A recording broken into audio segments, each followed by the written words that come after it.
स्थान पर खड़े हो जाएं, भगवान की दिव्य पावन आरती करेंगे।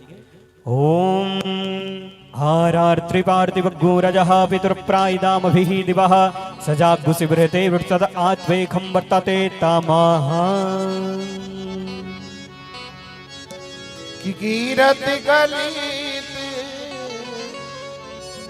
ललित सिया बीगी ललित सिया बीगी आरती श्री रामायण जी की आरती श्री रामायण जी की कीरत गलित ललित सिया बीगी कीरत गलित ललित सिया की जय हो।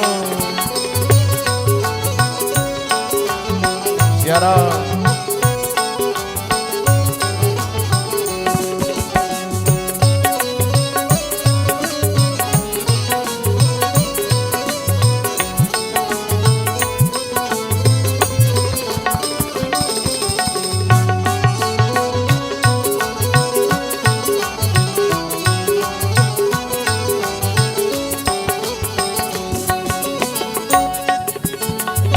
गावत ब्रह्मा दिक मुने नारद ज्ञान विशारद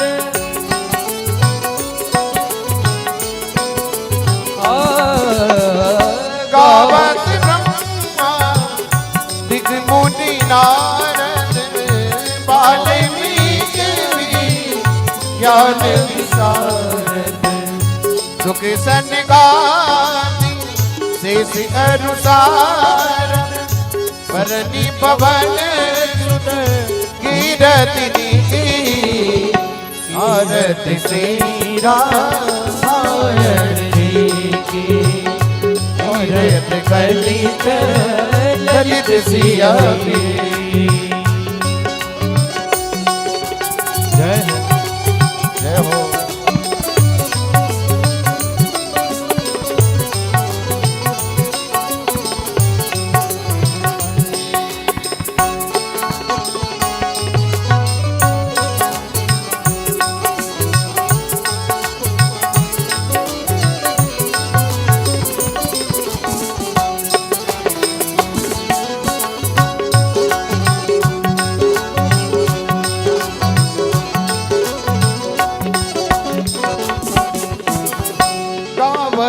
वेद पुराण अष्टदश छहो शास्त्र सब ग्रंथन को रस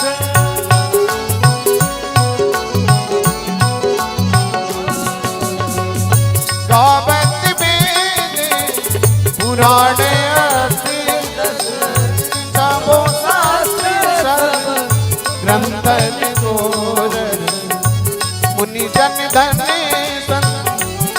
को सर्वस सारी अंश मत सभी की आरती श्री रामायण जी की कीरत गलित ललित सिया की यारा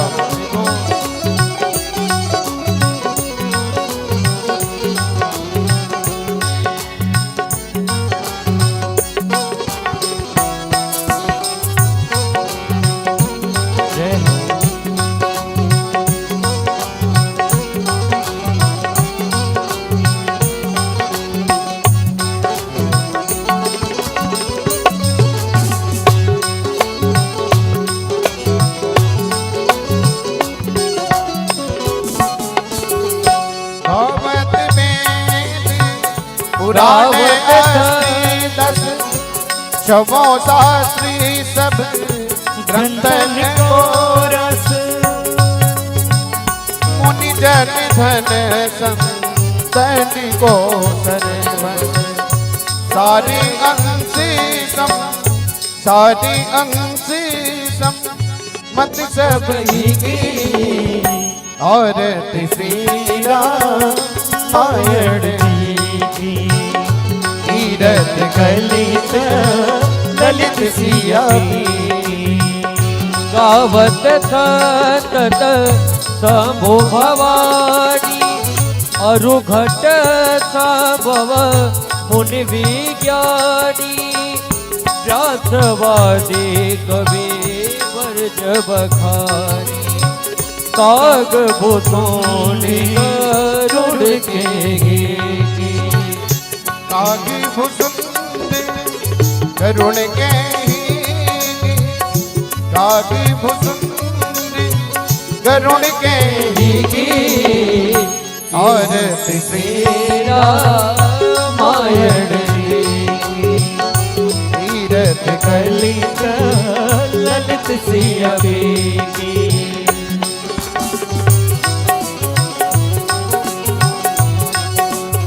जरा हरि बोल।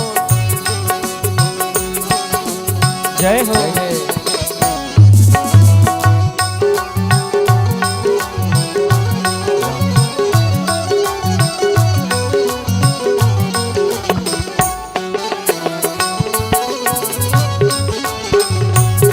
जय जय हरि बोल। कलिमल हरनि विषय रस की सुभग श्रृंगार मुक्ति जुबली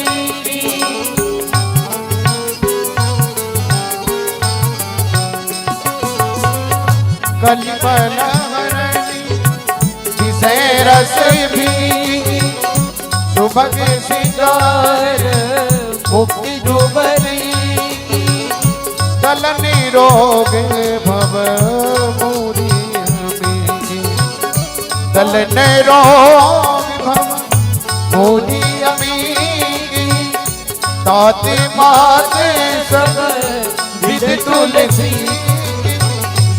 आरती तेरा मायण जी तीरथ कलित ललित सिया की तीरथ कलित ललित सिया तीरथ कलित ललित सिया आरती तेरा मायण जी तीरथ कलित ललित सिया की आरती तेरा मायण जी तीरथ कलित ललित सिया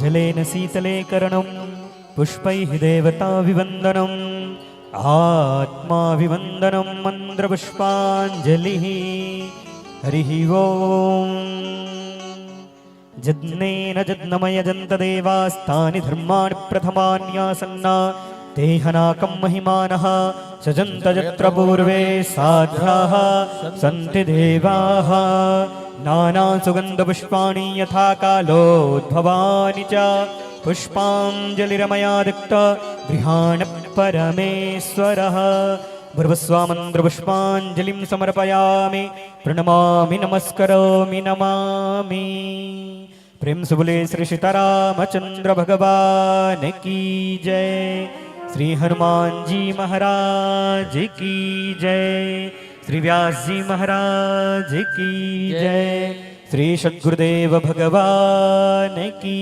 जय जय जय सीताराम। आप सभी भगवत श्रद्धालु अपने स्थान पर बैठ करके दिव्य भगवान की कथा श्रवण करेंगे। शेयर कौशलपुरी ग्रामवासी, क्षेत्रवासी, नगरवासी सभी को सूचित करते हुए कथा प्रेमी राम भक्त को अवध धाम से पधारे कथा व्यास निशु भरद्वाज गोपी जी का मंच पे आगमन हो चुका है। अतः आप सभी राम भक्त कथा प्रेमी से निवेदन है अपने कार्य से निवृत्त होकर के कथा पंडाल में आने का प्रयास करें। आज कथा का विश्राम दिवस है। आज कथा का विश्राम दिवस है, इसीलिए समस्त नगरवासी क्षेत्रवासी को सूचित करते हुए आप सभी लोग आज कथा सुन करके अपने जीवन को धन्य बनाने का प्रयास करें। और कल भंडारा है, जो भी भक्त भंडारा हेतु सहयोग देना चाहते हैं, यहाँ पे आप लोग संपर्क बना लें। निवेदन करते हुए व्यास भगवान से हम भक्तों को वहां ले चलें जहां भागीरथी गंगा कल की कथा में आनंद देते हुए स्नान कराते हुए सभी भक्तों को जय श्री राम, जय श्री राम।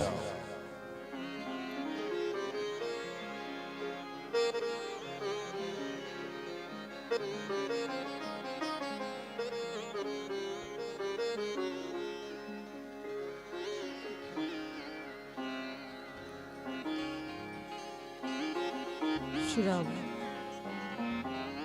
जय जय सिया राम, जय जय सिया राम।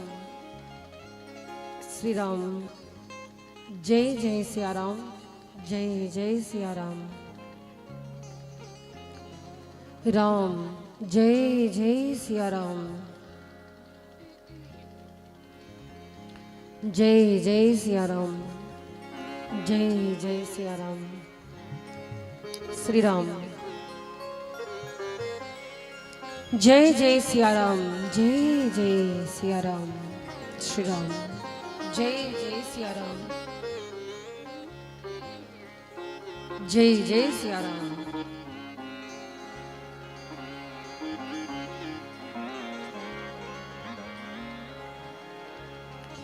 हरि ओम।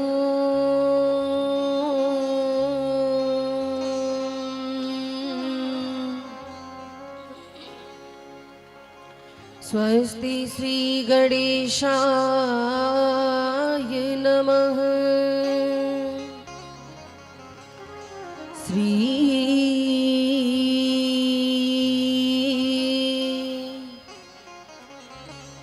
गुरुवे नमः।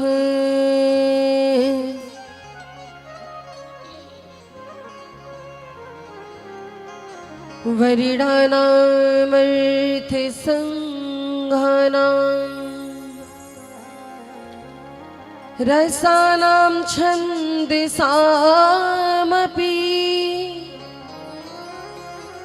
मंगलानां च कर्तारो वन्दे वाणी विनायकौ।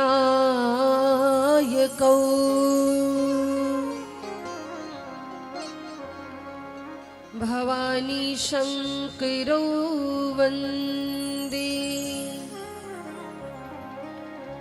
श्रद्धा विश्वास रूपिणो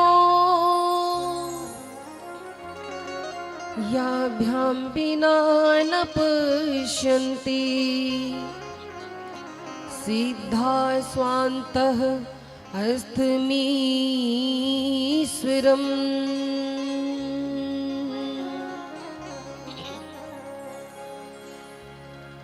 अखण्डमण्डलाकारम् व्याप्तं येन चराचरम् तत्पदं दर्शितं येन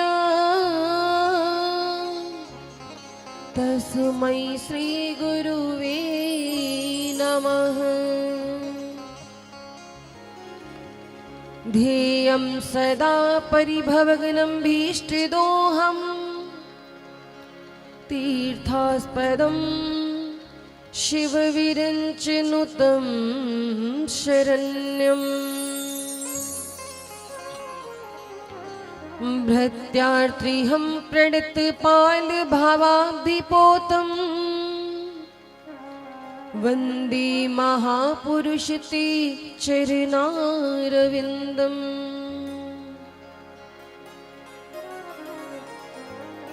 मङ्गलं कौशलेन्द्राय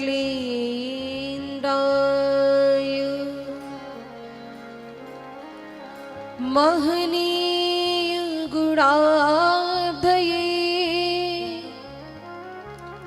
चक्रवर्ती तनुजाय सार्वभौमाय मङ्गलम्।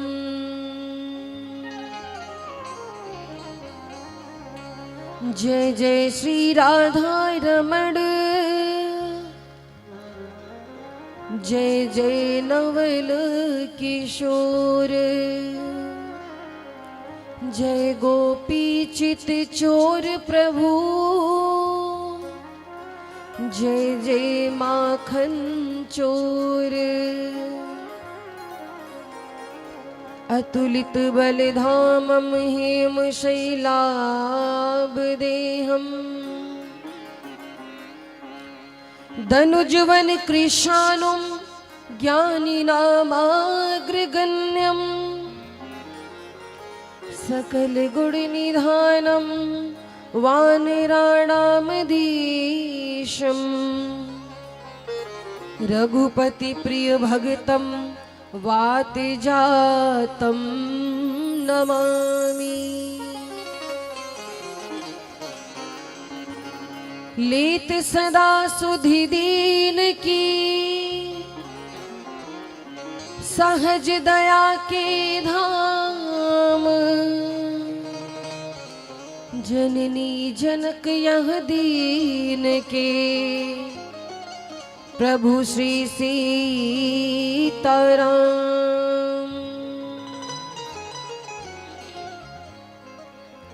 बोली राघवेंद्र सरकार की।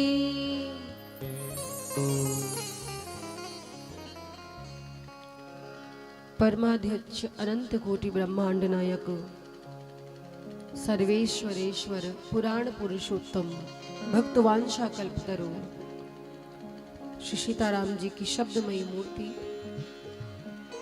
श्री रामचरितमानस की पावन कथा का आज 9वां दिवस है, विश्राम दिवस है।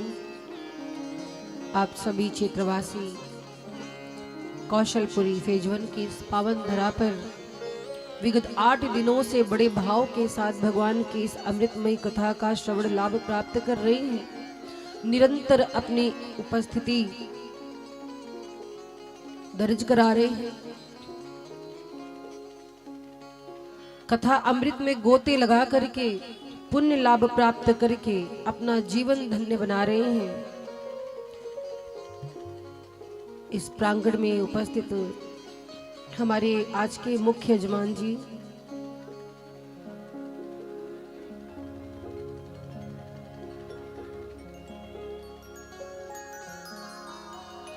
श्याम नारायण भोजवाल जी और सपत्नी राधा भोजवाल जी आज के हमारे मुख्य यजमान हैं। और इस प्रांगण में उपस्थित हमारी श्रद्धामयी माताएं मातृशक्तियां जो यहाँ पर विराजमान है, आप सभी को सादर जय श्री सीताराम। श्री राम कथा के रसिक भगवत वृंद, आप सभी भक्तगणों को सादर जय श्री सीताराम। संगीत की सेवा दे रहे गंधर्वगण, सरस्वती पुत्र हमारे वादक बंधु, आप सभी को सादर जय श्री राम। और YouTube फेसबुक लाइव के माध्यम से घर बैठे दूर दराज स्थान पर विराजमान जो भक्त हैं, उन सभी को सादर जय श्री सीताराम। आइए आज हम सभी विश्राम दिवस की कथा में प्रविष्ट हों। इससे पूर्व भगवान नाम संकीर्तन का आश्रय लेते हुए अपनी वाणी को जीवा को पवित्र करेंगे। भगवान के सुंदर नामों का गुणगान करेंगे। तत्पश्चात हम सभी आज की दिव्य कथा को श्रवण करेंगे। बोली राघवेंद्र सरकार की। श्री राम जय राम, जय जय राम। श्री राम जय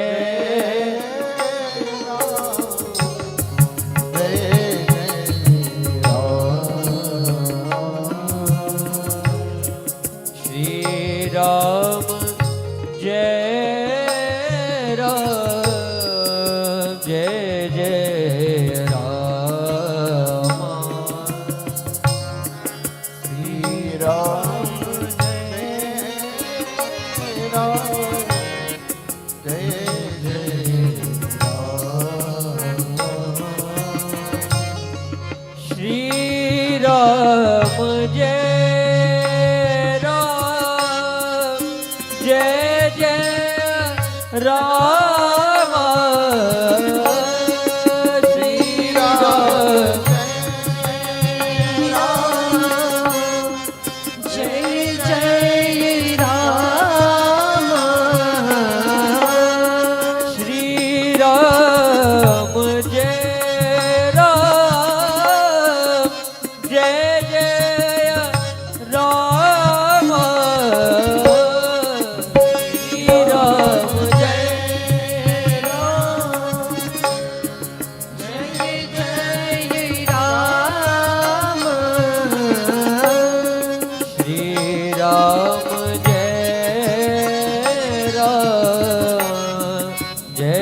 जय राम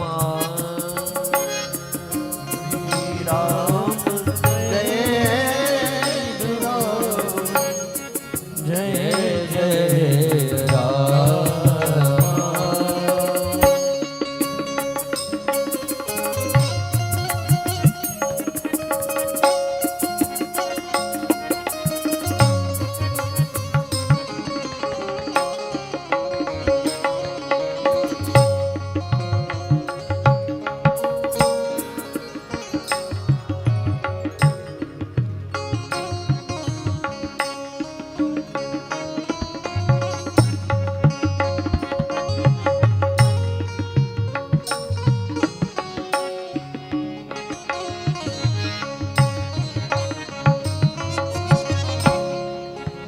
हरि अनंत हरि कथा अनंत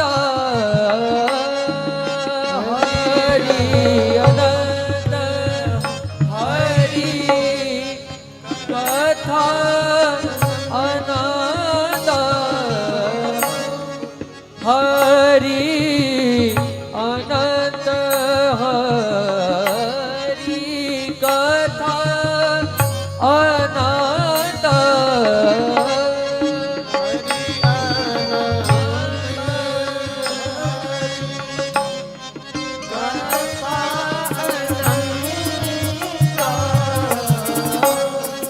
कही सुनहि बहु विदित बसंता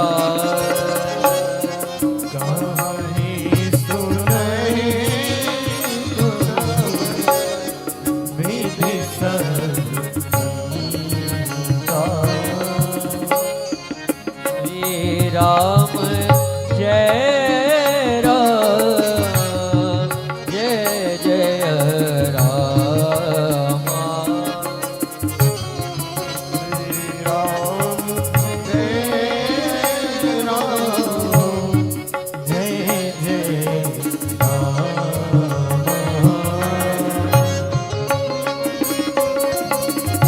राम हरि बोल।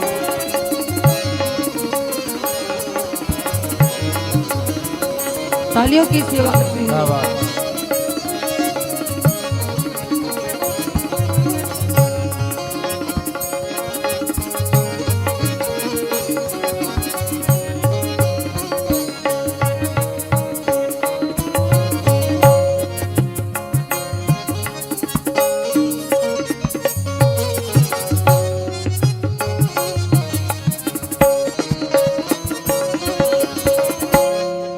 लोक विराम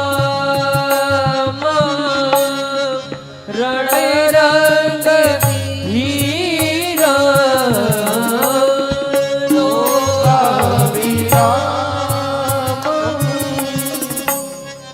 रण रंग धीरा लोक विराम रण रंग धीरा लोक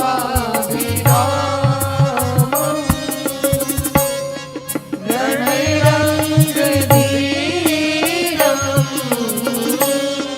राजीव नेत्र रघुवंश नाथम राजीव नेत्र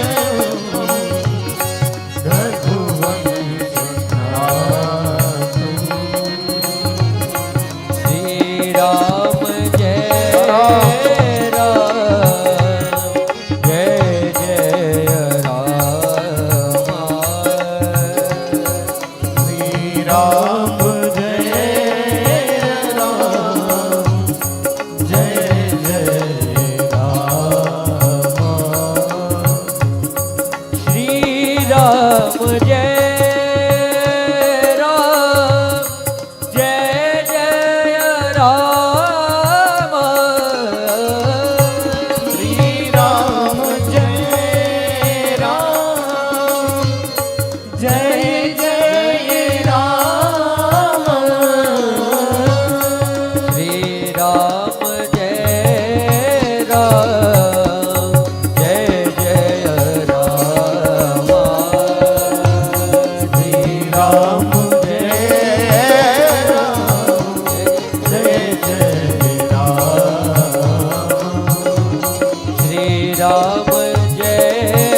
जय राम जय जय राम जय जय राम जय जय राम जय जय राम। बोली राघवेंद्र सरकार की जय हो।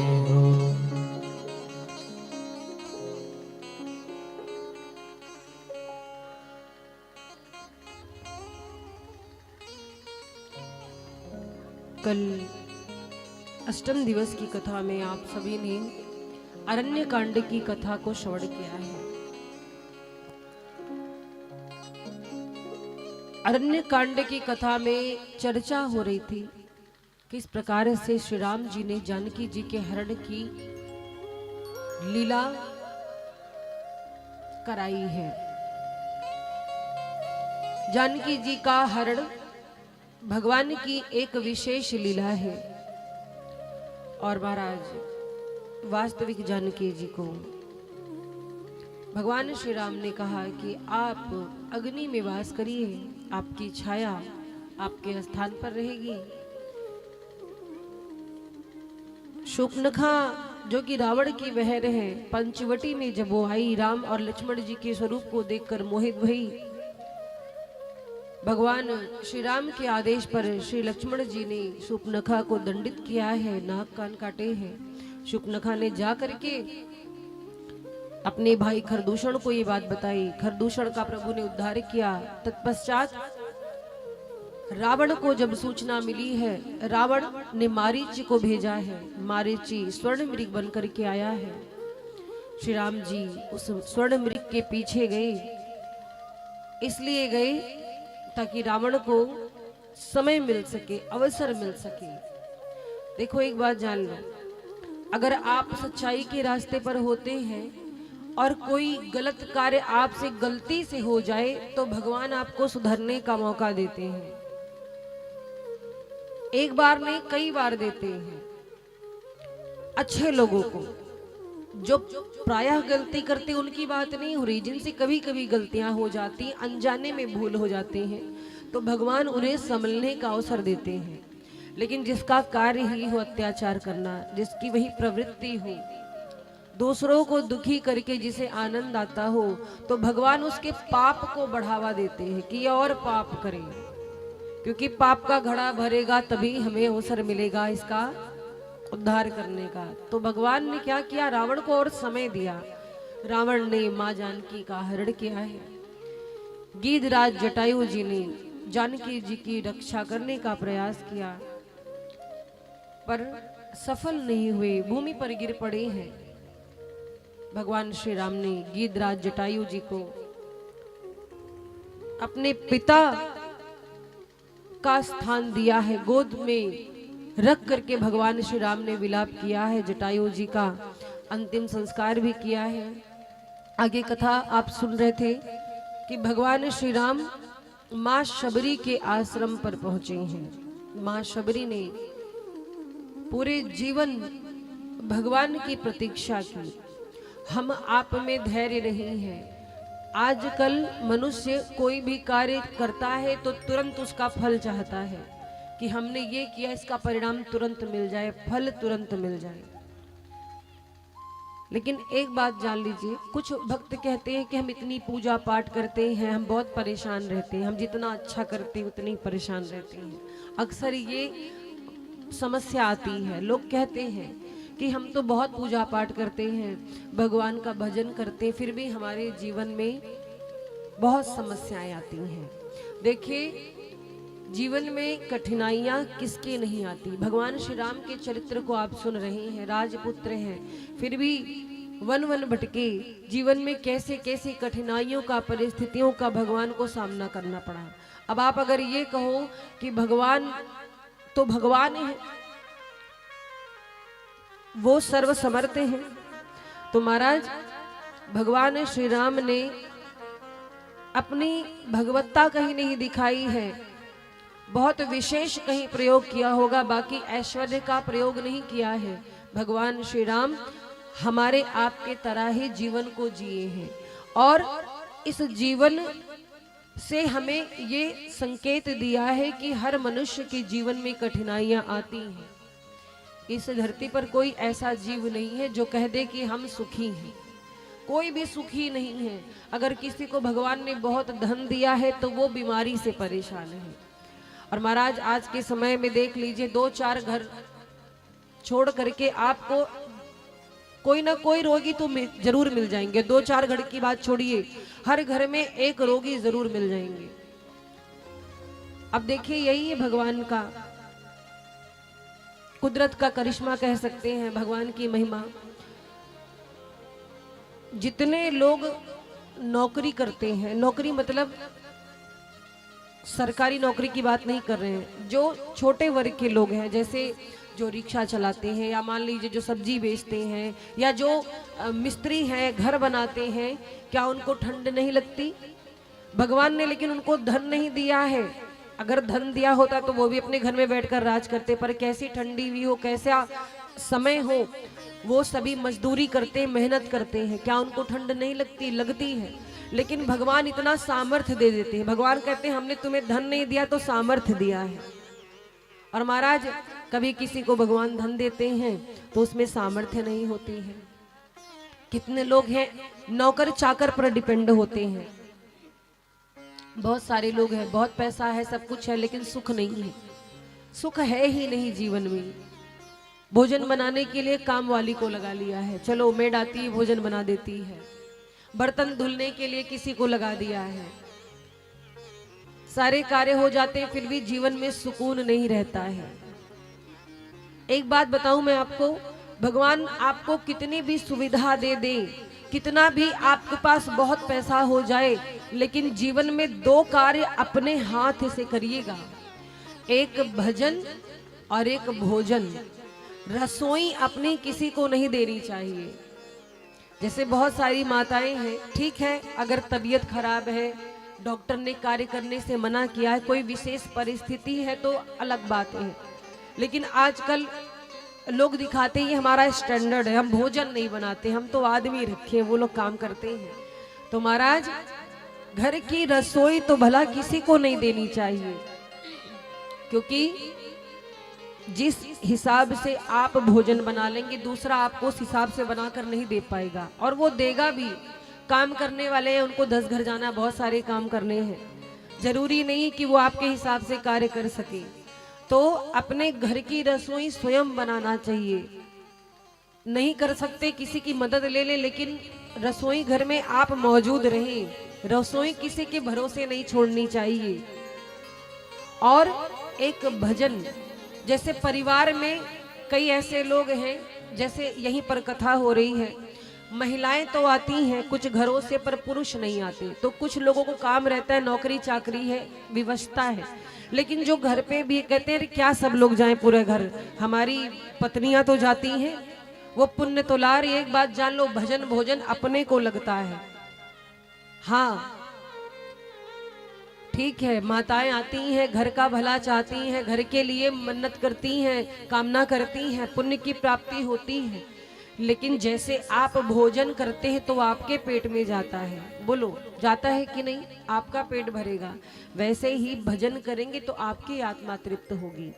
तो जैसे कह दिया कि अरे घर में कोई भी पूजा कर लेगा, कोई भी चला जाएगा, ये भाव नहीं होना चाहिए। अगर कोई विवशता नहीं, कोई परेशानी नहीं है, आप आ सकते हैं तो जरूर आइए। और मैं ये नहीं बोल रही कि यहीं पर कहीं भी धर्म, श्री राम, कहीं भी धर्म कर्म का कार्य हो रहा हो तो आपको जरूर जाना चाहिए। एक भक्त थे, वो कभी कथा में नहीं जाते थे, तो एक बार मिले हमसे, तो उनकी पत्नी आती थी, वो नहीं आते थे। पत्नी ने कहा अरे देवी जी समझाइए, हमारे पति कथा में नहीं आते। तो हमने पूछा कि अगर आप खाली हैं तो क्यों नहीं आते? बोले कथा हमको सूट नहीं करती। हमके कथा नहीं सूट करती, पहली बार सुन रहे हैं किसी के मुंह से। दवाई नहीं सूट करती, कोई क्रीम न सूट करे, साबुन न सूट करे, कथा नहीं सूट करती, कैसे? बोले हम 2 बार गए, दोनों बार हमारा चप्पल चोरी हो गया। हम कहे धत्ते, बताओ महाराज, चप्पल चोरी हो गया तो कथा से भरोसा उठ गया, भगवान से भरोसा उठ गया। ऐसे ऐसे लोग हैं। अरे चप्पल चोरी हो गया, आपके बुरे कर्म चले गए, अच्छी बात है, लेकिन कुछ ऐसे विचित्र लोग हैं, बोले हमारा तो कथा से भरोसा उठ गया, हमारे तो 2-2 बार चप्पल गायब हो गए। महाराज क्या कहा जाए। कुछ लोग बोलेंगे कमर में बहुत दर्द है इसलिए नहीं आए, कुछ कहेंगे घुटने में बहुत दर्द है। और महाराज वही शादी विवाह पड़ता है, बुरा नहीं मानिएगा, घर परिवार में तो आप जाते हो कि नहीं जाते हो, जाते हो कि नहीं, लेकिन भगवान के उत्सव के लिए 100 बहाने हैं लोगों को। ऐसा नहीं कि जिम्मेदारियां किसी पे नहीं है, ऐसा नहीं कि कार्य कोई नहीं करता, हर कोई करता है, लेकिन जिनको आना है वो चले आते हैं। मैंने अभी 2-4 दिन हुआ एक बाबा जी आए थे, इतने बुजुर्ग थे कि 2-4 लोग उनको पकड़ करके लेके आए थे, मैंने देखा था गाड़ी से वो आए। सोचिए कितनी सुंदर बातें हैं। जो खुद के बल पे चल नहीं पाते वो भी कथा में आते हैं, क्योंकि उन्हें अपना कल्याण करना है। और जिनको अभी ये है कि अरे भगवान का दिया, हमारे पास सब कुछ है ही, क्या करेंगे, तो ऐसा भाव नहीं रखे, क्योंकि दुख में सभी भगवान को याद करते हैं, लेकिन धन्य है वो भक्त जो सुख में भी भगवान को याद करे। दुख में सुमिरन सब करे, सुख में करे ना कोई, और जो सुख में सुमिरन करे तो दुख काहे को होए। तो इसीलिए महाराज धर्म कर्म में बढ़ करके हिस्सा लेना चाहिए। आपके क्षेत्र में कहीं भी कोई धार्मिक कार्य हो रहा है तो आपको अपना समय अवश्य निकालना चाहिए, जैसे और कार्यों के लिए आप समय निकालते हैं तो इसके लिए भी समय निकालना आवश्यक है। तो महाराज चर्चा हो रही थी कि भगवान श्री राम शबरी जी के आश्रम पर पहुंचे, और आश्रम पर जब पहुंचे हैं माँ शबरी को अपना परिचय दिया है। शबरी जी धन्य हो गई हैं, भगवान को देख करके गदगद हो गई हैं, खूब सेवा की है, बेर खिलाए हैं, भगवान के चरण स्पर्श किए हैं। राम जी ने शबरी जी को नवधा भक्ति का दान दिया और शबरी जी से ये बताया कि हमारी पत्नी है जानकी जी, उनका हरण हो चुका है। शबरी जी कहती हैं कि प्रभु आप यहाँ से पंपा सरोवर चले जाइए। शबरी मैया ने बताया कि आप पंपा सरोवर चले जाइए, वहां पर आपकी भेंट सुग्रीव जी से होगी। प्रभु ने कहा सुग्रीव जी कौन है? बोले उनके पास वानर भालुओं की बहुत बड़ी सेना है और वो जानकी जी को खोजने में आपकी सहायता करेंगे। माँ शबरी ने जब भगवान श्री राम से कहा, भगवान श्री राम बहुत आनंदित हुए हैं, शबरी जी को आशीर्वाद दिया है और भगवान सामने खड़े हैं। शबरी जी का शरीर छूट गया है भगवान के दर्शन करके। बोले प्रभु मैं धन्य हो गई, मेरे जन्म सफल हो गए, अब कोई कामना नहीं रह गई। और जब शबरी जी का शरीर छूटा है तो शबरी जी के शरीर से एक ज्योति निकली, वो परमात्मा में विलीन हो गई है, भगवान में वो ज्योति विलीन हुई है। तो महाराज शबरी जी पर कृपा की है प्रभु ने और आगे बढ़े हैं जानकी मैया की खोज करते करते। मार्ग में एक आभूषण दिखाई दिया। आभूषण दिखा तो राम जी ने लक्ष्मण जी से पूछा कि लक्ष्मण भैया क्या ये आभूषण आपकी भाभी के हैं, क्या आप पहचानते हैं इसे? लक्ष्मण जी ने कहा भैया क्षमा करिए, अगर चरणों के नुपुर होते तो मैं भले बता पाता, पर मैं नहीं बता सकता कि ये आभूषण माँ के हैं कि नहीं है। क्यों? लक्ष्मण जी ने कितनी सुंदर बात कही। लक्ष्मण जी कहते हैं कि आज तक मैंने भाभी के चरणों के अतिरिक्त कभी मुख को देखा ही नहीं है, तो चरणों के आभूषण यदि दिख जाए तो मैं पहचान सकता हूँ। क्या भाव है लक्ष्मण जी का, कैसी मर्यादा है महाराज। वहां से भगवान श्री राम जी लक्ष्मण जी खोजते खोजते पंपा सरोवर पहुंचे, ऋष्यमुख पर्वत, जहां पर सुग्रीव जी निवास करते हैं। सुग्रीव जी के बड़े भाई हैं बाली। बाली बहुत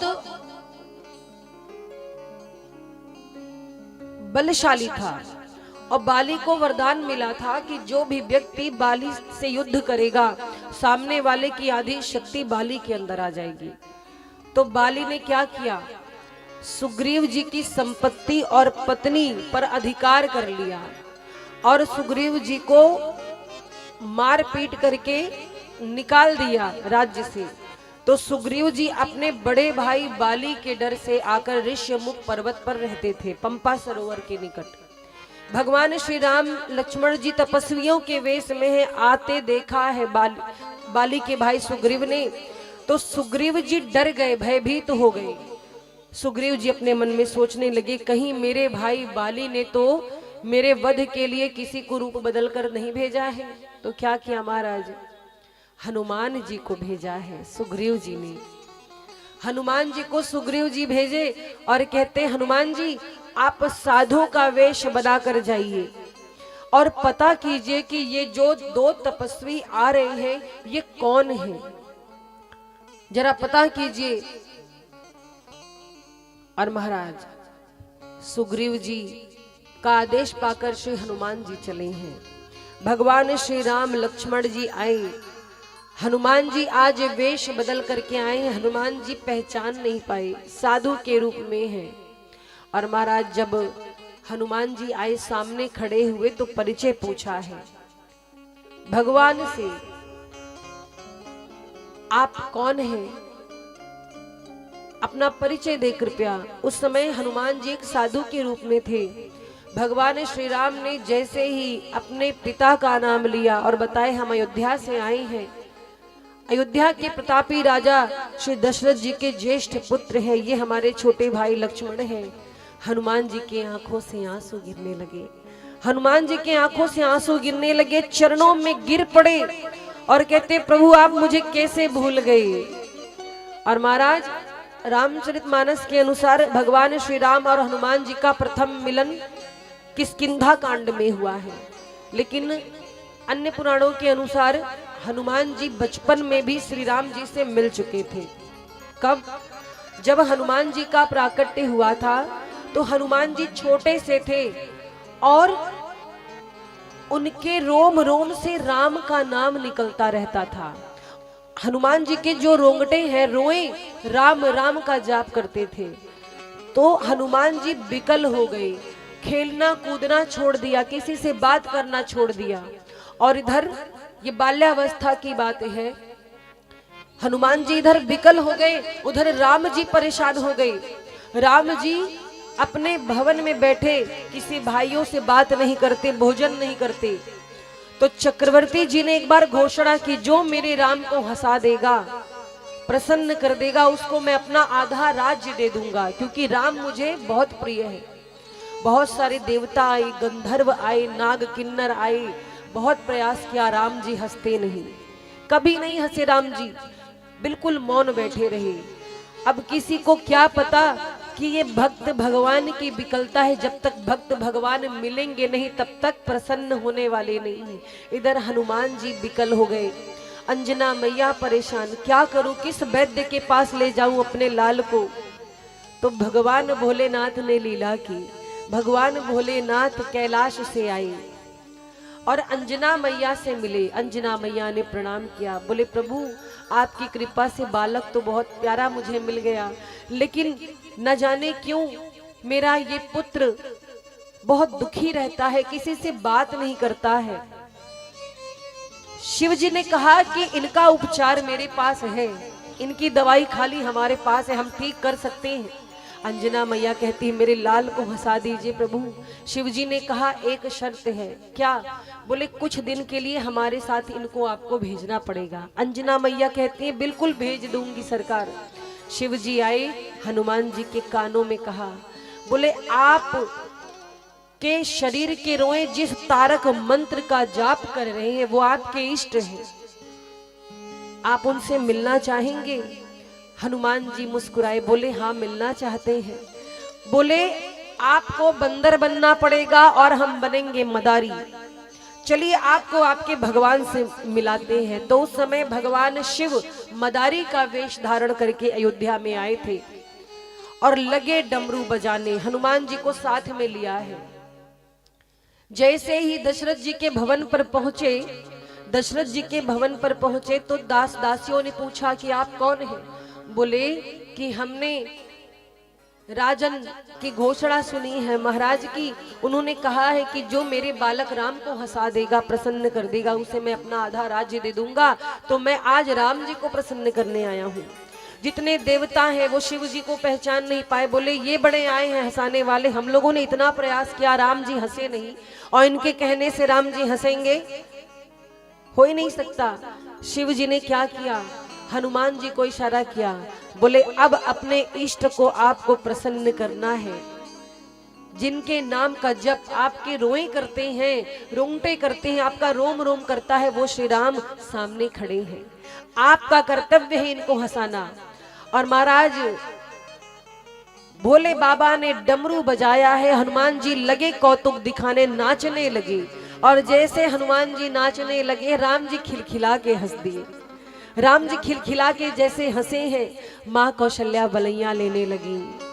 इतने दिन बाद मेरे बालक के मुख पर हंसी आई है, प्रसन्नता आई है, गदगद हो गई, बलैया लेती हैं। चक्रवर्ती जी भी आनंदित हो गए। चक्रवर्ती जी कहते हैं, मदारी बोलो तुम्हें क्या चाहिए। भगवान भोलेनाथ कहते हैं, कुछ नहीं सरकार।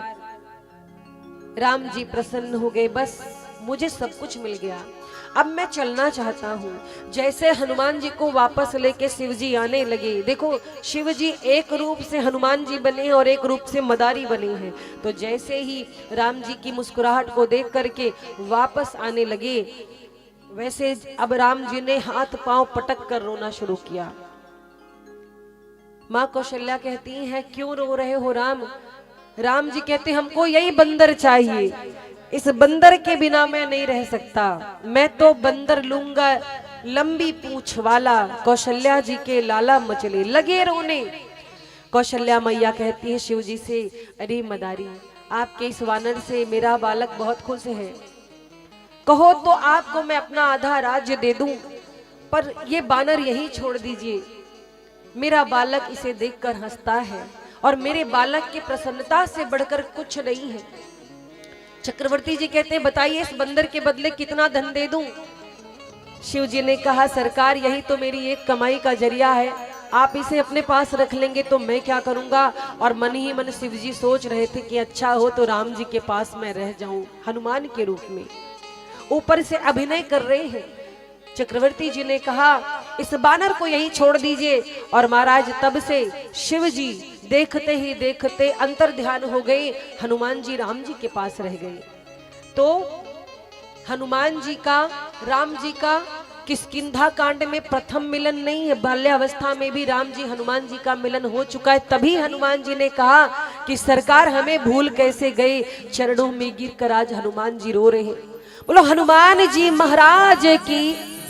और जब रोने लगे तो भगवान श्री राम ने उठाया है हनुमान जी को, गले से लगाया और कहा कि आप तो लक्ष्मण जी जैसे हमारे भाई हैं।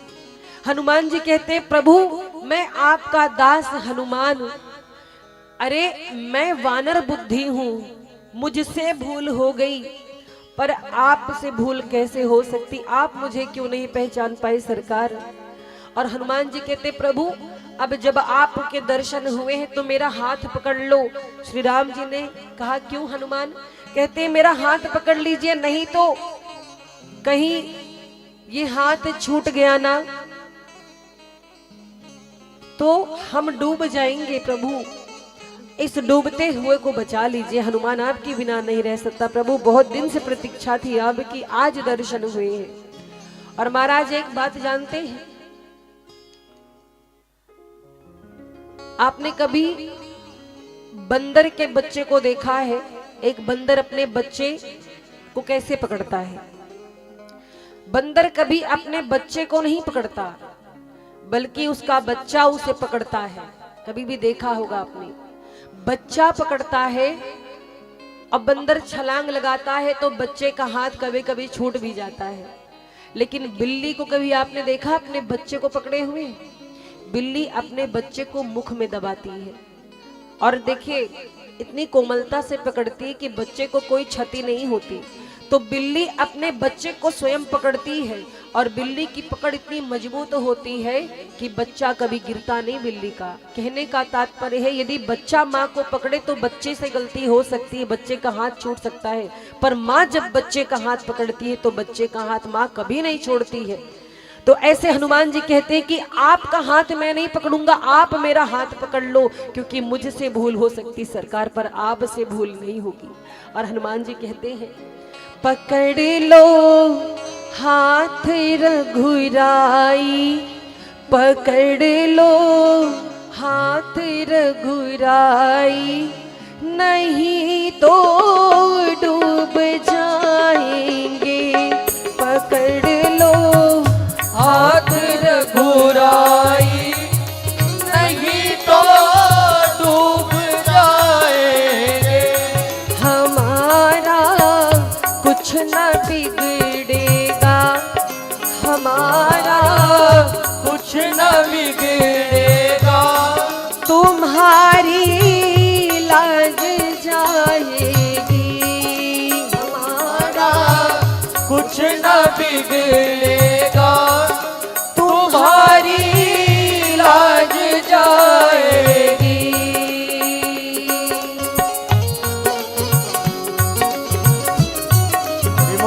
बोलो हनुमान जी महाराज की। जय हो।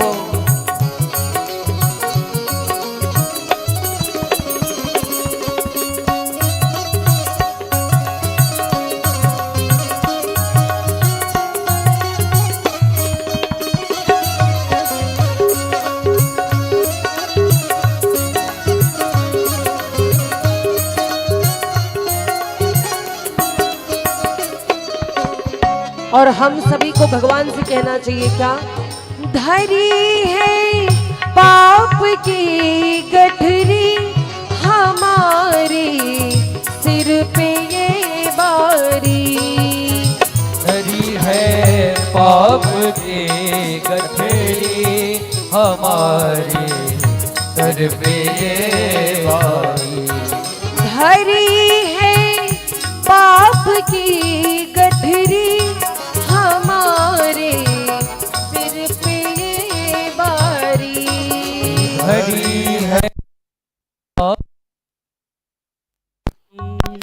हमारे सर पे ये बारी। वजन पापो कहे भारी, वजन पापों का है भारी। इसे कैसे उठाएंगे। वजन पापों का है भारी, इसे कैसे उठाएंगे। पकड़ लो हाथ रघुराई, नहीं तो डूब जाएंगे। पकड़ लो हाथ रघुराई, नहीं तो डूब जाएंगे। तालियों की सेवा करते हुए हरि बोल।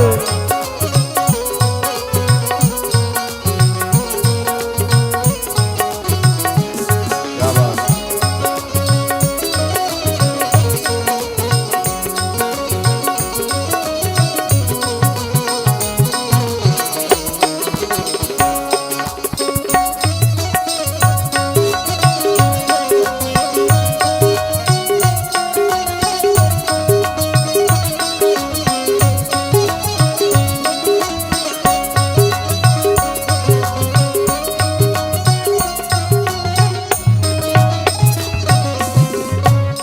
तुम्हारे ही भरोसे पर जमाना छोड़ बैठे हैं। तुम्हारे ही भरोसे पर जमाना छोड़ बैठे हैं। तुम्हारे ही भरोसे पर जमाना छोड़ बैठे हैं। तुम्हारे ये भरोसे पर जमाना छोड़ बैठे। जमाने जय जय की तरफ देखो, जमाने की तरफ देखो, इसे कैसे निभाएंगे, जमाने की तरफ देखो, इसे कैसे निभाएंगे। पकड़ लो हाथ बुराई, नहीं तो डूब जाएंगे। पकड़ लो हाथ रघुराई, नहीं तो डूब जाएंगे, नहीं तो डूब जाएंगे। नहीं तो डूब जाएंगे। पकड़ लो हाथ रघुराई, नहीं तो डूब जाएंगे। और इसीलिए हनुमान जी हाथ जोड़ करके आंखों में जल भर कर कहते हैं, एक मैं मंद मोह बस, कुटिल हृदय ज्ञान, पुनि प्रभु मोहि बिसार्यो, दीन बंधु भगवान। और अकुलाकर चरणों में गिरे हैं भगवान ने उठाया है श्री हनुमान जी को। हनुमान जी के आंखों से अश्रुधारा फूट पड़ी है और महाराज हृदय से लगाया है। स्वामी को अनुकूल जानकर श्री हनुमान जी के हृदय में अपार हर्ष छा गया है। उनके सारे जो दुख थे वो समाप्त हो गए आज। और हनुमान जी ने कहा कि प्रभु, इस पर्वत पर वानर राज सुग्रीव रहते हैं, उनकी बहुत बड़ी सेना है। आइए मैं आपसे उनकी भेंट कराता हूं। अब देखिए महाराज, हनुमान जी कौन है? साधु हैं। साधु क्यों है? श्री राम जी हैं भगवान और सुग्रीव जी हैं भक्त। आज भक्त और भगवान की भेंट कौन कराएंगे? श्री हनुमान जी महाराज कराएंगे, बजरंग बली कराएंगे। सुग्रीव जी गुफा में छुपकर बैठे हैं डर के मारे।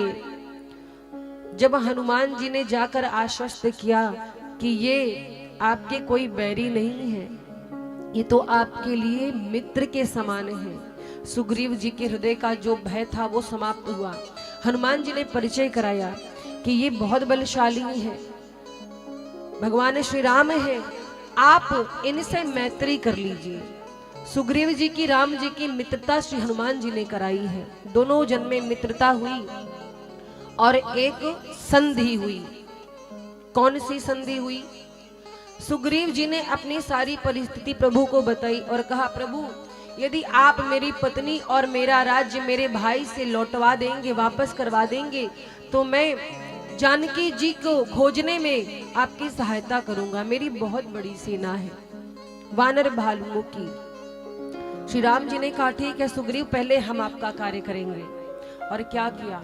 सुग्रीव जी से कहा कि आप कल प्रातः कल जाकर के अपने भाई बाली को युद्ध के लिए ललकारना। सुग्रीव जी बोले, हम नहीं जाएंगे सरकार, बहुत मारता है वो मेरा भाई, हम नहीं जाएंगे। राम जी बोले, हम पर भरोसा रखो, हम रहेंगे वहां जहां आप लोग का युद्ध होगा, हम वहीं वृक्ष के पीछे खड़े रहेंगे, आप युद्ध करते रहना, अवसर देख करके हम आपके भाई को मार देंगे। अब राम जी के आश्वासन पर सुग्रीव जी अपने भाई बाली से युद्ध करने गए। युद्ध आरंभ हुआ, भगवान वृक्ष के पीछे छिपे हैं पर बाली को मारा नहीं। और इतनी पिटाई लगी सुग्रीव जी को, इतनी पिटाई लगी, एक एक नस ढीली हो गई। बोले, वाह प्रभु, आपने तो धोखा दे दिया, आपके भरोसे रहते तो आज प्राण ही चले गए होते। राम जी बोले, हम धोखा नहीं दिए, समस्या हो गई। क्या? बोले, दोनों भाई सेम सेम लगते हो, किसको मार देते? हम उसी में पहचान ही नहीं पा रहे थे, इसमें से बाली कौन है, सुग्रीव कौन है। कहीं बाली के धोखे में तुम्ही को मार देते तो? सुग्रीव जी बोले, ये बात तो सही। राम जी बोले, कल फिर युद्ध करने जाना, अब की अपने गले में माला पहन के जाना, हम पहचान जाएंगे ये सुग्रीव। सुग्रीव जी बोले पक्का इस बार रहेंगे ना? बोले अरे हम आपके पास ही रहेंगे, आप चिंता नहीं करो। राम जी के बल पर फिर सुग्रीव अपने भाई बाली से युद्ध करने गए। मेली कंठ सुमन कै माला, पठवा पुनि बल दे विशाला। भगवान श्री राम ने बल दिया है सुग्रीव जी को और कहा कि अपने गले में माला पहनी, अब इस बार युद्ध करने जाइए, अवसर देखकर आपके भाई का हम वध कर देंगे। अब महाराज युद्ध शुरू हुआ। भगवान ने पीछे से बाण मार दिया, वृक्ष के पीछे से। सुग्रीव देखते रह गए। बाली जी को जब बाण लगा है, बाली को बाण लगा, भूमि पर बाली गिर गया। सामने भगवान को देखा तो कहा वाह प्रभु वाह, बड़ा अच्छा छल आपने किया है, छिप करके तीर मारा है। अरे आपका अवतार तो धर्म के लिए हुआ है और आज व्याध की तरह मुझे क्यों मार दिया? आज बाली प्रश्न कर रहा है राम जी से, धर्म हेतु अवतरे हूँ गोसाई, मारे हूँ मोहि व्याध की नाई, मैं बैरी सुग्रीव प्यारा, और अवगुण कवन नाथ मोहि मारा। मेरी क्या गलती थी प्रभु, काहे के लिए मारा हमको? आज मैं बैरी हो गया और सुग्रीव आपका प्यारा हो गया। आपने धर्म के लिए अवतार लिया है, एक व्याध की तरह हमें काहे को मारा है? राम जी ने कहा बाली आपने सच कहा, धर्म की रक्षा के लिए, धर्म की स्थापना करने के लिए मेरा अवतार हुआ है। आपको मारकर मैंने कुछ गलत नहीं किया। बाली कहता है मेरा अपराध बताइए सरकार, खाली मेरी गलती बताइए, मैंने आपके साथ क्या गलत किया? राम जी कहते आपने हमारे साथ गलत नहीं किया, अपने भाई के साथ गलत किया। क्या? राम जी कहते हैं अनुज बधू भगनी सुत नारी, सुन सठ कन्या सम एचारी, इन्हीं कुदृष्टि बिलो कई जोई, अताही बधे कछु पाप न होई। राम जी ने बहुत सुंदर संदेश दिया। क्या कहा कि बाली तुम बहुत बड़े मूर्ख हो। सुनो, तुमने अपनी छोटे भाई की स्त्री पर अधिकार कर लिया है और इस संसार में 4 लोग एक समान होते हैं। कौन कौन? बोले छोटे भाई की जो पत्नी है और बहन, पुत्र की स्त्री और कन्या, ये चारों समान होती हैं। जैसे आपकी बेटी हो वैसे ही आपके छोटे भाई की पत्नी है और आपने उस पर अधिकार कर लिया। कितना गलत काम आपने किया है। और जो अपने छोटे भाई की पत्नी पर कुदृष्टि डालता है, ऐसे व्यक्तियों को यदि वध कर दिया जाए तो कोई पाप नहीं लगता है, शास्त्र कहते हैं। तो आपको मारकर मैंने कोई गलती नहीं की है, सही किया है। और महाराज भगवान श्री राम ने बाली को धिक्कारा है कि तू मूर्ख है, तूने अपना जन्म व्यर्थ कर लिया। छोटे भाई की पत्नी को स्पर्श करना भी पाप है, तूने उस पर अधिकार किया, अपने भाई को राज्य से वंचित किया है। और महाराज बाली आज धरती पर गिर पड़ा, रोता है, प्रभु क्षमा कर दीजिए। लेकिन जीवन के अंतिम क्षण में आपके दर्शन हो गए, मेरा जीवन धन्य हो गया। बाली को अपनी भूल पर पछतावा हुआ और भगवान के सामने बाली का शरीर छूट गया। लेकिन देखिए भगवान ने बाली पर भी कृपा की। कैसी कृपा? अपने बाणों द्वारा बाली का वध किया, जिससे बाली का उद्धार हो गया है। और महाराज कितनी सुखद मृत्यु है। बाली के सामने भगवान खड़े हैं, शरीर छूट गया। लोग कहते हैं जन्म जन्म मुनि जतन कराही, अंत राम कही आवत नाही। जो लोग कहते हैं जीवन के आखिरी समय में भजन करेंगे, आखिरी समय में राम मुख से निकलता ही नहीं है। महाराज इतनी वेदना होती, शरीर में इतनी पीड़ा होती है, और पीड़ा के अलावा जिससे मोह होता है बस उसी की याद आती है, भगवान का नाम जबान पर नहीं आता है। जैसे एक बार की बात, एक सेठ जी थे, उनकी बहुत बड़ी दुकान थी। तो उनके परिवार में बहुत बड़ा परिवार था, कई लोग थे। तो सेठ जी की तबीयत खराब हुई, अंतिम समय आया। अंतिम समय आया तो सेठ जी की आंखों से आंसू निकलने लगे। सबको लगा कि अब ये मरने वाले इसलिए रो रहे।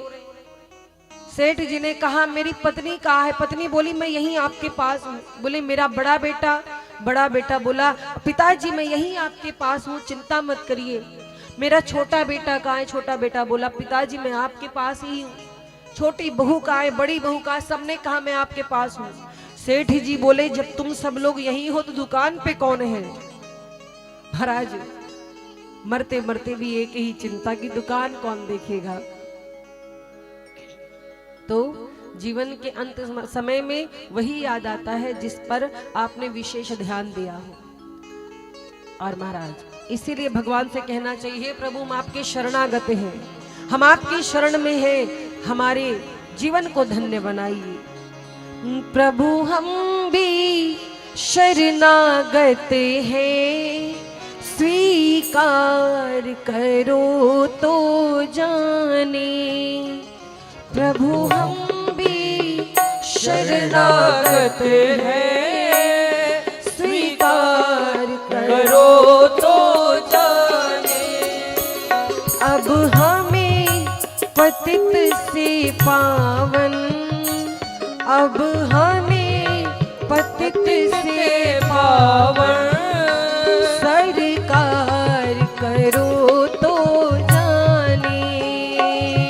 अब हमें पतित से पावन, सरकार करो तो जाने। तालियों की सेवा करते हुए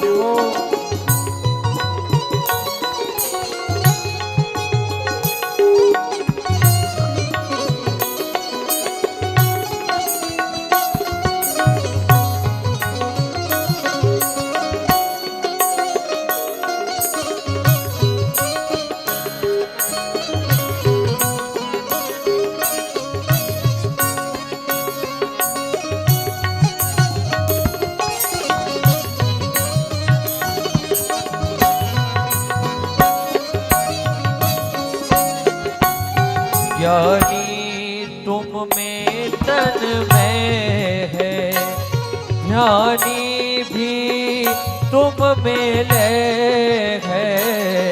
ज्ञानी भी तुम में है, ज्ञानी भी तुम में लय है, ज्ञानी भी तुम में लय है।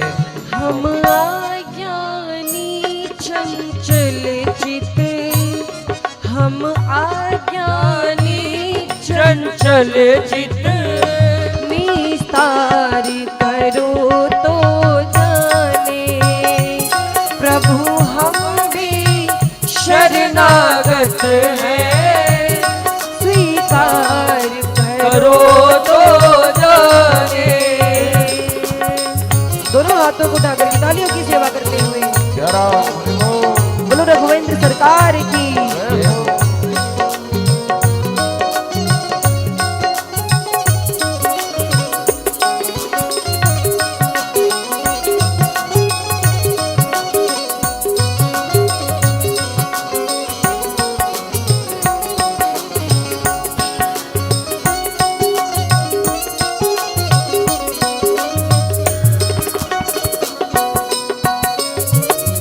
हरि बोल।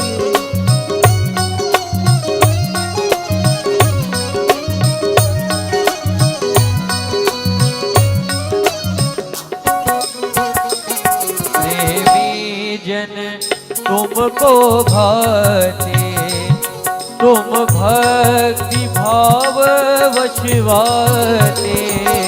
प्रेमी जन तुमको भाते, भाव वशवाते। तुम भक्ति भाव वशवाते। हम कुटिल हृदय के कलुषित, हम कुटिल हृदय के कलुषित उपचार करो तो जाने। कुटिल हृदय से कलुषित उपचार करो तो जाने। प्रभु हम भी शरणागत हैं, स्वीकार करो तो जाने। प्रभु हम भी शरणागत हैं, स्वीकार करो तो जाने। तालियों की सेवा करते हुए हरि बोल।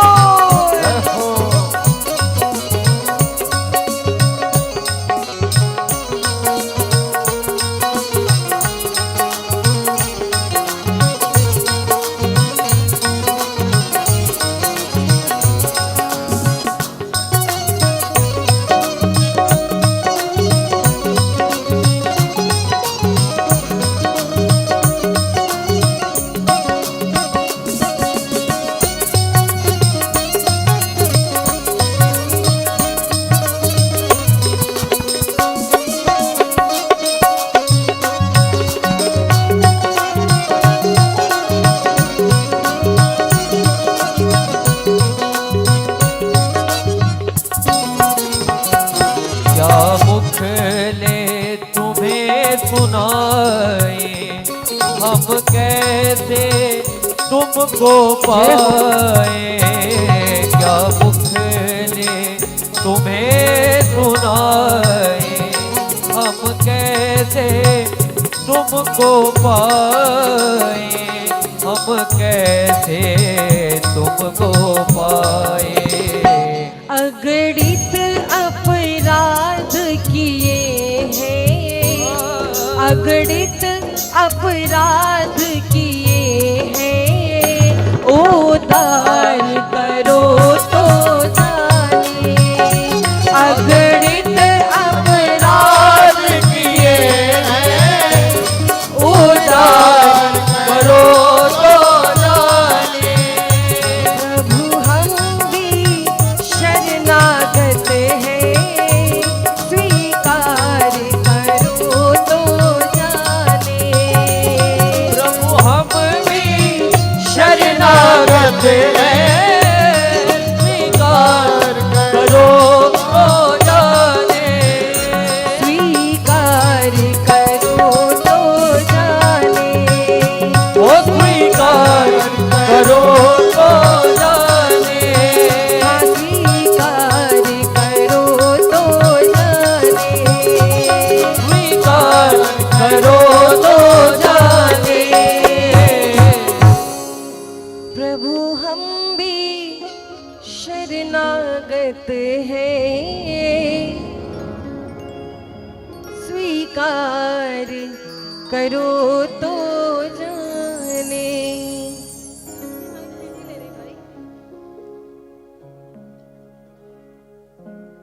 श्री राम, तो महाराज बाली का उद्धार किया है भगवान ने। सुग्रीव जी को उनका खोया हुआ राज्य मिल गया। अच्छा देखिए, बाली की जो पत्नी है तारा, बाली के समाप्त होने के बाद विकल होकर के रोने लगी। कहती प्रभु मेरा क्या कसूर था, आज मेरा तो सब कुछ चला गया। भगवान कहते हैं तारा को जब व्याकुल देखा है, भगवान ने समझाया है, आश्वस्त किया। भगवान कहते हैं क्षिति जल पावक गगन समीरा, पंच रचित अति अधम शरीरा। कहते हैं तारा देवी आप दुखी मत हो, ये शरीर क्या है, ये पंच तत्वों से निर्मित है। पृथ्वी, जल, अग्नि, आकाश और वायु। और एक दिन सबका ये शरीर जो पंच तत्वों से निर्मित है, इन्हीं पंच तत्वों में मिल जाना है। आप दुख को छोड़ दीजिए। बहुत समझाया है महाराज और तारा को आश्वस्त किया प्रभु ने। सुग्रीव जी को राज्य मिल गया, पत्नी मिल गई। अब महाराज क्या हुआ, सुग्रीव जी इतने खुश हुए, भगवान को जो वचन दिए थे भूल गए। यही होता है हमारा जब काम नहीं तो हे देवी मैया तुमको नारियल चढ़ाएंगे, हनुमान जी तुमको लड्डू चढ़ाएंगे। और भगवान जब काम करवा दिए, अरे कोनो देर थोड़ी हो रही है, भगे थोड़ी जा रहे हैं, किसी दिन जाकर चढ़ा देंगे। भगवान से किसी चीज का वादा मत करो, पहले तो वादा नहीं करना चाहिए, वचन दिया है तो उसको पूर्ण करिए। कुछ लोग हैं उनका काम बहुत जल्द होना चाहिए और भगवान को भूल जाते हैं, और जब भगवान को भूलोगे और कष्ट आएगा तब तांत्रिक, ओझा, वैद्य सबके पास दौड़ोगे। सुग्रीव जी को उनका राज्य मिल गया, पत्नी मिल गई, भूल गए भगवान को। भगवान को वचन दिए थे, इधर भगवान जानकी जी के विरह में विकल हो रहे हैं, जानकी किस अवस्था में होगी, कैसी होगी मेरी जानकी। इधर सुग्रीव जी नृत्य देख रहे थे, आनंद ले रहे थे। और महाराज 4 महीने बीत गए, 4 महीने तक भगवान कुछ बोले नहीं। अब समय दे रहे हैं, अब समय दे रहे, अभी भी संभल जाएगा, उसको याद आ जाएगी। ऐसे भगवान हमें भी समय देते हैं, हमें भी भगवान समय देते हैं, हम अपने आनंद में रहते हैं। और जब नाव मझधार में फंसती है तब हम रोना शुरू करते हैं, तब गिड़गिड़ाना शुरू करते हैं। ऐसे सुग्रीव जी आनंद में थे। 4 महीने जब बीत गए तब भगवान श्री राम कहते हैं कि सुग्रीव जी लगता है अपने वचन को भूल गए हैं। मैंने तो इतने दिन कुछ नहीं कहा कि जाने दो, इतने समय बाद उसे सुख मिला है, कुछ सुख का भोग कर ले। पर ये क्या, सुग्रीव जी तो भूल गए, ये भूल गए कि जानकी जी पर क्या बीत रही होगी। और महाराज लक्ष्मण जी तुरंत धनुष बाण निकाल कर खड़े हुए, प्रभु आदेश दो, जाकर मार देता हूं। राम जी ने कहा नहीं नहीं लक्ष्मण, अभी नहीं, कल जाना। राम जी ने क्या कहा, अभी नहीं मारो, कल मार देना। क्यों? अगर जीवन में कुछ अच्छा कोई करने वाला है या कुछ अच्छा करने का सोच रहा है तो तुरंत करना चाहिए। आपने कोई अच्छा चीज सोचा है, कहीं तीर्थ यात्रा करने का या फिर पूजन करने का, दान पुण्य करने का, कोई भी शुभ कार्य यदि आपने सोचा है तो उसमें देर नहीं करनी चाहिए। काल करे सो आज कर, लेकिन कहीं झगड़े झंझट की बात आए तो उसको कल पे टाल देना चाहिए। राम जी ने क्यों कहा लक्ष्मण जी से कल मारना? हो सकता है कल तक सुग्रीव जी को याद आ जाए, वो चले ही आए, या लक्ष्मण जी का क्रोध शांत हो जाए। तो जहां पर ऐसी स्थिति हो, घर में कोई व्यक्ति बिल्कुल वेग में हो, क्रोध में हो, कहे कि आज ही ये कर डालेंगे, तो उसको शांत करना चाहिए। आज नहीं कल पे टाल दीजिए, हो सकता है कल तक मना स्थिति बदल जाए। तो इसीलिए राम जी ने लक्ष्मण जी से कहा, भैया लक्ष्मण आप क्रोधित ना हो, कल चलेंगे सुग्रीव के पास। इधर हनुमान जी गए सुग्रीव के पास। महाराज सुग्रीव आपने अनर्थ किया है क्या? बोले 4 महीने बीत गए, जानकी जी की कोई खोज खबर नहीं, आप तो अपने आनंद में मस्त हैं। लक्ष्मण जी कहीं कुपित हुए तो कोई बचा नहीं पाएगा, बाली से तो बच गए, भगवान के बाणों से आप नहीं बचेंगे। सुग्रीव जी को स्मरण हुआ, अपनी भूल पर पछतावा होने लगा। दौड़ते हुए सुग्रीव जी आए, भगवान के चरणों में गिर गए, प्रभु क्षमा कर दीजिए, प्रभु हमें क्षमा कर दीजिए, भूल हो गई, अपराध तो दास से होता है, आप तो भगवान हैं, आप क्षमा कर सकते हैं। राम जी कहते हैं कोई बात नहीं सुग्रीव जी, पर अब आप अतिशीघ्र जानकी जी की खोज शुरू कर दीजिए। सुग्रीव जी ने वानर भालुओं की सेना को बुलाया, वानर भालू की सेना को तैयार किया। अब इस सेना के नायक है कौन? जामवंत जी। जामवंत जी का आदेश हुआ, सब वानर भालू एकत्रित हुए।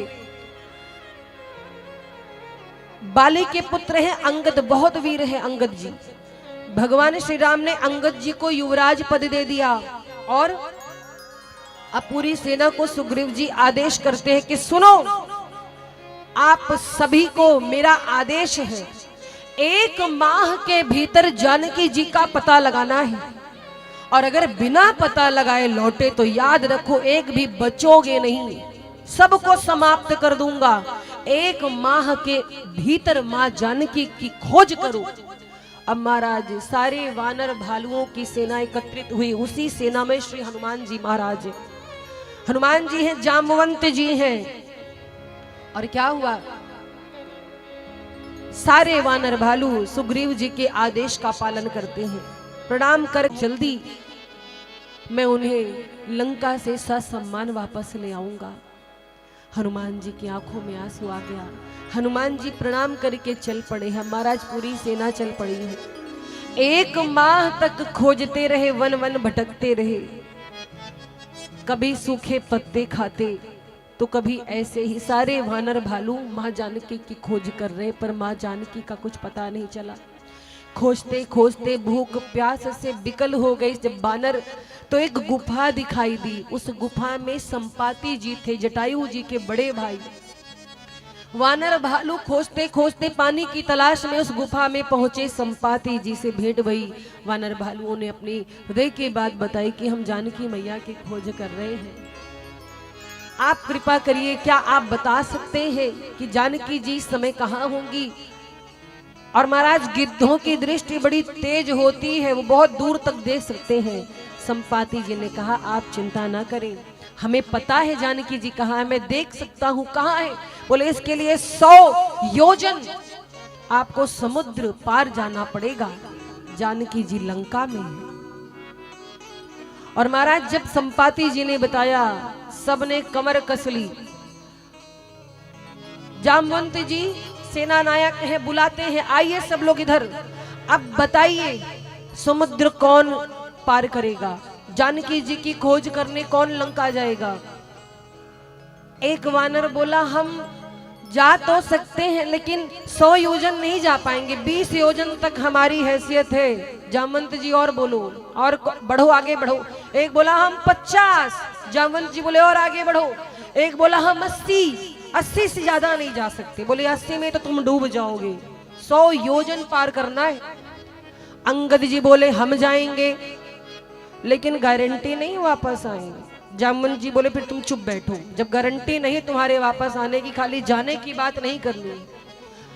अब जामवंत जी चिंता में है कि कोई जाने को तैयार नहीं, बड़ी बड़ी बातें सब कर रहे हैं पर जाने के लिए कोई तैयार नहीं। तो हनुमान जी को खोजा जाने लगा। हनुमान जी एक जगह बैठे थे शांत, अपनी शक्ति को भूले हुए। जामवंत जी ने कहा हनुमान जी आपका क्या विचार है, आप इस विषय में क्या कहना चाहेंगे? 100 योजन पार जाना है, समुद्र लांघना है। और महाराज अब जामवंत जी हनुमान जी से कहते हैं,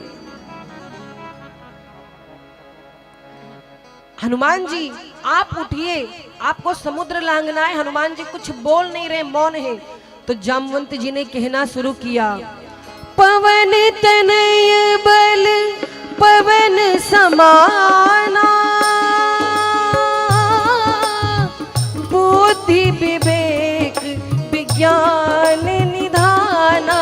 राम सिया राम सिया राम जय जय राम, राम सिया राम जय जय राम, राम सिया राम जय जय राम, राम सिया राम जय जय राम। जैसे कहा कि पवन तनय बल पवन समाना। हनुमान जी आप तो पवन के पुत्र हैं, पवन जैसा वेग है, आप तोड़ सकते हैं, क्या आप समुद्र पार नहीं करेंगे? हनुमान जी चुपचाप बैठे, कुछ बोल नहीं रहे। जामवंत जी ने कहा, इस बार दूसरी बात कही। क्या कहा कि हनुमान जी संसार में आपके लिए क्या कठिन है, आप तो कुछ भी कर सकते हैं। कवन सो काज कठिन जग माही, जो नहीं होत तात तुम पाही। राम सिया राम जय जय राम, राम सिया राम जय जय राम, राम सिया राम जय जय राम, राम सिया राम जय जय राम। क्या कहा कि कवन सो काज कठिन जग माही, जो नहीं होय तात तुम पाही। इस संसार में हनुमान जी ऐसा कोई कार्य नहीं है जो आपसे ना हो पाए, आपके लिए कुछ भी कठिन नहीं है, आप कर सकते हैं। हनुमान जी अभी भी बैठे हैं। इस बार जामवंत जी ने सोचा कि कोई ब्रह्म रूपी ब्रह्म बाण रूपी वचन बोलना चाहिए, जिसको सुनकर चुपचाप हनुमान जी खड़े हो जाएं। तो क्या कहा हनुमान जी, आपका अवतार इस धरती पर क्यों हुआ है जानते हैं? आप इस धरती पर क्यों अवतरित हुए हैं? क्या अपने अवतार के उद्देश्य को आप भूल गए हैं? हरे राम काज के लिए आप पृथ्वी पर आए हैं, और आज इसी राम काज को करने के लिए आप इतना विलंब क्यों कर रहे हैं हनुमान जी? और इस बार क्या कहा, राम काज लगी तब अवतारा हो, सुनते ही भयऊ पर्वताकारा।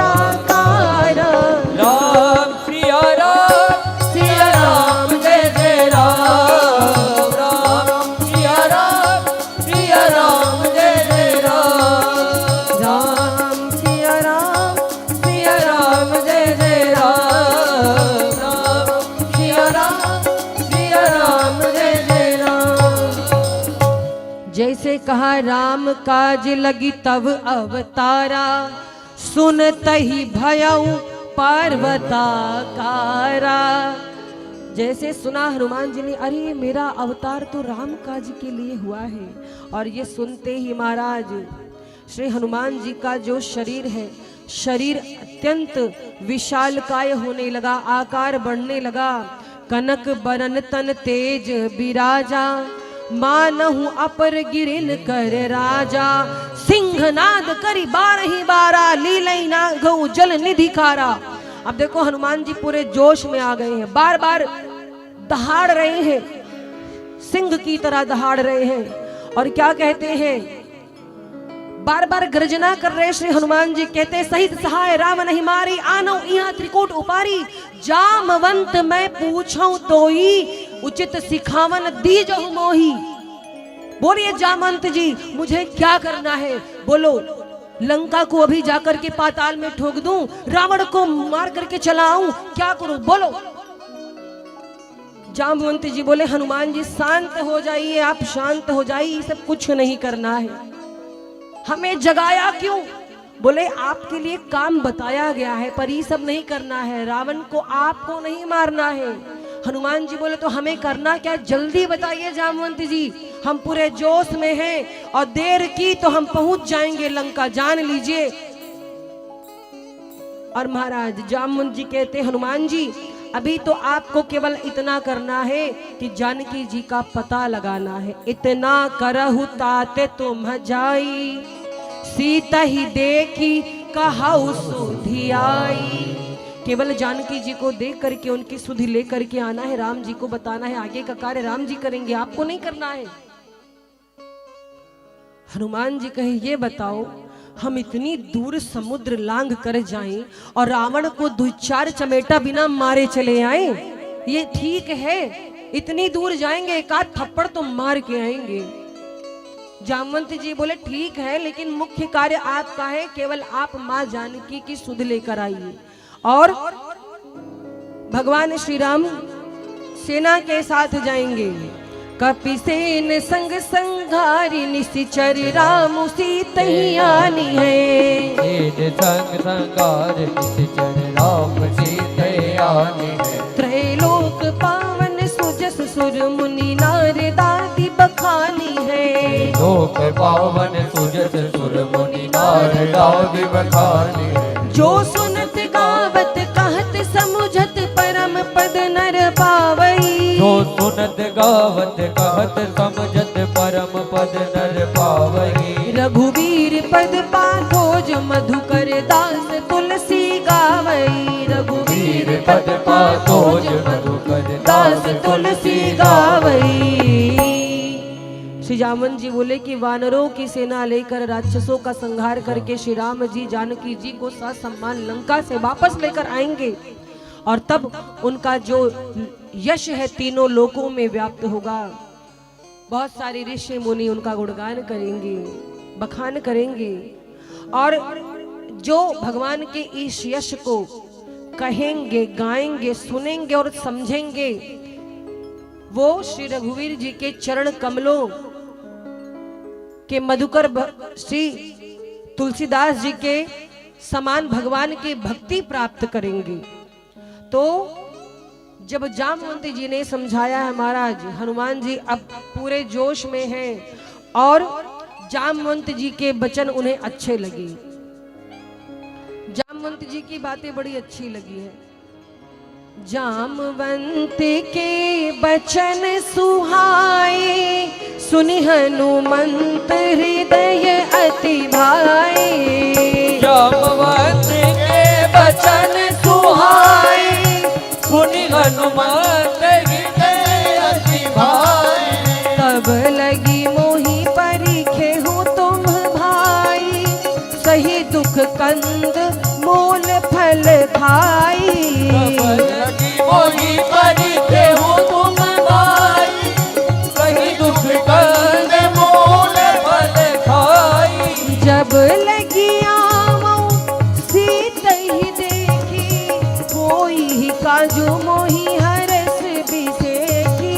जब लगे आवहु दही देखे, मोहि काजू मोहि हरस बिसेखी। यह कही नाई सबनी कर माथा, चलु हरस हिय धरि रघुनाथा। जब कही नाई सबन कहु माथा, चले हरस हिय धरि रघुनाथा। सिंधु तीर एक भूधर सुंदर, कौतुक कूदी चढ़्यो ताऊ पर। तो तेरे एक भोर सुंदर, कौतुक कूदी चढ़ो ऊपर। बार बार रघुबीर संहारी, तर क्यों पवन तनय बल भारी। बार बार रघुवीर समारी, तरके पवन तनय बल भारी। और जेहि गिरि चरण दे हनुमंता, चले सोगा पाताल तुरंता। गिरि चरण दे हनुमंता, चले सुगा पाताल तुरंता। और हनुमान जी कैसे चल रहे, मानो राम जी का बाण चला हो। गोस्वामी जी लिखते हैं, जिमी अमोघ रघुपति करबाना, एही भांति चले हनुमाना। अमोघ रघुपति करबाना, एही भांति चले हनुमाना। एही भांति चले हनुमाना। एही भांति चले हनुमाना। जामवंत जी के वचन बड़े अच्छे लगे श्री हनुमान जी को, और हनुमान जी अब लंका जाने के लिए तैयार हैं। अपने साथी मित्रों से कहा कि जब तक मैं जानकी जी की सुधि लेकर के नहीं आता, तुम लोग यहाँ से वापस जाना मत, मेरी प्रतीक्षा करना।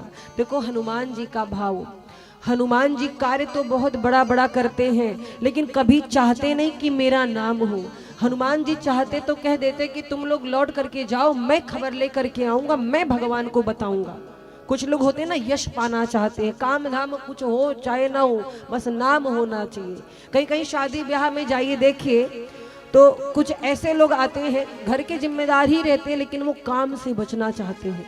काम कुछ करना ना पड़े, कोई जिम्मेदारी दे ना, और कहीं घर मालिक को आता देखा, ए सब्जी में नमक बढ़िया पड़ा है, तेल कम डालना, हाँ ऑयली नहीं बनना चाहिए, नुकसान करेगा, तुम जल्दी जल्दी अपना काम करो, कुर्सी यहाँ रखो। ऐसी एक्टिंग करते मारा सारी व्यवस्था यही देख रहे हो, देखने वाले को लगता अरे बेचारे ने बहुत काम किया है। तो कुछ लोग होते हैं बस यश जीतना चाहते हैं, लेकिन हनुमान जी यश नहीं जीतना चाहते। हनुमान जी ने क्या कहा कि हम सब मिल करके जानकी जी की सूचना एक साथ चलकर श्री राम जी को देंगे। किसी एक का नाम नहीं होना चाहिए, सबको सम्मान मिलना चाहिए, सबका यश होना चाहिए। इसीलिए कहा कि जब तक मैं जानकी जी को देखकर लौट ना आऊं तब तक आप लोग यही रहना, काम तो अवश्य होगा, आप मेरी प्रतीक्षा करना। और महाराज श्री रघुनाथ जी का नाम हृदय में बार बार लेकर श्री हनुमान जी चले हैं। समुद्र के तीर पर एक सुंदर पर्वत था, हनुमान जी खेल से ही अनायास उस पर कूद करके चढ़ गए, और जैसे चढ़े हैं बार बार हनुमान जी राम जी के नाम का स्मरण कर रहे हैं, और बड़ी वेग से उछली। और महाराज गोस्वामी जी लिखते हैं, हनुमान जी जिस पर्वत पर पांव रखते हैं वो पर्वत पाताल में धंस जाता है, इतने बलशाली श्री हनुमान जी। हनुमान जी राम जी के अमोघ बाण की तरह चले हैं। समुद्र देवता ने मैनाक जी से कहा कि मैनाक जी, आपको पता है भगवान श्री राम जी के कार्य करने के लिए हमारे मित्र का पुत्र जा रहा है। हनुमान जी हमारे मित्र के पुत्र हैं, बहुत बड़ा कार्य करने जा रहे हैं, उनको बोलिए थोड़ी देर विश्राम कर ले। तो मैनाक जी निकले बाहर और बोले, हनुमान जी आइए थोड़ा आराम कर लीजिए। हनुमान जी कहते हैं, राम काजु कीन्हे बिनु मोहि कहाँ विश्राम। राम काज कीन्हे बिनु मोहि कहाँ विश्राम। जब तक राम जी का कार्य ना हो जाए हमको आराम करने का टाइम नहीं है, आप क्षमा करें, मैं चलता हूं। और महाराज जैसे हनुमान जी को जाते हुए देखा है, देवताओं ने सोचा हनुमान जी के बल बुद्धि की परीक्षा लेनी चाहिए, हनुमान जी उस योग्य है कि नहीं है, ये राम जी का कार्य कर पाएंगे कि नहीं। तो क्या किया, सर्पों की मैया को भेजा है, सुरसा को। सुरसा जी आई और वेश बदलकर सुरसा मैया हनुमान जी के मार्ग में खड़ी हो गई। हनुमान जी के मार्ग में खड़ी हुई, हनुमान जी से कहती है, कहाँ जा रहे हो। हनुमान जी बोले, अपने प्रभु का कार्य करने। सुरसा जी बोली, अच्छा पहले मेरी भूख मिटाओ, मुझे भूख लगी है, पहले मैं तुम्हें खाऊंगी। हनुमान जी बोले, अरे रुक जाओ, भगवान का कार्य करके आ जाऊं, राम जी को सूचना दे दो फिर मुझे खा लेना। बोली, अच्छा बड़े चालाक बनते हो, एक बार चले जाओगे तो आओगे दोबारा। हनुमान जी बोले, हम झूठे नहीं हैं, हम सही बोलते हैं। सुरसा बोली, ना बिना खाए जाने नहीं दूंगी। हनुमान जी बोले, जब इतना इंपॉर्टेंट तुम्हारा काम है तो आओ खा लो हमें। और जैसे कहा महाराज, सुरसा लगी अपना मुख बढ़ाने, किसी भी प्रकार से जाने नहीं देती हनुमान जी को। हनुमान जी कहते, आओ मुझे खा लो। अब महाराज सुरसा जी और हनुमान जी के बीच में क्या हो रहा है देखिए। जो जन भरते ही बदन पसारा, जो जन भरते ही बदन पसारा, कपितन कीन दुगुन विस्तारा, कपितन कीन दुगुन विस्तारा। सोरह जो जन मुख ते ही ठयऊ, सोरा जो जन मुख ते ही ठयऊ। तुरत पवन सुत 32 भयऊ, तुरत पवन सुत 32 भयऊ। जस जस सुरसा बदन बढ़ावा, जस सुरसा बदन बढ़ावा। तासु दून कपि रूप दिखावा, दोन कपि रूप दिखावा। सत जो जन ते ही आनन कीन्हा, जो जन ते ही आनन कीन्हा। अति लघु रूप पवन सुत लीन्हा, लघु रूप पवन सुत लीन्हा। बदन पैठ पुनि बाहिर आवा, बदन पैठ पुनि बाहर आवा। माँ का पिता ताहि सिरुनावा, का विदाता ही तिरुनावा। मोहि तुरन जेहि लागे पठावा, मोहि तुरन जेहि लागे पठावा। बुद्धि बल मरम तोर मैं पावा, बुद्धि बल मरम तोर मैं पावा। महाराज जैसे भगवान के दूत श्री हनुमान जी ने कहा कि आकर मुझे खा लो ना, सुरसा लगी अपना मुख बढ़ाने और योजन यानी 1 योजन का मुख बढ़ाया है। 1 योजन का मुख बढ़ाया महाराज, तो हनुमान जी ने 2 योजन का स्वरूप बना लिया।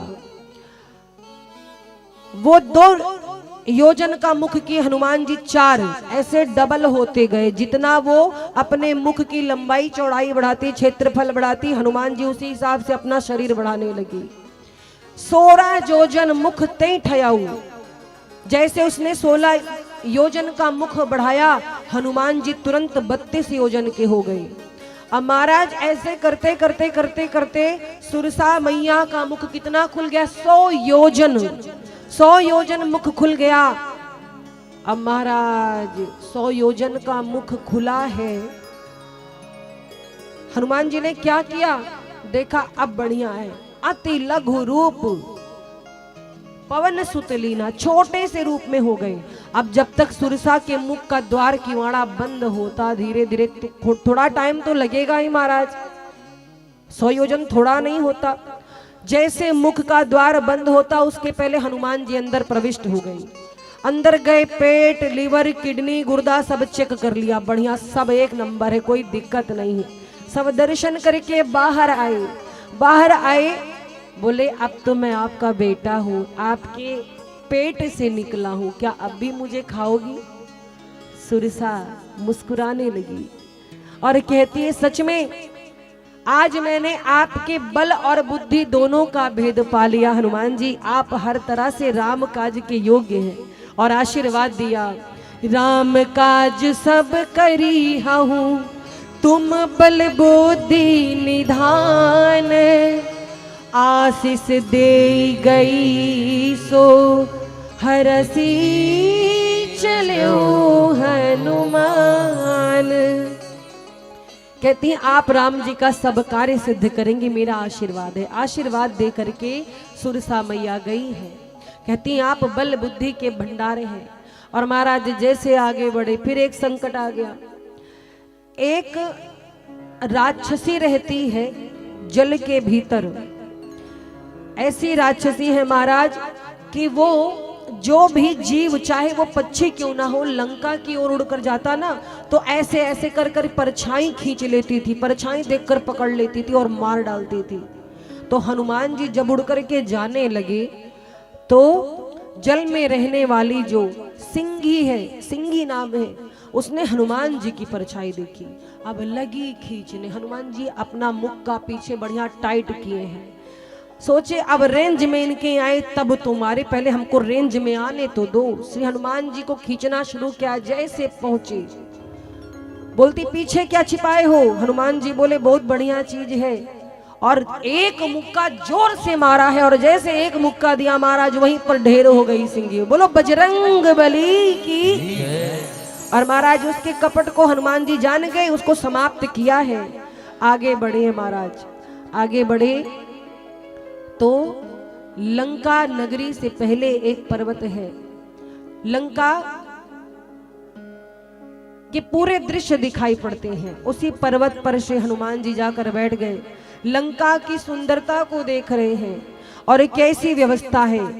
गोस्वामी जी लिखते हैं, कनक कोट विचित्र मणिकृत सुंदरायत नागना चौहट हट सुबट चारु पुर बहुविधि मना गजबाजी खच्चर निकर परिचर रथ बरोधन गोगन बहुरूप निचर जोत अति बल सेन वर्णत नहीं बले वन बाग उपवन वाटिका सर गोप बापी दो है नर नाग दुर्गंधर्व कन्या रूप मुनि मन मोहरी कहु माल देह विशाल से समान अति बल कर नादाय कारण विरही बहुविधि एक एकन तर करि जतन भट कोटिन विकट तन नगर चहुदिस रचई कहु महिष मानुष धेनु भर फल निशाचर वर्जन लागी तुलसीदास इनकी कथा कछु एक है कही रघुबीर सर तीरथ शरीर त्यागी गति पे है सही। महाराज ऐसी सुंदरता है लंका की।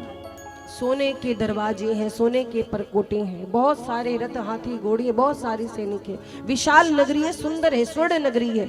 देखते रह गए हनुमान जी, लेकिन सोचा कि हम यहाँ लंका के सौंदर्य को देखने नहीं आए हैं, हमें ये गिनती करनी कि इसके अंदर राक्षस कितने हैं और किस प्रकार के हैं।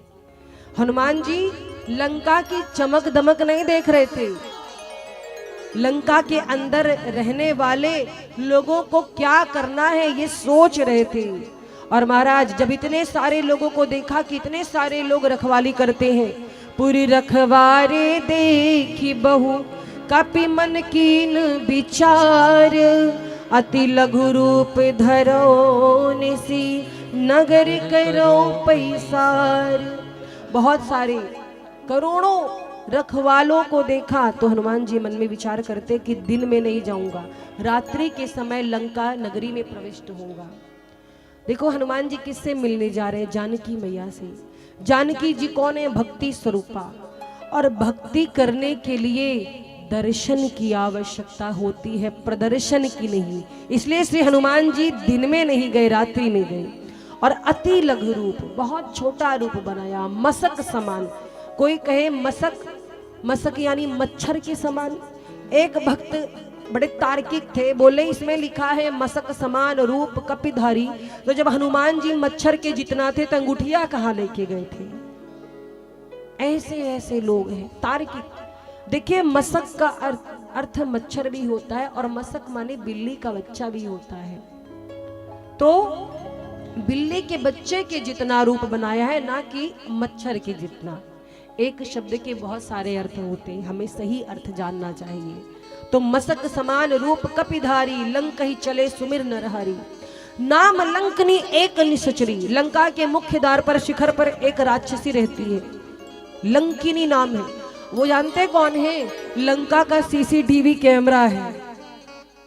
वो लंका की सीसीटीवी कैमरा, कौन आता है कौन जाता है सब दर्ज होता रहता है। हनुमान जी ने देखा है तो बैठी है ऊपर, पहले इससे निपटना पड़ेगा।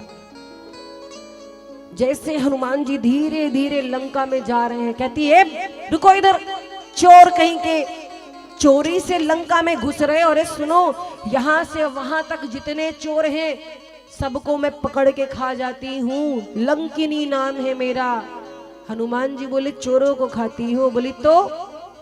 हनुमान जी बोले पहली बात तो हम चोर नहीं हैं, और सुनो सबसे बड़ा चोर तो तुम्हारा राजा रावण है, उसको तो तुमने कुछ किया नहीं, उससे बड़ा चोर कोई है? लंकिनी कहती इस नगर में प्रवेश नहीं कर सकते हो। हनुमान जी ने मुक्का फिर पीछे किया, पूरे तैयारी में इसको देना है प्रसादी राम नाम की। बोली ये हाथ पीछे क्या छिपाए हो? हनुमान जी बोले खाओगी, बहुत बढ़िया प्रसाद लाए हैं। बोली है क्या?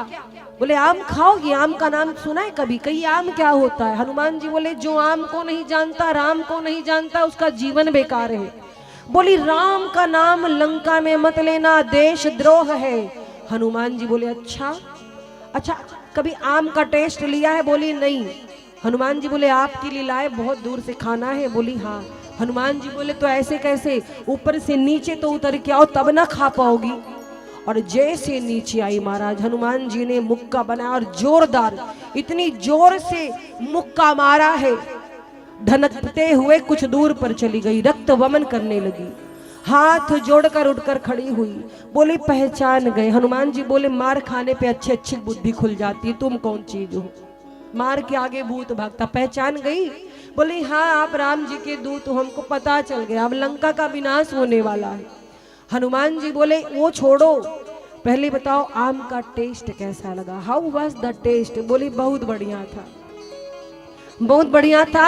आप जाइए, आपका वीजा पासपोर्ट सब तैयार है, आप जा सकते हैं, कुछ भी नहीं चेक करेंगे, आप जाइए। हनुमान जी बोले हाँ अब हमको जाने दो। और महाराज लंकिनी हाथ जोड़कर हनुमान जी को प्रणाम करती, कहती मैं जान गई कि आप राम जी के दूत हो। मुझे पता है जब ब्रह्मा जी ने रावण को वरदान दिया था तो मैं वही थी, और कहे थे कि बिकल हो सितय कब के मारे, तब जाने सुनिश्चर संघारे। अब निशाचरों का संहार होने वाला है। और महाराज ताते स्वर्ग अपवर्ग सुख धैर्य तुलाइक अंग, तूल नता ही सकल मिली जो सुख लव सतसंग। हनुमान जी कौन है? संत है। एक क्षण का सत्संग हुआ, हनुमान जी से बात हुई, संत है हनुमान जी। और एक क्षण के सत्संग से देखो लंकिनी की बुद्धि सुधर गई, लंकिनी की बुद्धि सुधर गई। तो महाराज संतों के संग से बुद्धि सुधरती है, प्रवृत्ति बदलती है। और गोस्वामी जी लिखते हैं कि स्वर्ग और मोक्ष के सुखों को यदि तराजू के एक पलड़े पर रख दिया जाए तो वे सब मिलकर के उस सुख के बराबर नहीं होते हैं जो सत्संग से सुख प्राप्त होता है। वो सुख ज्यादा वजनदार होता है, ज्यादा प्रभावशाली होता है। अब महाराज लंका नगरी में एंट्री मिल चुकी है, हनुमान जी जा रहे हैं। श्री राम जी को हृदय में सुमिरन करके हनुमान जी चल पड़े हैं। एक बड़ी सुंदर चौपाई है सुंदर कांड की। प्रवेशी नगर कीजे सब काजा, हृदय राख कौशलपुर राजा। आप किसी विशेष काम से कहीं बाहर जा रहे, किसी दूसरे शहर या स्थान पर जा रहे हैं, इस चौपाई का स्मरण कर लेना, आपका कार्य सिद्ध होगा, ये पक्की बात है। तो मिल करके बोलेंगे, प्रवेशी नगर कीजे सब काजा, हृदय राखी कौशलपुर राजा। प्रवेशी नगर कीजे सब काजा, हृदय राखी कौशलपुर राजा। करल सुधारी पुकरहि मिताई, गोपद सिंधु अनल शीतलाई। करल सुधारी पुकरहि मिताई, गोपद सिंधु अनल शीतलाई। गरुड़ सुमेरु रेणु समताही, राम कृपा करी चितवा जाही। गरुड़ सुमेर रेणु समतारी, राम कृपा करि जितवा जागे। अति लघु रूप धरऊ हनुमाना, बैठा नगर सुमिरि भगवाना। अति लघु रूप धरे वो हनुमाना, बैठा नगर सुमिरि भगवाना। मंदिर मंदिर प्रति कर शोधा, देखे जहाँ तहाँ अगणित जोधा। मंदिर मंदिर प्रति कर शोधा, देखे जहाँ तहाँ अगणित जोधा। गयहु दसानन मंदिर माही, अति विचित्र कही जात सोनाही। गयहु दसानन मंदिर मागे, अति विचित्र कही जात सोनागे। शयन किए देखा कपितेहि, मंदिर महु न दीख बैदेहि। शयन किए देखा कपिते, मंदिर महु न देखि बैदेहि। भवन एक पुन दीख सुहावा, हरि मंदिर कहाँ भिन्न बनावा। भवन एक पुनि देख सुहावा, हरि मंदिर तबेन बनावा। भवन एक पुन दीख सुहावा, हरि मंदिर तहाँ भिन्न बनावा। भवन एक पुनि देख सुहावा, हरि मंदिर तबेन बनावा। रामायुध अंकित ग्रह, शोभा बरनी न जाई। नव तुलसी का वृंद तहाँ, देखी हरस कपीराई। हनुमान जी अब लंका में हर महल में जा करके जानकी जी को खोज रहे। खोजते खोजते रावण के महल में पहुंचे, पूरा महल छान डाला, जानकी जी वहां दिखाई नहीं दी। रावण मदिरा पीकर सो रहा था। हनुमान जी ने कहा, जब जानकी जी यहाँ नहीं है तब होंगी कहाँ। और आगे बढ़े तो एक भवन ऐसा दिखाई दिया जो और भवनों से अलग था, वो विभीषण जी का भवन था। और महाराज, जो सज्जन पुरुष होते हैं, भगवान के भक्त होते हैं ना, उनकी पहचान ही अलग होती है, उनके घर की स्थिति भी अलग होती है। जो भगवान के भक्त हैं उनके घर जाइए तो आपको भगवान के चित्र जरूर मिलेंगे, और तुलसी का पौधा अवश्य मिलेगा। तो जब सुंदर सुंदर तुलसी के पौधे के बागीचे को देखा, हनुमान जी ने कहा, अरे वाह, ये तो लगता है किसी वैष्णव का घर है, किसी भक्त का घर है। पर लंका निश्चर निकर निवासा, यहाँ कहाँ सज्जन करवासा। इस लंका में तो इतने पापी रहते, राक्षस रहते, यहाँ कोई बढ़िया आदमी कैसे रह सकता है। और महाराज, हनुमान जी ये सोच ही रहे थे, तब तक मन महु तरक करे कपि लागा। राम राम का जाप करना श्री हनुमान जी ने शुरू किया। और ते ही समय, प्रातः काल के समय, विभीषण जी जागे। विभीषण जी निद्रा में थे। जैसे ही हनुमान जी ने राम राम का जाप किया, उसी समय विभीषण जी उठ गए।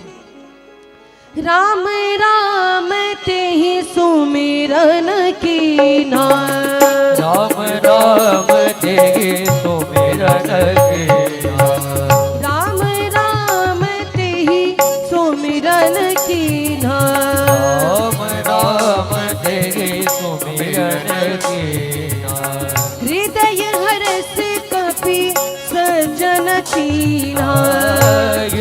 हरत कपि सजन राम नाम तेगी सुमिरन कीना राम नाम तेगी सुमिरन हृदय हरत कपि सजन चीना हृदय हरत कपि सजन चीना सजन चीना राम नाम तेगी सुमिरन चीना राम नाम तेगी राम नाम तेगी राम नाम तेगी सुमिरन कीना। जैसे विभीषण जी ने राम राम के तारक मंत्र को सुना है, विभीषण जी उठ गए हैं और जैसे ही उठे हैं सामने श्री हनुमान जी को देखा। हनुमान जी ने वेश धारण किया था साधु का। हनुमान जी को देखकर विभीषण जी बड़े आनंदित हुए। राम राम का उच्चारण सुनकर विभीषण जी हर्षित हुए और जाकर कहते हैं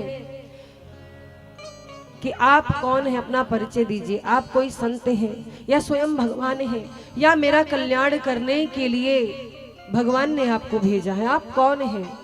हनुमान जी ने अपना परिचय दिया। वैष्णव जानकर, भक्त जानकर विभीषण जी को बोले, मैं राम जी का दूत हूँ, जानकी जी का पता लगाने आया हूँ।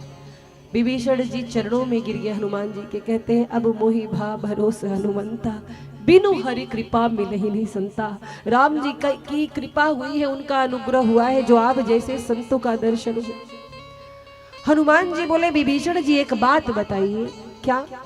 बोले, इतनी बड़ी लंका नगरी में एक आप ही भक्त दिखाई देते हैं, रहते कैसे हैं? बोले, सरकार जैसे 32 दांतों के बीच में एक तो जीव रहती, वैसे रहता हूँ इस लंका में। बोले, वो तो ठीक है विभीषण जी, आपने अपने भवन के बाहर राम लिखवाया है, कभी रावण ने नहीं देखा, कभी क्रोधित नहीं हुआ? विभीषण जी बोले, वही तो बात है, रावण भैया कई बार आए, देख कर गए, तो क्या उनको क्रोध नहीं आया? विभीषण जी बोले, हमने अपने भैया को पट्टी पढ़ा दी। क्या? बोले, जब भैया रावण आए, बोले ये राम क्यों लिखा है? तो मैंने कहा, भैया रा से रावण, माँ से मंदोदरी, आपका और भाभी का नाम लिखा है। रावण गदगद होकर चले गए। हनुमान जी कहता, बढ़िया है, ऐसे भक्त होना चाहिए। देखो महाराज, ये कथा संदेश देती है कि विभीषण जी प्रतिकूल परिस्थिति में भी राम जी का भजन करते हैं। विचार करने की बात है, जिस देश में भगवान का नाम लेना देशद्रोह है, पाप है, ऐसे राक्षसों की नगरी में प्रतिकूल अवस्था में भी विभीषण जी भक्ति कर लेते हैं। और यहाँ सब सुविधा होते, सब कुछ होते, अपने घर में टांग फैलाए पड़े रहते हैं लोग। कथा हो रही, भागवत हो, कोई टीवी में देख लेंगे, मोबाइल में देख लेंगे। अरे महाराज, टीवी मोबाइल में वो आनंद नहीं आता है, वो तो ऑप्शन उनके लिए है जो हर तरह से लाचार है, विवश है या कोई कार्य है। भगवान ने ठीक ठाक बनाया है, शरीर स्वस्थ है, पांव पे चल करके जाना चाहिए। उन हाथों से सेवा करिए जो हाथ प्रभु ने आपको दिए हैं। उन आंखों से प्रभु का दर्शन कर लीजिए, कानों से कथा सुन लीजिए। क्षमा करें, ये मैं नहीं कहती, पर मानस में लिखा है, जिन हरि कथा सुनी नहीं काना, श्रवण रंध्र अहि भवन समाना। मतलब जिन कानों ने कभी भगवान की कथा जीवन में एक भी बार ना सुनी हो, वो कान नहीं होते, सांप के बिल होते हैं। और ये बात मानस में लिखी, अपने तरफ से मैं नहीं कह रही। तो महाराज विभीषण जी ने हनुमान जी को पता बताया।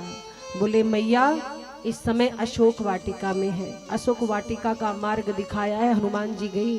हनुमान जी एक वृक्ष पर जाकर बैठ गए। मैया नीचे बैठी हैं दुखी अवस्था में, बहुत दुखी है माता। हनुमान जी जब गए तो क्या देखा, माँ जानकी विरह में सूख करके बिल्कुल दुबली पतली हो गई हैं और मुख से केवल राम राम कहती रहती हैं। हनुमान जी गए और क्या किया, राम कथा सुनाई, राम जी का गुणगान करने लगे। जानकी मैया ने देखा चारों ओर कोई दिखाई नहीं देता। कहती हैं, जो इतनी सुंदर कथा कह रहा है वो सामने क्यों नहीं आता। हनुमान जी ने पहले मुद्रिका गिराई। मुद्रिका जब गिरी तो जानकी जी समझ गई कि ये कोई अपना है, क्योंकि ये मुद्रिका तो राम जी की है। और हनुमान जी जब सामने आई तो जानकी जी एक बार डर गई, क्योंकि हनुमान जी को कभी जानकी जी ने देखा नहीं था। भयभीत तो हो गई, उन्हें लगा कि रावण ने किसी को भेजा है। तब हनुमान जी ने अपना परिचय दिया, अपनी पूरी कहानी बताई, राम जी से कैसे भेंट भई और राम जी ने ही हनुमान जी को भेजा है, ये बात बताई है। अब जानकी मैया कहती हैं कि हनुमान जी, हमारे जीवन में बड़ा कष्ट है, मुझे एक ही बात का दुख है कि राम जी मुझे भूल गए हैं। हनुमान जी कहते नहीं मैया, प्रभु आपको भूले नहीं हैं। बोली एकदम भूल गए हैं, भूले ना होते तो यहाँ अभी तक आ चुके होते। रावण के अत्याचार से मैं तंग आ चुकी हूँ, क्योंकि रावण हमेशा चंद्रहास दिखाता, मेरी पटरानी बन जा। और जानकी जी केवल अपने हृदय की बात किससे कहती थी? केवल त्रिजटा से कहती थी। विभीषण जी की पुत्री है त्रिजटा, त्रिजटा रखवाली करती, त्रिजटा से सारी बात कहती थी। और त्रिजटा जानकी मैया को सदैव आश्वस्त करती। तो जानकी जी हनुमान जी से जब मिली और कहती है कि हनुमान जी, राम जी हमको भूल गए हैं। कैसे? बोले जब जयंत ने मेरे पांव में अपने चोंच से प्रहार किया था, उस समय राम जी ने बाण लगा दिया था जयंत के पीछे। आज रावण ने मेरा हरण कर लिया है, पर राम जी चुप बैठे हैं। हनुमान जी कहते हैं माँ एक बात बताइए, आप कैसे कह सकती हैं कि भगवान चुप बैठे हैं? भगवान को आपकी खबर नहीं है। जयंत के पीछे भगवान ने बाण लगाया था माँ, बात सही है। जानकी जी बोली हाँ। हनुमान जी ने कहा कि वो बाण केवल जयंत को दिखाई पड़ रहा था और किसी को दिखाई पड़ रहा था नहीं। तो माँ आपको कैसे नहीं, आप कैसे जानती हैं कि भगवान का बाण लंका में नहीं आ चुका है? वो केवल रावण को दिखाई देगा मैया, आपको नहीं दिखाई देगा। और आपको भी पता है, आपने भी देखा है और किसी ने नहीं देखा। तो महाराज माँ जानकी कहती हैं कैसे कैसे वो बाण मान लूं कि रावण के पीछे लग गया है। हनुमान जी कहते अभी रावण आपको आकर डरा रहा था तो आपने रावण से कहा खल सुधि नहीं रघुवीर बाण की। अभी आपने कहा कि आपको रघुवीर जी के बाणों की सुधि है कि नहीं है। तो माँ आप भी जानती हैं कि रघुनाथ जी का बाण ये हनुमान आ चुका है लंका में। मैया चिंता ना करो। और माँ मुझे आज्ञा नहीं है कि मैं आपको लेके जा सकूं, मैं तो बस पता लगाने आया हूँ। मैं केवल पता लगाने आया हूँ। रघुनाथ जी को जाकर बताऊंगा भगवान बहुत बड़ी सेना लेकर आएंगे और रावण का संहार करेंगे। माँ जानकी कहती ये बताइए हनुमान जी कि राम जी के पास जो सेना है उसमें वीर तो है। हनुमान जी बोले बहुत बड़े बड़े वीर हैं मेरी तरह। अब देखो उस समय हनुमान जी छोटे से हैं तो क्या कहा कि मैया भगवान की सेना में बहुत बड़े बड़े वीर हैं। जानकी मैया कहती है अच्छा। हनुमान जी कहते हैं मैं सबसे सीनियर हूँ और उस समय छोटे से रूप में थे। जानकी मैया सोचती है जब ये सीनियर का हाल है तो जूनियर कैसे होंगे। हनुमान जी कहे माँ मैं सबसे सीनियर हूँ। सीनियर, सी मतलब दिखाई देना और नियर मतलब पास, जिसको बहुत पास से देखना पड़े वो सीनियर। जानकी मैया के मन में संशय हुआ। हनुमान जी समझ गए माँ को शंका हो रही मेरे इस छोटे से रूप को देखकर। सो हनुमान जी ने अपना स्वरूप बढ़ाया और जब हनुमान जी का रूप बढ़ने लगा है हनुमान जी कहते माँ अब देख लो मेरा शरीर कितना विशालकाय है, ये तो मैं छोटे रूप में आया था। जानकी मैया कहती बस हनुमान मैं समझ गई, आ जाओ नीचे आ जाओ। और आशीर्वाद दिया है अजर अमर गुण निध सित हो करहु सदा रघुनायक छहु। आप पर भगवान श्री राम कृपा करेंगे, आप उनके प्रिय होंगे। हनुमान जी बोले मैया पता तो लग गया, लेकिन ये बताइए भूख बड़ी जोर से लगी, क्या करूं? बहुत जोर से भूख लगी, आपकी आज्ञा हो तो थोड़ा फल वल खा लूं। वैसे भी लंका में सब मांसाहारी है, शाकाहारी कोई है नहीं। इतने सारे बागीचे में फल क्या होंगे? माँ ने कहा खा लीजिए हनुमान जी, लेकिन यहाँ के जो रखवाले बहुत बड़े बड़े राक्षस हैं। हनुमान जी कहते उनका भय मुझे नहीं है, बस आप आज्ञा दीजिए। माँ से आज्ञा लेके हनुमान जी गए। हनुमान जी गए फल खाने के लिए, और जब फल को खाने लगे तो राक्षसों ने पूछा, बंदर तुम क्या कर रहे हो? हनुमान जी बोले तुम्हारा इंतजार कर रहे हैं, आओ। और महाराज वृक्ष को तोड़ना शुरू किया। बंदर को देख करके सारे लंकावासी दौड़े, जितने सैनिक थे रावण के, और हनुमान जी ने सबको दंडित किया है, सबको मार पीट कर भगाया। अच्छा, गोस्वामी जी चौपाई भी बहुत बढ़िया लिखते हैं। जैसी परिस्थिति होती है ना, वैसे गोस्वामी जी ने चौपाई भी लिखी है। रावण के सैनिकों को जब हनुमान जी ने मारा तो हांफते हांफते भाग करके आए रावण के पास, और रावण से कहते हैं, देखिए इतनी सांस फूल रही थी उनकी कि 2 अक्षर से ज्यादा वाले शब्द नहीं बोल पा रहे थे। तो कह रहे हैं, नाथ एक आवा कपि भारी। रावण ने सुना बंदर आ गया है। रावण कहता है, शर्म नहीं आती, एक बंदर से डर गए हो? बंदर आ गया तो क्या हो गया? अब अभी तक 2-2 अक्षर वाले शब्द बोल रहे थे, अब सैनिक कहते हैं 3-3 अक्षर वाले शब्द बोलते, कहते ते ही अशोक वाटिका उजारी। रावण ने कहा अच्छा, और तुम डर के भाग आए, मारते क्यों नहीं हो? बोले सरकार उसको मारना हमारे बस की बात नहीं है। क्योंकि हनुमान जी कैसे मारते पता है? हनुमान जी कोई भी अगर सैनिक आता है तो लगते उसको रगड़ रगड़ करके मारते। किसी ने कहा क्या कर रहे हो? हनुमान जी बोले कीर्तन कर रहे हैं, मजीरा बजा रहे हैं, जय श्री राम जय श्री राम जय श्री राम। रगड़ दिया आपस में जितने भी राक्षस आए, और महाराज बाकी जो राक्षस बचे उन्हें पूंछ में लपेट लपेट के हनुमान जी ने पटकना शुरू किया। रावण कहता है कि तुम लोग एक बंदर से हार गए। बोले सरकार अरे वो बहुत विशाल बानर है, कोई साधारण बानर नहीं है। रावण कहता है तो पीछे से चोर हमला करो।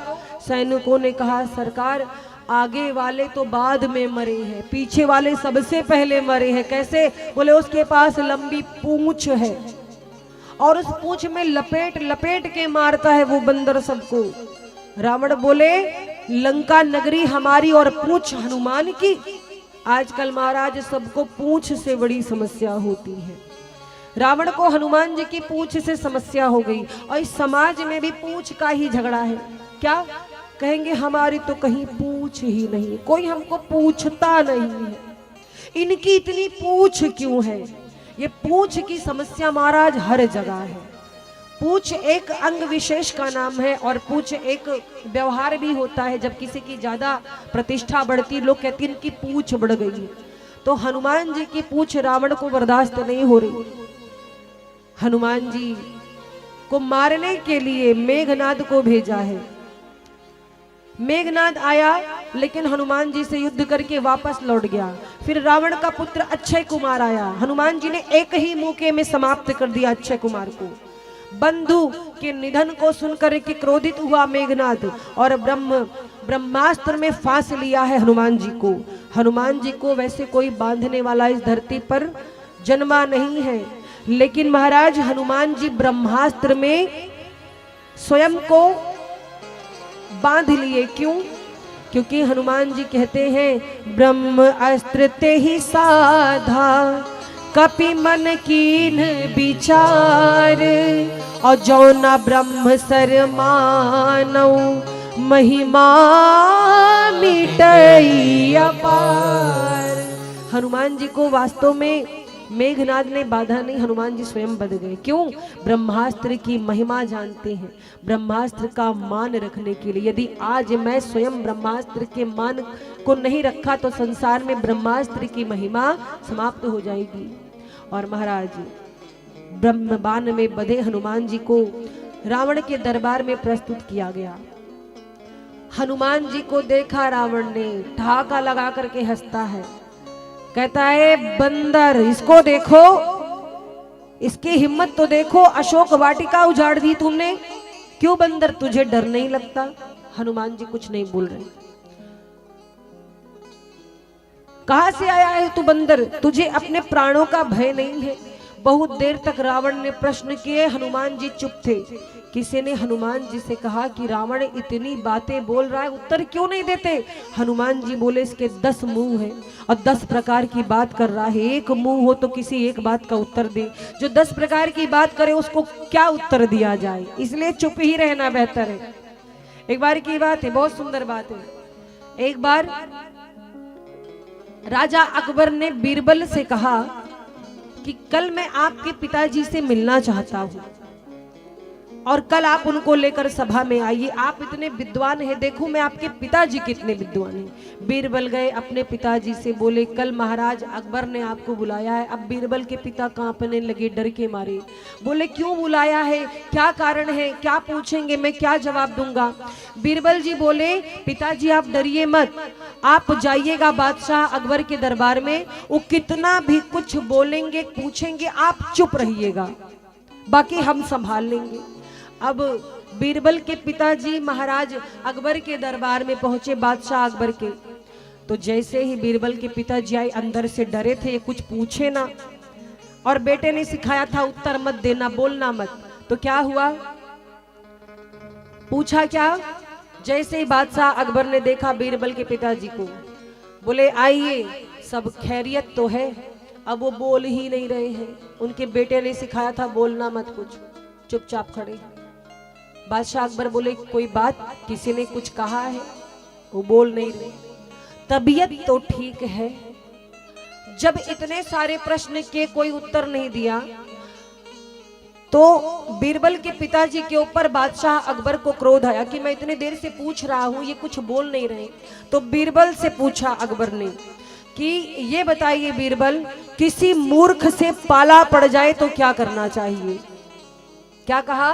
किसी मूर्ख से यदि पाला पड़ जाए तो क्या करना चाहिए?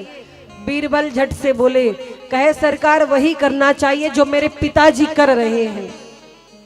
हुजूर वही करना चाहिए जो इस समय मेरे पिताजी कर रहे हैं। तो महाराज हनुमान जी रावण को मूर्ख समझते, इसलिए बोल नहीं रहे। विद्वत लोगों का काम यही होता है, कोई फालतू की बात करता है, बकबक करता है, जो विद्वत जन है वो बोलते नहीं। बहुत देर से रावण बोले जा रहा था, हनुमान जी सुन रहे थे।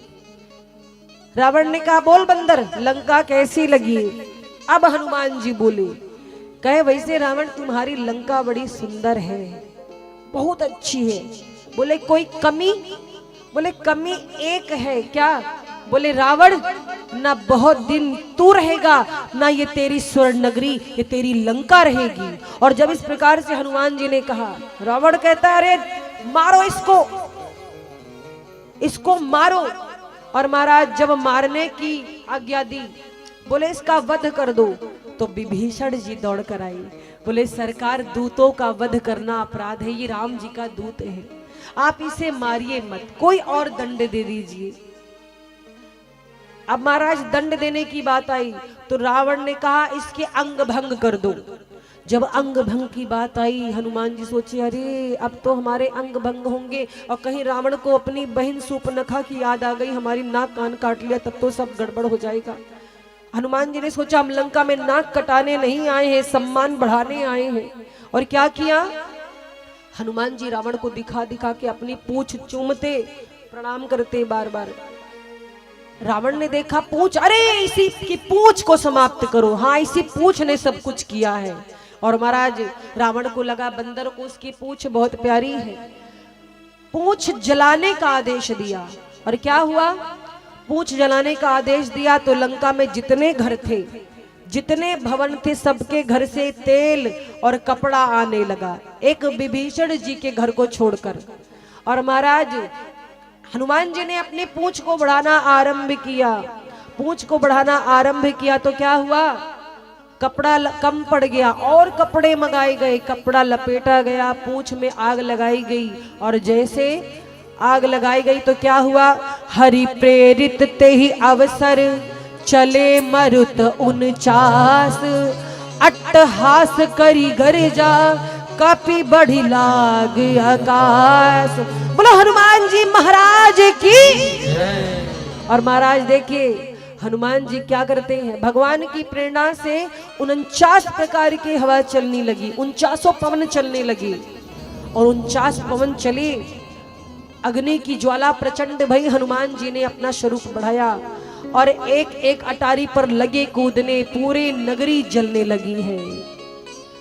देह विशाल परम हरुआई, देह विशाल परम हरुआई, मंदिर ते मंदिर चढ़ाई, मंदिर ते मंदिर चढ़ाई, जरई नगर भा लोग बिहाला, नगर भा लोग बिहाला, झपट लपट बहु कोटि कराला, झपटी लपटी बहु कोटि कराला, तात मातु हाँ सुनिय पुकारा, तात मातु हाँ सुनिय पुकारा, एही अवसर को हम ही उबारा,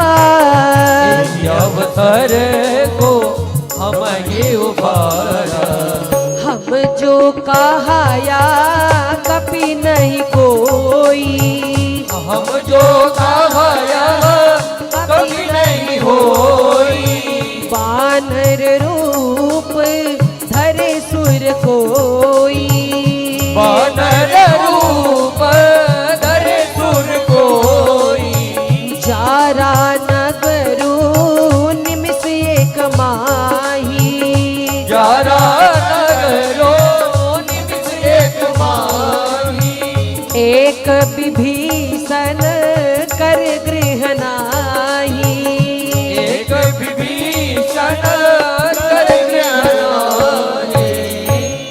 महाराज जैसे हनुमान जी पूरी लंका को जलाना शुरू किए, वैसे ही सब कहने लगे ये कोई देवता है, ये कोई बंदर हो ही नहीं सकता है, हम जो कहा या कपि नहीं होई, बानर रूप धरे सुर कोई। अच्छा देखो महाराज, लंका में सबके घर जले खाली विभीषण को छोड़कर। क्यों? अब सीधी सी बात है, हनुमान जी से किसी ने पूछा कि लंका में आग क्यों लगाई? हनुमान जी बोले हम नहीं आग लगाए हैं, तो बोले हमारे बाप आग लगाए हैं। अब बताओ हनुमान जी के बाप आग लगाए थे? हनुमान जी के बाप कौन है? पवन देव। और सच है महाराज, हनुमान जी की पूंछ में जब वस्त्र और तेल लपेटे गए हैं, अग्नि दी गई है, अग्नि छुआई गई है, तो क्या हुआ? 49 प्रकार के पवन चली है, पवन देव ने आग लगाई है। और क्या हुआ? हनुमान जी कहते हैं कि भैया लंका में भंडारे के लिए जिस जिस घर से सामग्री आई थी उसको उसको प्रसादी मिली। विभीषण जी ने ना तो वस्त्र दिया था ना तो तेल दिया था, तो उनको प्रसाद नहीं मिली।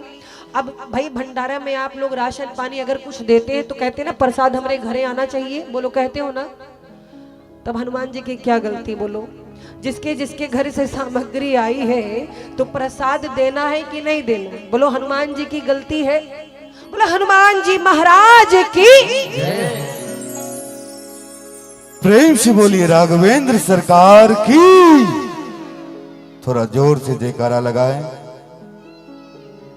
प्रेम से बोलिए हनुमान जी महाराज की, सरयू मैया की। सभी भक्तों को, जो भी राम कथा प्रेमी इस पंडाल में, इस यज्ञ में अंतिम दिवस के बेरा में आप लोग आए, आप सभी को बहुत बहुत धन्यवाद, धन्यवाद। इस यज्ञ में कुछ दूर से हमारे भक्तगण आए हैं, उनका नाम लिया जाएगा, वो मंच पे आएंगे, ब्यास जी के द्वारा सम्मानित होंगे। डॉक्टर अरुण कुमार शर्मा जी, डॉक्टर अरुण कुमार शर्मा जी यदि आवाज सुन रहे हो तो मंच पे आने का प्रयास करेंगे। श्री भूपेंद्र सिंह जी सहपत्नी के साथ मंच पे आने का प्रयास करेंगे। राहुल सन्यासी जी सहपत्नी के साथ आप भी रामनगर से आए हैं, बहुत बहुत धन्यवाद। आप मंच पे आने का प्रयास करेंगे। राहुल सन्यासी जी सहपत्नी के साथ। जिन जिन महानुभाव का नाम लिया गया है वो मंच पे आने का प्रयास करेंगे।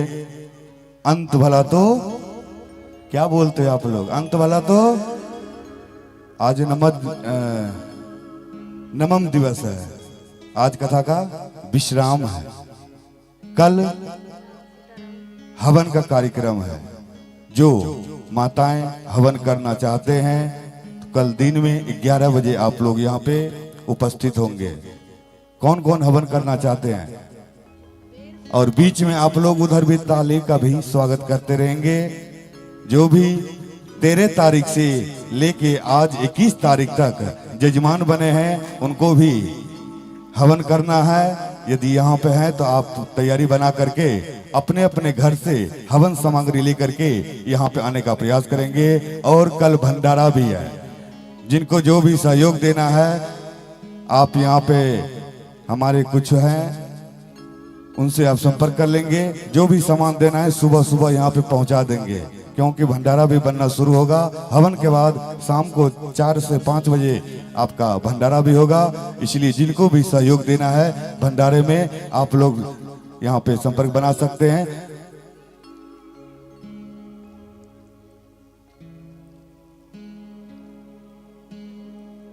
सभी भक्तों को जो भी आए इस कथा में बहुत बहुत धन्यवाद। भगवान की कृपा से आप लोग सदा ऐसे ही धर्म कार्य में आने का प्रयास करें।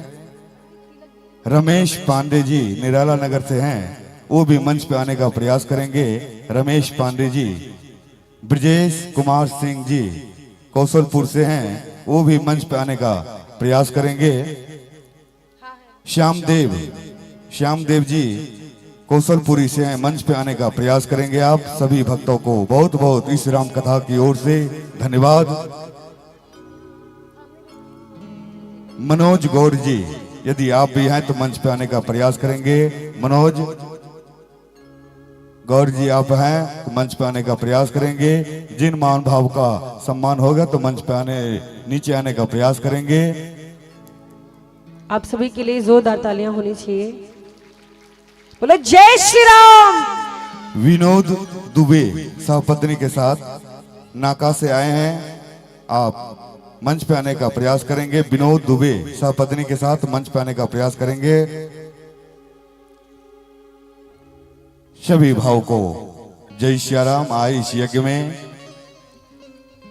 और जो ये टेंट लगा है उनका भी बहुत बहुत धन्यवाद। रोहित यादव जी यदि आवाज सुन रहे हो तो मंच पे आने का प्रयास करेंगे। और जो लाइट का है संदीप गुप्ता जी वो भी मंच पे आने का प्रयास करेंगे।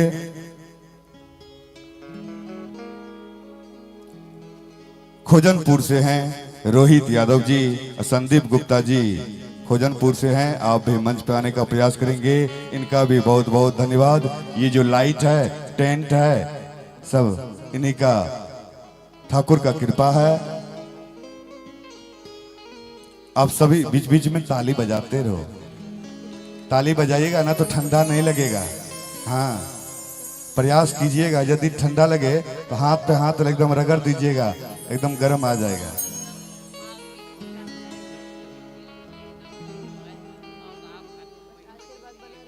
हमारे बीच रोहित और संदीप भैया आए हैं।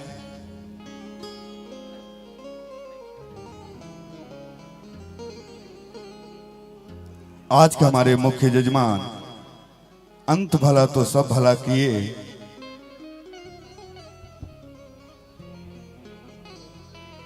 अनुराधा गुप्ता जी और श्याम गुप्ता जी इंदिरा नगर से कॉलोनी से आज का जजमान ग्रहण किए। इनको भी बहुत बहुत धन्यवाद। समस्त परिवार पे भगवान की कृपा हमेशा सदा कृपा बनाए रहे। आज के हमारे मुख्य जजमान अनुराधा गुप्ता और श्याम गुप्ता जी का इंदिरा नगर से आए हैं।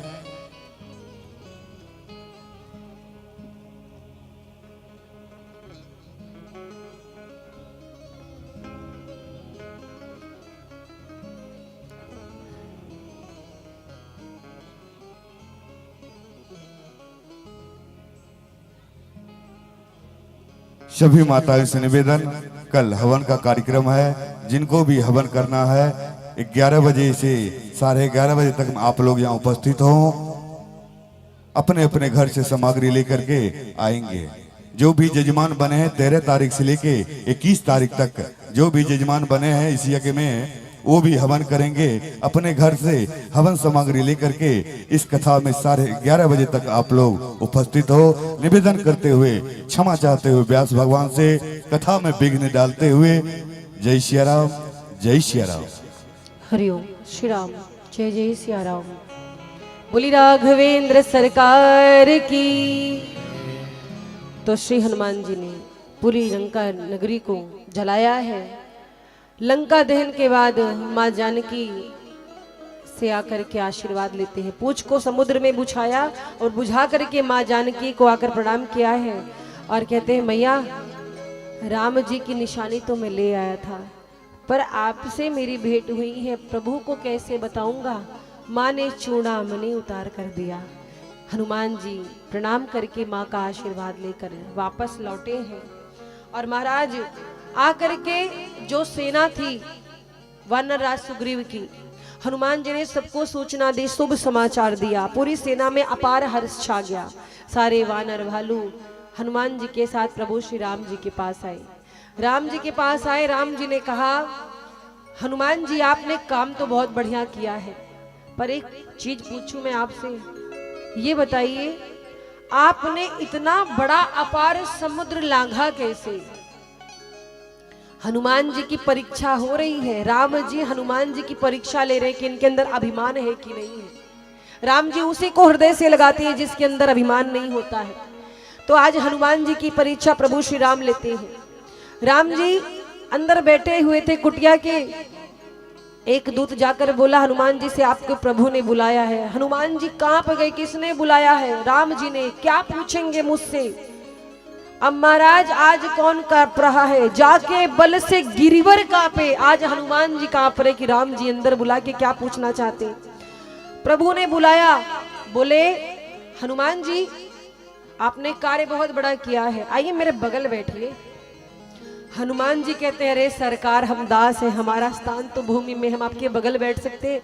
आपके बगल तो वो भी नहीं बैठते हैं जो आपके हृदय में रहते हैं। भैया भरत आप अगर पलंग पे बैठते हैं तो भैया भरत जमीन में बैठते हैं, और आप जमीन में बैठते हैं तो भैया भरत जमीन में गड्ढा खोद कर बैठते हैं। तो जब भरत जी का साहस नहीं हुआ, हम तो आपके दास हैं सरकार, हम आपके बगल नहीं बैठ सकते। राम जी बोले ये बोलो इतने बड़े समुद्र को कैसे लांघा हनुमान जी आपने? राम जी ने देखा कि हनुमान जी क्या कहते हैं। कहते प्रभु मैंने लांघा, लेकिन हनुमान जी ने क्या कहा? बोले प्रभु मैंने समुद्र नहीं लांघा, तो किसने लांघा? हनुमान जी कहते प्रभु एक बात बताऊं, आपने मुद्रिका दी थी, उस मुद्रिका के प्रभाव से मैं इस पार से उस पार पहुंच गया। कहते हैं प्रभु मुद्रिका मेल मुखी माही, जलधि लागी गई अचरज नाही। राम सिया राम जय जय राम, राम सिया राम जय जय राम। ओ राम सिया राम जय जय राम, राम सिया राम जय जय राम। हनुमान जी बोले इस प्रश्न में 100 में 100 नंबर मिला आपको। श्री राम जी कहते हैं हनुमान जी से, हनुमान जी खुश हो गए, वाह हमें 100 में 100 नंबर मिल गया।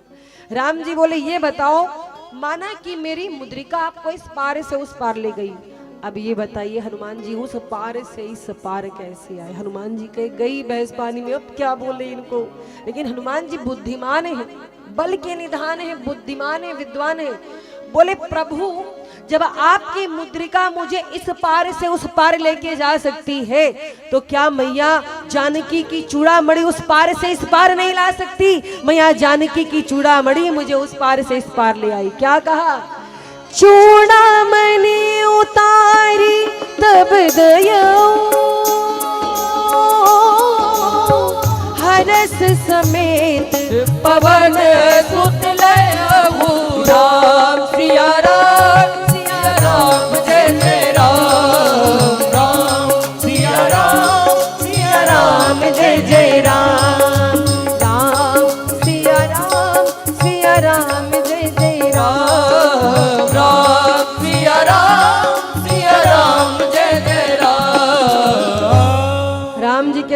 हनुमान जी इस प्रश्न में भी आप एकदम पास, 100 में 100 नंबर।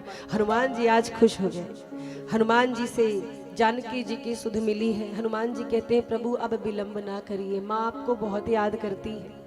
और माँ जानकी ने कहा कि आज इससे ज्यादा विलंब आप करेंगे तो वो अपना शरीर छोड़ देंगी। राम जी कहते हैं वानरों से कि अब हमें समुद्र पार करना होगा। तो महाराज क्या किया, पूरी सेना के समेत प्रभु समुद्र तट पर आ गए। समुद्र तट पर जब आए तो भगवान श्री राम ने समुद्र देव से मार्ग मांगा है। समुद्र देव से मार्ग मांगे, 3 दिनों तक हाथ जोड़ते रहे प्रभु श्री राम जी। और महाराज मार्ग मांगा, तब समुद्र देव ने मार्ग नहीं दिया। लक्ष्मण जी कहते हैं आप बाड़ों से बात कीजिए, ये बाड़ों की बात समझेंगे समुद्र देव। राम जी ने कहा लक्ष्मण जब समय आएगा हम बाढ़ भी उठाएंगे। पर राम जी ने पहले निवेदन क्यों किया, क्या राम जी कायर हैं? राम जी किसी से डरते हैं, बलशाली हैं। लेकिन राम जी मानो हमें आपको ये संदेश देना चाहते हो कि पहले कोई काम बातों से बनाना चाहिए। जहां पर बात करने से सुलझ जाए मामला वो बढ़िया है। पहले बात से समझाना चाहिए, बात करिए, मुलाकात करिए। और जब बात से बात ना बने, मुलाकात से बात ना बने, फिर तीसरा वाला प्रयोग करना चाहिए। देखिए हमारे सनातन धर्म में जितने देवी देवता है सबके हाथ में अस्त्र शस्त्र है कि नहीं? बोलो। दुर्गा माँ क्या धारण करती है? दुर्गे मैया देखो अष्टभुजी हैं, अपने 8 हाथों में आयुध धारण करती हैं, तलवार, त्रिशूल, खड्ग। भगवान विष्णु चक्र धारण करते हैं, शिव जी त्रिशूल, श्री राम जी धनुष बाण, हनुमान जी गदा। कारण क्या है? क्योंकि महाराज हमारी सनातन संस्कृति में 2 प्रकार की चीजें हैं, एक शस्त्र और दूसरा शास्त्र। हम सनातनी पहले किसी को शास्त्र से समझाते हैं, है ना, प्रेम से समझाते हैं। और जब शास्त्र की बात समझ में नहीं आती तो फिर शास्त्र में से एक डंडा हटाना पड़ता है, फिर शस्त्र की बात समझानी पड़ती है। और कहा गया है महाराज शठे शाठ्यम समाचरेत, जो बात से नहीं मानते फिर उनकी तीसरी दवाई करनी पड़ती है। तो इसीलिए राम जी ने कहा कि लक्ष्मण जी धैर्य रखिए, वो भी समय आएगा, पहले बात से मामला सुलझ जाए तो बढ़िया है। और महाराज हाथ जोड़ करके राम जी मार्ग मांगते हैं। विनय ना मानत जलधि जड़, गए 3 दिन बीत। अब बोले राम सकोप, तब भय बिनु होई न प्रीति। सच है, जहां पर डर होता वहीं प्रेम होता है। थोड़ा डराना जरूरी है। लोग कहते हैं क्रोध करना पाप है, क्रोध नहीं करना चाहिए। तो राम जी ने क्रोध क्यों किया? कारण है महाराज, एक माता पिता अपने बच्चे पर यदि क्रोध ना करे तो बच्चा बिगड़ जाएगा। बच्चे को डर ही नहीं होगा, मनमानी करेगा। तो जिस क्रोध से किसी का भला हो जाए, भविष्य बन जाए, वो क्रोध करना गलत नहीं है। राम जी ने संसार की भलाई के लिए क्रोध किया है, अपने कारण से नहीं। और महाराज जैसे ही बाण संधान किया है वैसे समुद्र देव कांपने लगे, डर के मारे कांपने लगे। राम जी कहते हैं मैं बहुत प्रेम से आपसे मार्ग मांग रहा था, आपने मार्ग नहीं दिया। और महाराज मानस में एक चौपाई आती है कि ढोल गवार शूद्र पशु नारी, सकल ताड़ना के अधिकारी। ये बात किसके लिए कही गई? नारियों के लिए नहीं कही गई। अगर आप समझो कि गोस्वामी जी ने नारियों की निंदा की और कहा है कि नारियों को पीटना चाहिए, तो ताड़ना का अर्थ पीटना नहीं होता है। ताड़ना के 2 अर्थ है, एक ताड़ना का अर्थ सताना, प्रताड़ित करना, और यहाँ पर जो ताड़ना शब्द है इसका अर्थ है देखना। जैसे कुछ लोग अपने यहाँ अवध में कहते हैं हम बहुत दिन से आपको ताड़ रहे थे, यानी देखना, नजर रखना। तो कहा गया है ढोल पर नजर ना रखिए। यदि ढोलक मिलाइए ना स्वर में तो बेसुरी बजने लगती। समय समय पर स्वर से मिलाना पड़ता है वाद्य यंत्र को। और महाराज गवार यानी जो पढ़े लिखे लोग नहीं है, पढ़े लिखे लोग नहीं हैं, आप यदि उनको अपने संरक्षण में नहीं रखेंगे, उन्हें मार्गदर्शन नहीं करेंगे तो उनसे भूल तो होता रहेगा। इसलिए उन पर नजर रखना पड़ता है।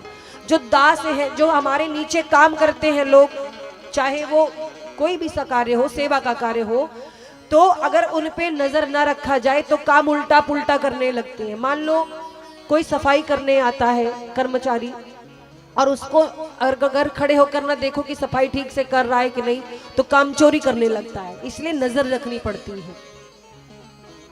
और जैसे महाराज गाय भैंस लोग चराते हैं, तो चराने वाला पीछे पीछे जाता है, ऐसे खुला छोड़ दे तो जाने किसके खेत में चली जाए गाय, किसका अनाज चर ले और झगड़ा हो जाए, तो देखना पड़ता है। वैसे नारी है, नारियों को मारने की बात नहीं की गई है, प्रताड़ना करने की बात नहीं कही गई है। ये कहा गया है कि नारियों पर दृष्टि रखना चाहिए, यानी ध्यान देना चाहिए उनके गतिविधियों पर, उनके व्यवहार पर। श्री राम जी से थोड़ी चूक हुई, जानकी जी का अपहरण हो गया, तो यहाँ ध्यान देने की बात कही गई है, ना कि ताड़ना की। एक मैया बोली गोस्वामी जी ने तो हमारे लिए ऐसी बात कह दी। तो महाराज ये बात गोस्वामी जी ने नहीं कही है, ये बात समुद्र देवता ने कही। जब भगवान ने धनुष बाण संधान किया, समुद्र देव कांपने लगे और कहते हैं कि गगन समीर अनल जल धरनी, इन कई नाथ सहज जड़ करनी। जैसे महाराज अग्नि है, अग्नि कौन है? जड़ है। अग्नि में अगर भूल से भी कोई वस्त्र गिर जाए तो भी जल जाएगा, और आप मंत्रोच्चारण के द्वारा आहुति डालेंगे तो भी अग्नि स्वीकार करेगी। अग्नि घर जलाएगी, किसी का एक का नहीं जलाएगी, एक लाइन से सबका घर जलेगा, अगल बगल जिसको पाएगी उसी को। ऐसे ही समुद्र जड़ है। समुद्र देवता ने कहा कि हम समुद्र है, हमारी बुद्धि जड़ है, आप हमारे अवगुण क्षमा करें सरकार। और आपकी सेना में नल नील है, बहुत अच्छे कारीगर हैं, इनके स्पर्श किए पाषाण तैरेंगे। आप इनसे कहिए सेतु बंधन करें, मैं भी अपने लहरों के प्रभाव को कम करूंगा। प्रभु आप नाराज ना हो। समुद्र देव ने मार्ग दिया और महाराज अपनी लहरों को समेटा है। आज भी आप रामेश्वरम जाएंगे, देखेंगे जहां पर राम सेतु है वहां पर लहरें नहीं होती, समुद्र देव वहां शांत हैं। जो लोग कहते हैं दुनिया में भगवान नहीं है, तो महाराज कितने प्रमाण दिया जाए, बहुत सारे प्रमाण हैं ऐसे। रामेश्वरम एक प्रमाण है। तो समुद्र देव ने लहरों को समेटा है महाराज, नल नील आए हैं और सेतु बंधन का कार्यक्रम आरंभ हुआ है। जिन पाषाण पर राम जी का नाम लिखा गया वो सब पाषाण तैरने लगे, सेतु तैयार हुआ। अब महाराज पूरी सेना इस पार से उस पार आई। भगवान जब सेतु से इस पार आए तो लिंग थापि विधिवत कर पूजा, शिव समान प्रिय मोही न दूजा। भगवान श्री राम ने युद्ध से पहले रामेश्वरम जी की स्थापना की है। विधिवत लिंग थापी यानी लिंग की स्थापना की, शिवलिंग की, और पूजन अर्चन किया है। और गोस्वामी जी कहते हैं कि भगवान राम स्वयं कहते हैं कि जो शिव जी से प्रेम करते हैं वही मेरे भक्त हैं। अगर मेरी भक्ति करनी तो शिव जी के चरणों में प्रेम होना चाहिए। और जे रामेश्वरम दर्शन करी हई, ते तनु तज मम लोक सिधर ही। अगर रामेश्वरम का दर्शन आपने कर लिया तो आपको राम जी का साकेत धाम मिलेगा, ऐसा प्रभाव है। क्योंकि शिव और राम अलग नहीं है, एक है। महाराज इधर भगवान ने जैसे समुद्र को बांधा है, उधर मंदोदरी रावण को समझाने लगी, जानकी को वापस कर दो, जानकी को वापस कर दो वरना अनर्थ हो जाएगा। रावण कहता है अरे वो तपस्वी मेरा क्या बिगाड़ लेगा देवी, मैं बलशाली हूं, मैंने कैलाश पर्वत को उठा लिया था। मंदोदरी कहती है बांध्यो बन निधि नीर निधि, जलधि सिंधु बारी, सत्य तोय निधि कंपति उदधि पयोधि नदी से। जिसने आपके समुद्र देव के पूरे खानदान को बांध लिया, उन राम जी को आप साधारण मनुष्य समझ रहे हैं। मान जाइए मेरी बात, और उनकी पत्नी को वापस कर दीजिए, अनर्थ हो जाएगा। देखिए आपका एक बेटा चला गया, क्या चाहते हैं कि पूरी लंका नगरी का विनाश हो जाए। और हाथ जोड़कर कहती मंदोदरी मेरी मानो पिया, पिया मानो मानो।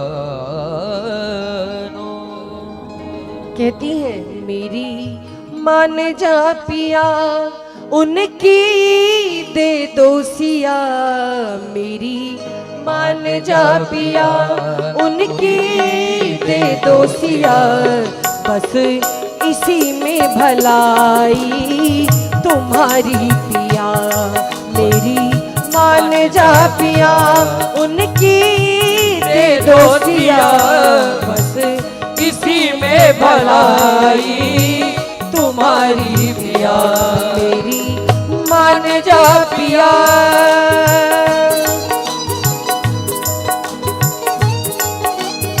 हरि बोल। तालियों की सेवा करते हुए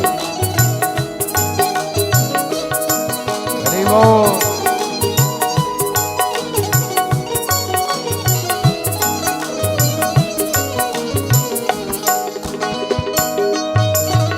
तालियों की सेवा करते हुए हरि बोल।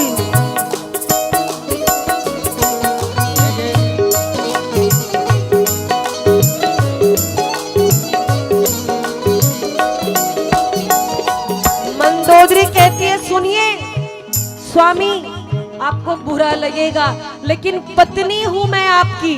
पत्नी का धर्म क्या है? पत्नी कौन? जो पति को पतन से बचाए वही पत्नी होती है। जब से जानकी लंका में आई ना, लंका में अनर्थ शुरू हो गया है स्वामी। रावण कहता है कि मैं राम से नहीं डरता, मैं उस तपस्वी से नहीं डरता। मंदोदरी कहती अरे एक पतिव्रता नारी से तो डरो। वो जानकी पतिव्रता नारी है और कहीं उसका साप लग गया ना तो आपका एक भी बेटा बचेगा नहीं। अब भी हाथ जोड़ करके कहती हूँ लौटा दो जानकी जी को। क्या कहती है मंदोदरी?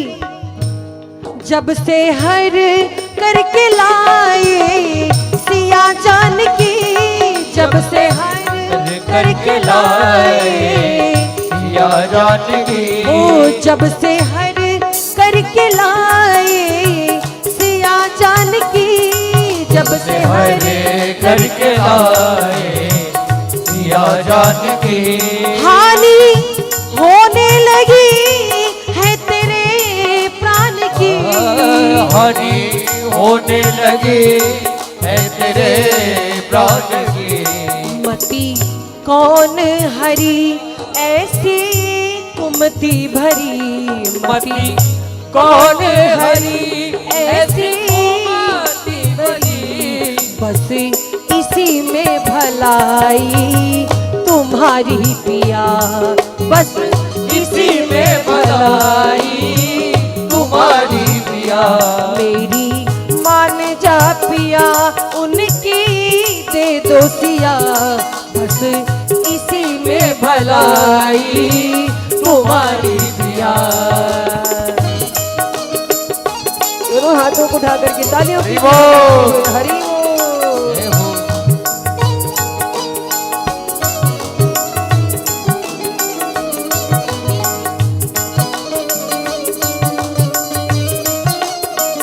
जय हो।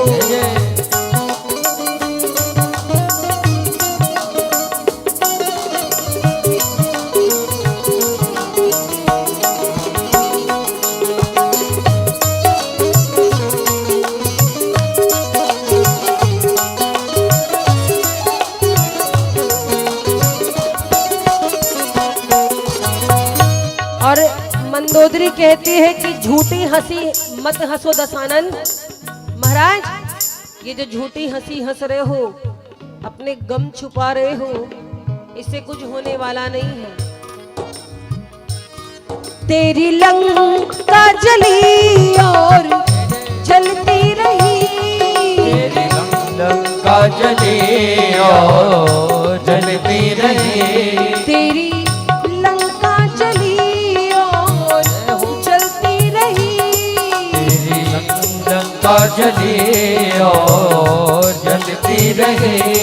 मैंने लाख कही मेरी एक ना सुनी, लाख कहे मेरी एक ना सुनी, मेरी मान जा पिया उनकी दे दो सिया, मेरी मान जा पिया उनकी दे दो सिया, इसी में भलाई तुम्हारी तुम्हारी प्रिया, बस इसी में भलाई तुम्हारी प्रिया। मेरी मान जा पिया। प्रिया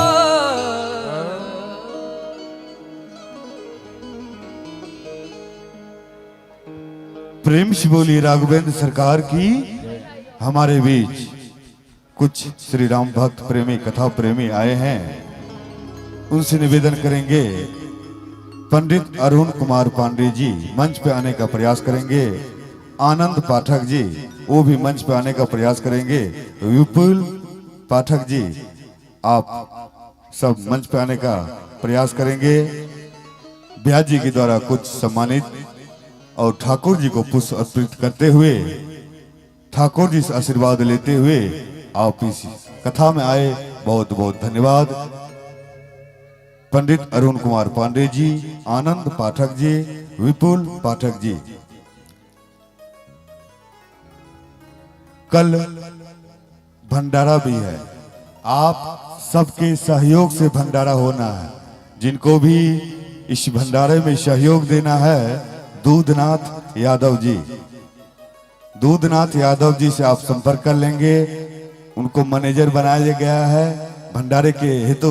तो जिनको भी सहयोग देना है भंडारे में, आप दूधनाथ से यादव जी से आप संपर्क बना सकते हैं।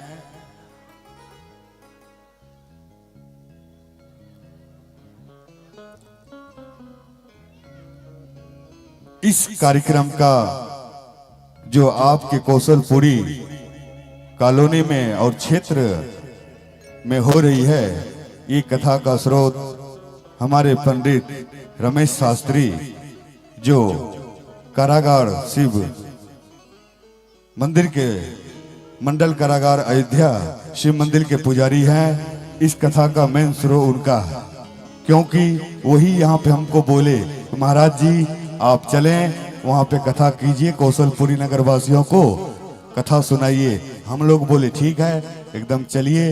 आज कथा का विश्राम हो गया, इसलिए एक बार जोरदार हमारे पंडित रमेश शास्त्री जी के लिए जोरदार आप ताली से स्वागत करेंगे।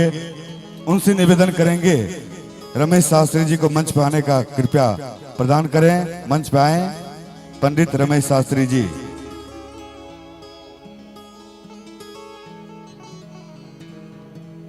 यदि यहाँ पे हो पंडित रमेश शास्त्री जी, आप मंच पे आने का प्रयास करेंगे।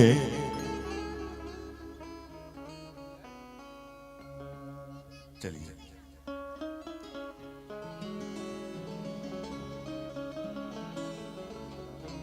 क्षमा चाहते हुए व्यास भगवान को फिर से, क्योंकि सुंदर कांड है, सुंदर सुंदर बात है, सुंदर सुंदर मन है, इसीलिए इसका नाम है सुंदर कांड। सुंदर कांड सुन करके अपने जीवन को सुंदर बनाने का प्रयास आप लोग करें। कौन कौन करेंगे? एक बार जोरदार ताली से स्वागत करें ना। इसलिए जिनको भी भंडारा में सहयोग देना है, आप दूधनाथ यादव जी से यहीं पे रहते हैं, आप उनको जो भी सामग्री देना है उनको यहाँ पे आप लोग दे देंगे। कल हवन है, जिन माताओं को हवन करना है 11:30 बजे आप लोग अपने अपने घर से हवन सामग्री लेकर के कथा और हमारे रमेश शास्त्री जी मंच पे आ गए हैं। एक बार जोरदार तालियां होनी इन्हीं चाहिए का मुख्य देन आयोजक जी के है, लिए। इन्हीं का देन है कि आपको ये राम कथा आपको मिली है। नहीं तो हम लोग यूपी में बहुत कम करते हैं, ये व्यास जी का कथा बहुत कम होता है, ज्यादा होता है यूपी, बिहार, झारखंड, बाहर कथा होता है, राजस्थान होता है। अभी शहडोल से मध्य प्रदेश से आए हैं, उनके यहाँ गए हैं गुप्ता जी के यहाँ, उनके यहाँ एक बिटिया जन्म ली है। जन्म भी नहीं लिया था, पहले संकल्प हो गया था महाराज जी हमारे घर में बिटिया आएगी तो राम कथा सुनेंगे। लेकिन इधर बताओ किनके घर में आते बिटिया तो राम कथा सुने, किसी को नहीं हो ना। लेकिन उनके यहाँ गए, धूमधाम से 10 लाख रुपया खर्च किए होंगे व्यास जी के लिए, सबके लिए, समाज के लिए। माँ पार्वती अपने कथा नहीं सुन रहे हैं, इस जग के कल्याण के लिए कथा सुन रहे हैं माँ पार्वती जी। इसलिए क्षमा चाहते हुए व्यास भगवान को जय श्री राम।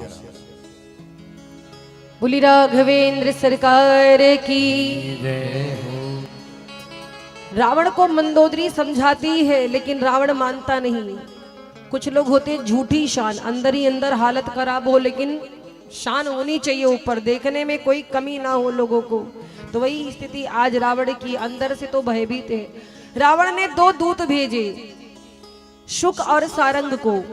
बोले राम जी की सेना में कितने वीर हैं जरा गिनती करके आओ। शुक सारंग वेश बदल करके आए और महाराज जाकर बताया।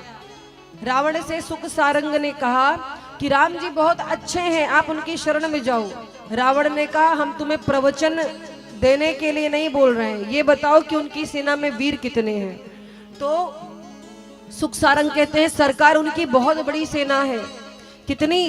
बोले हमने ऐसा सुना है कि उनकी सेना में 18 पदम, तो केवल सेनापति। अच्छा पदम जानते हो आप लोग, पदम संख्या? चलिए आज थोड़ी सी टेस्ट हो जाए, समय का अभाव है, ज्यादा नहीं, जल्दी जल्दी बताइएगा। आप लोगों ने ये तो पढ़ा होगा इकाई, दहाई, सैकड़ा, हजार है।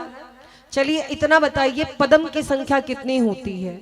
जैसे इकाई बोलते जाओ, दहाई और सैकड़ा आगे, हजार और लाख, इसके बाद 10 लाख, फिर करोड़। करोड़ कौन बोला? करोड़। करोड़ के बाद 10 करोड़, इसके आगे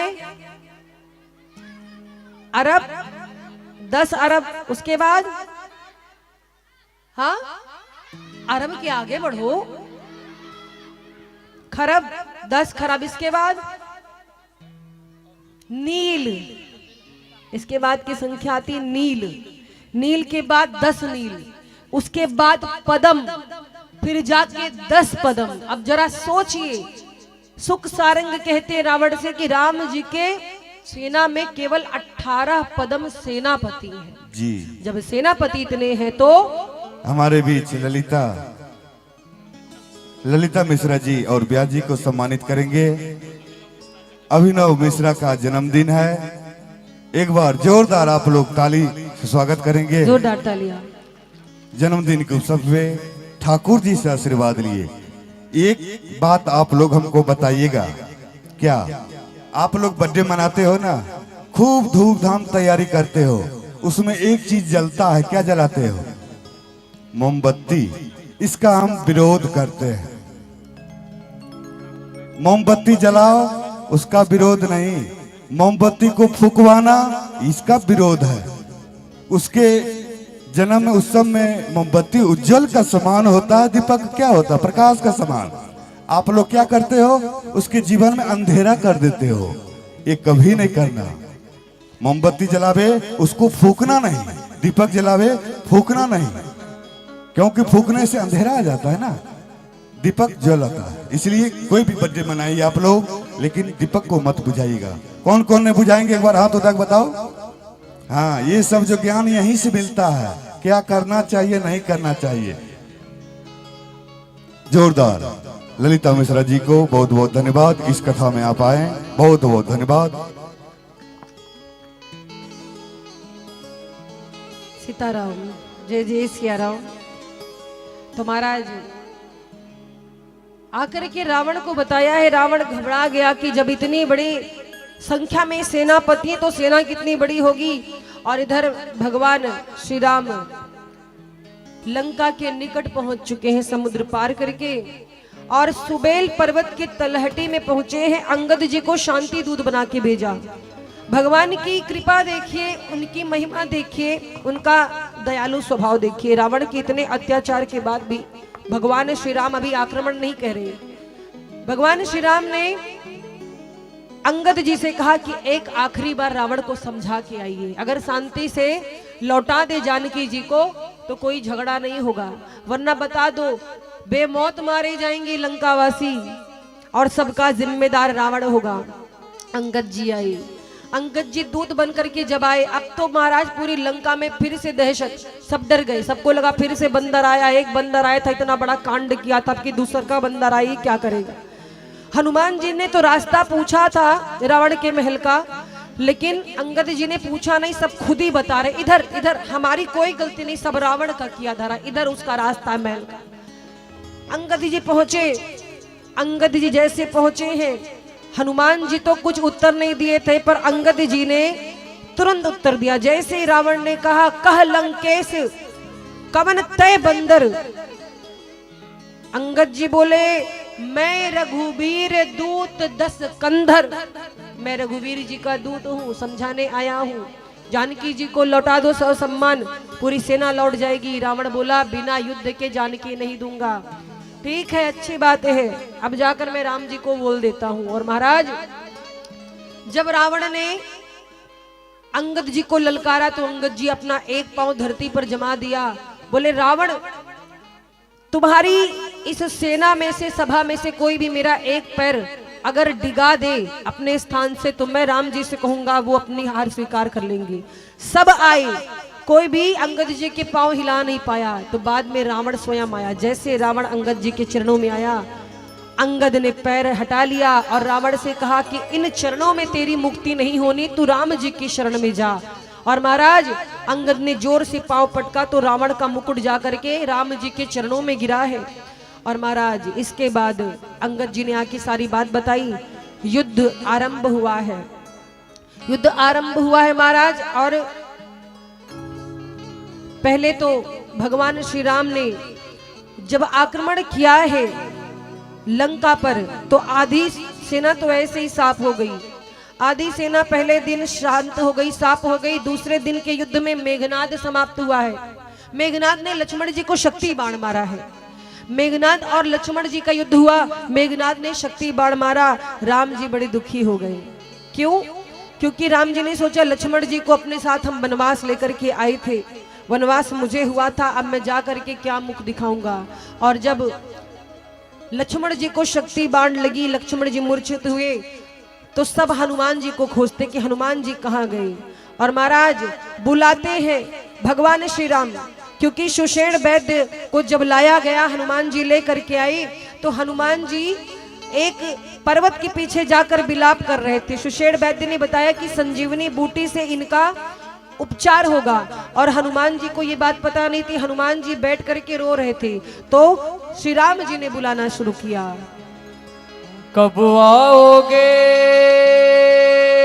कब आओगे, कब आओगे, तन से प्राण जुदा होगे क्या, कब आओगे। भोर न हो जाए कहीं, भोर न हो जाए, भोर न हो जाए कहीं, भोर न हो जाए, भोर न हो जाए कहीं, भोर न हो जाए, भोर न हो जाए कहीं, भोर न हो जाए। और क्या कहा? श्री राम जी कहते हैं, हनुमान जी, जाओ हनुमान तुम बूटी ले आओ, भैया लखन के प्राण जल्दी बचाओ। जाओ हनुमान जाके बूटी ले आओ, भैया लखन के प्राण जल्दी मिलाओ। जी घबराए मेरा कुछ ना सुझाए, जी घबराए मेरा कुछ ना ही खोजे, कोई बताए कैसे संकट हटाए, कोई बताए कैसे संकट हटाए। तुम जो बूटी न लाए भैया के संग में, तुम जो बूटी न लाए भैया के संग में, मेरी जा जाती है। आ जाओ अंजनी के लाल, तेरी याद आती है। भोर न हो जाए कहीं, भोर न हो जाए, भोर न हो जाए कहीं, भोर न हो जाए, भोर न हो जाए कहीं, भोर न हो जाए। और महाराज, श्री हनुमान जी ने जब पुकार सुनी, पहुंच गए। संजीवनी बूटी लाने जा रहे थे, इधर क्या हुआ? देखो, अच्छे कार्य में बाधा बहुत आती है। हनुमान जी बूटी लाने जा रहे हैं, रावण ने कालनेमी को भेज दिया वेश बदलकर। कालनेमी ने हनुमान जी को भटकाने का प्रयास किया। स्नान करने जैसे सरोवर में हनुमान जी गए, तो एक मगर ने आकर के बता दिया कि ये रावण का दूत है, ये कोई साधु नहीं, आप इसके चक्कर में ना पड़े। और महाराज, हनुमान जी ने कालनेमी का उद्धार किया। संजीवनी बूटी लेकर के आ रहे थे अयोध्या की ओर से। भैया भरत ने देखा तो सोचे कि कोई ये मायावी राक्षस होगा या बंदर होगा। भरत जी ने बाण मार दिया हनुमान जी को, बूटी सहित गिर पड़े भरत जी के बाण से हनुमान जी भूमि पर गिर पड़े। और जब राम राम का नाम लिया, भरत जी समझ गए कि ये हनुमान जी हैं, भगवान श्री राम के दूत हैं, मुझसे बहुत बड़ा अपराध हुआ। भरत जी ने कहा कि हे प्रभु, यदि आपके चरणों में मेरी सच्ची प्रीति है तो ये जो वानर है जीवित हो जाए। और महाराज भगवान की कृपा वही, हनुमान जी की मूर्छा दूर हुई, बूटी लेकर के आए हैं। सुषेण वैद्य ने लक्ष्मण जी का उपचार किया है। तीसरे दिन के युद्ध में रावण कुंभकर्ण को जगाने गया। कुंभकर्ण ने पहले समझाया कि भैया जानकी जी जगत जननी है, उन्हें वापस कर दो। रावण ने भाई का वास्ता दिया कि आज मुसीबत में तुम ज्ञान दे रहे हो, मुझे ज्ञान सलाह की जरूरत नहीं है, मदद की जरूरत है। एक भाई को भाई का साथ देना चाहिए। कुंभकर्ण को दया आई, युद्ध करने आया और महाराज कुंभकर्ण का संहार हुआ है। भगवान ने कुंभकर्ण को गति दी है। और इसके बाद लक्ष्मण जी का मेघनाद का युद्ध हुआ। लक्ष्मण जी ने मेघनाद को समाप्त किया। विभीषण जी के बताने पर निकुंबला माँ के दर्शनों के लिए जब गया था और एक एक करके रावण की पूरी सेना का संहार हो गया है। विभीषण जी लंका छोड़कर आ गए थे, तब से लंका वासी आयुहीन हो गए थे। और महाराज अब भगवान श्री राम और रावण का युद्ध आरंभ हुआ। आरंभ जब हुआ, भगवान राम जितनी बार बाण मारते हैं, रावण का शीश कटता तो है लेकिन फिर जुड़ जाता है और बार बार उसका शीश बढ़ता गया। भगवान ने हार कर विभीषण जी की ओर देखा। अच्छा, विभीषण जी की ओर क्यों देखा? भगवान ये देखना चाहते थे विभीषण जी को कोई कष्ट तो नहीं है क्या? विभीषण जी को अभी भी रावण से प्रेम है? भगवान ने जब देखा तो विभीषण जी ने कहा कि प्रभु, नाभि कुंड पीयूष बस याके, नाथ जियत रावण बल ताके। प्रभु, जब तक इसके नाभि में अमृत कुंड को आप सोखेंगे नहीं तब तक ये रावण मरने वाला नहीं है, इसी अमृत के नाते ये जीवित है। और विभीषण जी ने रहस्य बताया है रावण की मृत्यु का। और भगवान ने एक साथ 31 बाण छोड़े हैं, एक साथ 31 बाण छोड़े हैं। कहा? एक बाण जो रघु जी का 31वां बाण था, अगस्त मुनि ने दिया था, वो बाण आकर के रावण की नाभि में लगा, अमृत सोखने लगा। और 20 बाण भुजाओं को काटे और 10 बाण रावण के शीश को। और महाराज जैसे ही रावण का शीश कटा है, वो चिल्लाने लगा जोर जोर से, धर निधाय धर भाव प्रचंडा, तब सर हति प्रभु सुख गुण कंडा।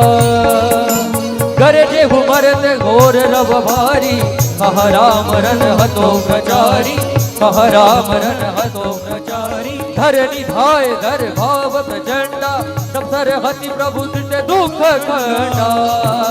गरजे मरत घोर रव भारी, कह राम रन हतो प्रचारी, कह राम रन हतो प्रचारी, कह राम रन हतो प्रचारी।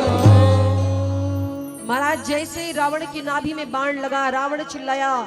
और देखो, रावण ने पूरे जीवन कभी राम जी का नाम नहीं लिया था। मानस में लिखा है हर बार तपस्वी कहकर बुलाया था। आज रावण को बाण लगा, मरने वाला है, फिर भी कहता है कहाँ राम रन हतोपचारी, राम कहाँ है, राम कहाँ है। और राम राम कहता आज रावण धरती पर गिर पड़ा। जैसे गिरा है, पूरे लोक में जय जयकार होने लगे, देवता पुष्प की वर्षा करने लगे। बोलिए राघवेंद्र सरकार की जय। और महाराज जैसे पुष्प वृष्टि हुई, पहले तो शिव जी खुश हो गए। शंकर जी कहे, वाह चेला, पूरे जीवन तुमने हमें गुरु दीक्षा नहीं दी, आज तुमने गुरु दक्षिणा दे दी। आज तुमने राम जी का नाम ले लिया, तुम हमारे चेला हो, कम से कम दक्षिणा तुमने हमको दे दी। मरते समय नाम तो ले लिया। और महाराज इस प्रकार से रावण का अंत हुआ। भगवान श्री राम को नगर में प्रवेश करने का आदेश नहीं था 14 वर्ष तक, और अभी एक दिन बाकी है 14 वर्ष पूर्ण होने में। तो विभीषण जी का राज तिलक किया है जामवंत जी आदि लोग को भेजकर, और श्री हनुमान जी आदि लोग जाकर के माँ जानकी को सम्मान लेकर के आए हैं। और भगवान ने इंद्र को बोल करके अमृत वर्षा कराई। जितने वानर भालू मूर्छित थे सब जाग गए, जागृत हो गए, निशाचरों का वध हो चुका है। और महाराज अब भगवान विमान पर बैठे हैं, पुष्पक विमान पर। साथ में कौन है? जामवंत जी हैं, विभीषण जी हैं, वानर राज सुग्रीव हैं। चलत विमान कोलाहल होई, जय रघुवीर कहे सब कोई। ये एक ऐसी चौपाई है, इस चौपाई को बोल करके आप यात्रा आरंभ करें। गाड़ी भी ध्यान से चलानी, इसे पे डिपेंड नहीं रहना। लेकिन कहा जाता है कि इस चौपाई का स्मरण करें तो दुर्घटना की संभावना नहीं होती। कौन सी चौपाई? चलत विमान कोलाहल होई, जय रघुवीर कहे सब कोई। चलत विमान कोलाहल होई, चलत विमान कोलाहल होई, जय रघुवीर कहे सब कोई, जय रघुवीर कहे सब कोई। राम जी सबके साथ विमान पर बैठे, माँ जानकी को आदर सहित बैठाया है। इधर हनुमान जी से कहा कि भैया भरत जी की स्थिति बड़ी गड़बड़ होगी, क्योंकि 14 वर्ष पूर्ण होने वाले हैं। भैया भरत जी व्याकुल होंगे, जाकर उनको कहिए कि नगर को सजाएं, तैयारी करें। अयोध्या वासियों को बोलिए हम आ रहे हैं वापस। और महाराज इधर हनुमान जी पहले ही आ चुके। बजरंगी लाए खबरिया, राम आते नगरिया। लाए खबरिया, राम आते नगरिया। बजरंगी लाए खबरिया, राम आते नगरिया। बजरंगी लाए खबरिया, राम आते नगरिया। आते नगरिया, राम आते नगरिया। आते नगरिया, राम आते नगरिया। बजरंगी बजरंगी लाए खबरिया, राम आते नगरिया। बजरंगी लाए खबरिया, राम आते नगरिया। बजरंग बली आए।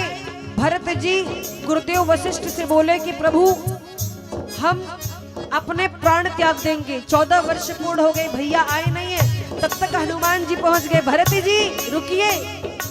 रिपुरन जीत सुजस सुर गावत, पुरन जीत सुजस सुर गावत। सीता सहित अनुज प्रभु आवत। सीता सहित अनुज प्रभु आवत। सुनत बचन बिसरे सब दुखा, वचन बिगरे कर दूंगा। त्रिशावंत जिमि पाई पीयूषा। शावंत जिमी पाई पियो। भैया भरत भय बावरिया, राम आते नगरिया। बावरिया, राम आते नगरिया। बजरंगी लाई खबरिया, राम आते नगरिया। बजरंगी लाए खबरिया, राम आते नगरिया। तालियों की सेवा करते हुए बोलो राम लला सरकार की। दोनों हाथों को उठा करके जय जय। जय हो।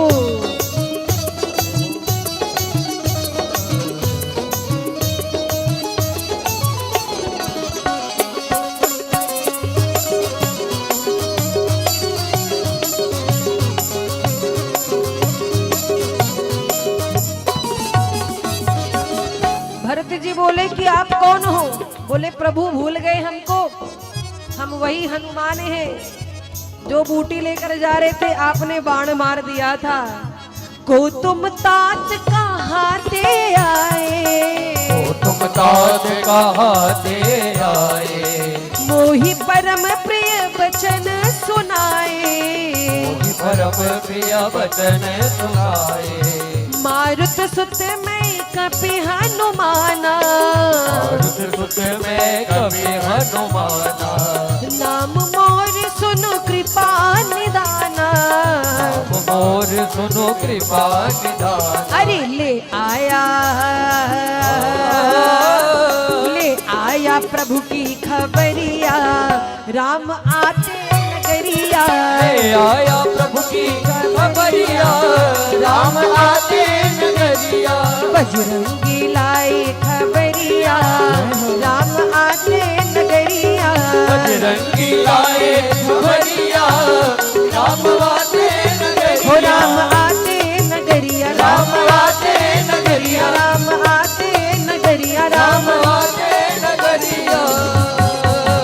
जैसे हनुमान जी ने सूचना दी कि भगवान माँ जानकी के साथ वापस आ रहे लंका पर विजय प्राप्त करके, महाराज पूरी अयोध्या सजाई जाने लगी और भगवान पुष्पक विमान से अयोध्या में आए। उतरकर पुष्पक विमान जो था वो कुबेर जी को प्रदान किया। गुरु जी के चरणों में दंडवत किया। ब्राह्मणों और माताओं से प्रभु ने आशीर्वाद लिया।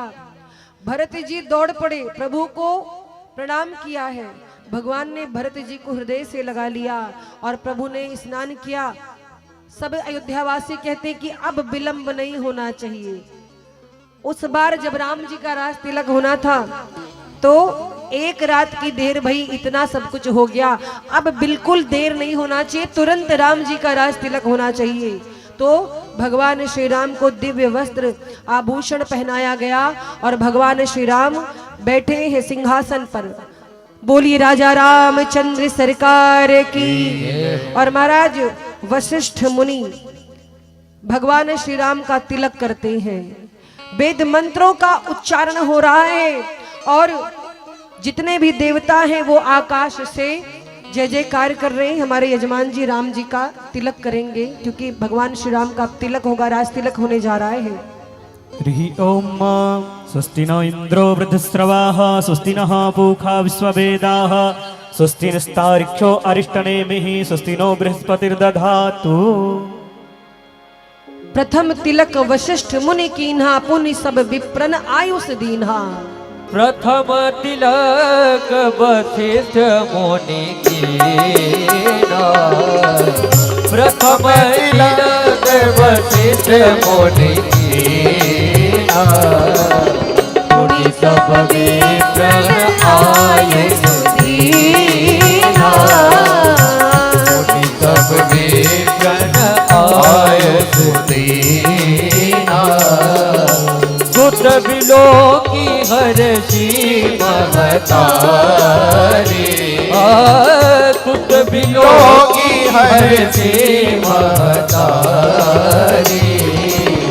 बार बार आरती उतारी, बार बार आरती उतारी। और महाराज भगवान श्री राम ने सबको खूब दान किया है। जितने जाचक आए थे, जितने जाचक आए थे मांगने वाले, सबको अजाचक किया भगवान ने। जाचक सकल अजाचक कीन्हे। और महाराज सिंहासन पर त्रिभुवन साई, देखी सुरन दुंदुभी बजाई। और महाराज जिस प्रकार से अयोध्या में आनंद हुआ था, हम भी वो आनंद प्राप्त करेंगे। आज अयोध्या का आनंद यहाँ प्राप्त होगा। फूल लाए हो आप लोग? कोई लाया है? कितने लोग लाए हैं? काहे के लिए लाए हैं? क्या करने के लिए? बोलिए। होली खेलने के लिए। तो होली होनी चाहिए। आज अवध की होली, आज अवध में होली रे रसिया, आज अवध में होली रे रसिया, आज अवध में होली रे रसिया, आज अवध में होली रे रसिया। और देखिए अभी कार्यक्रम थोड़ी देर चलेगा क्योंकि आज विश्राम दिवस है, कोई जल्दी ना करे। अभी यहाँ पर बहुत सारा उत्सव होना है, तो जिनको श्री राम जी को प्रणाम करना हो आ सकते, प्रणाम कर सकते हैं। बाकी लोग जिनको नृत्य करना हो नृत्य करेंगे। आज अवध में होली रे रसिया, आज अवध में होली रे रसिया, आज अवध में होली रे रसिया, आज अवध में होली रे रसिया। होरी रे पर जोरी रे रसिया, होली रे पर जोरी रे रसिया। अरे हो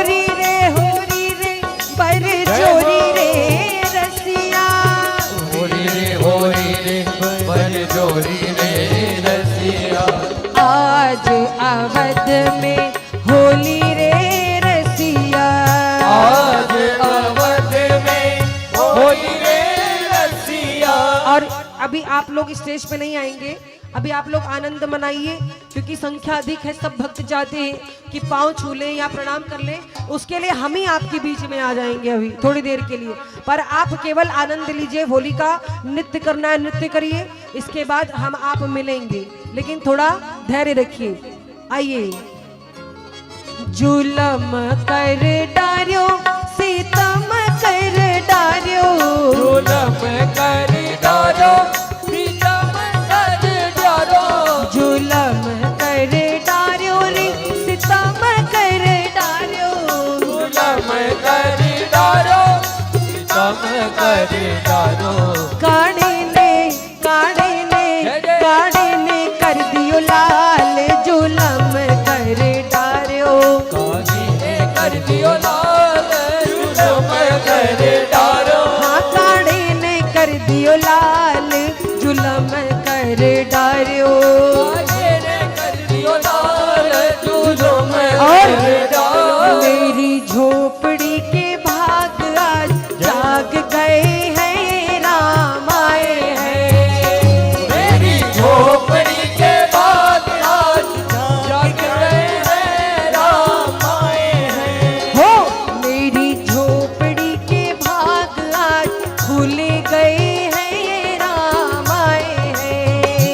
मेरी झोपड़ी के बाद आज खुल गए हैं, राम आए हैं। बोलो राम आए हैं, राम आए हैं, राम आए हैं राम आए राम आए हैं, राम आए हैं। ओ राम आए हैं राम आए हैं। मेरी झोपड़ी के भाग आज जाग गए हैं, राम आए हैं। मेरी झोपड़ी के बाद आज जाग गए हैं, राम आए हैं। झोप करके जय हो। हरि बोल जय राम।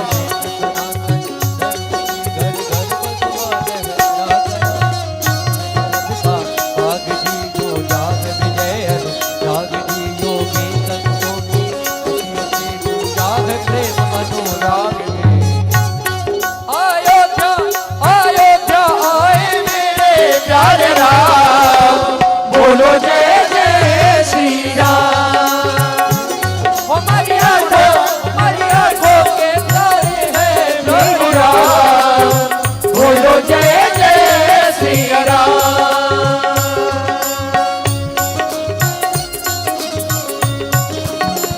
जय राम हरि बोल जय हो।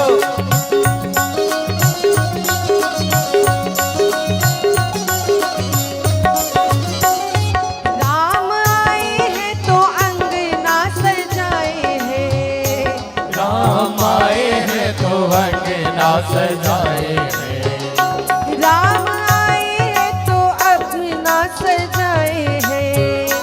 राम आए हैं तो अंगना सजाए हैं। और क्या किए हैं जब राम जी आए हैं?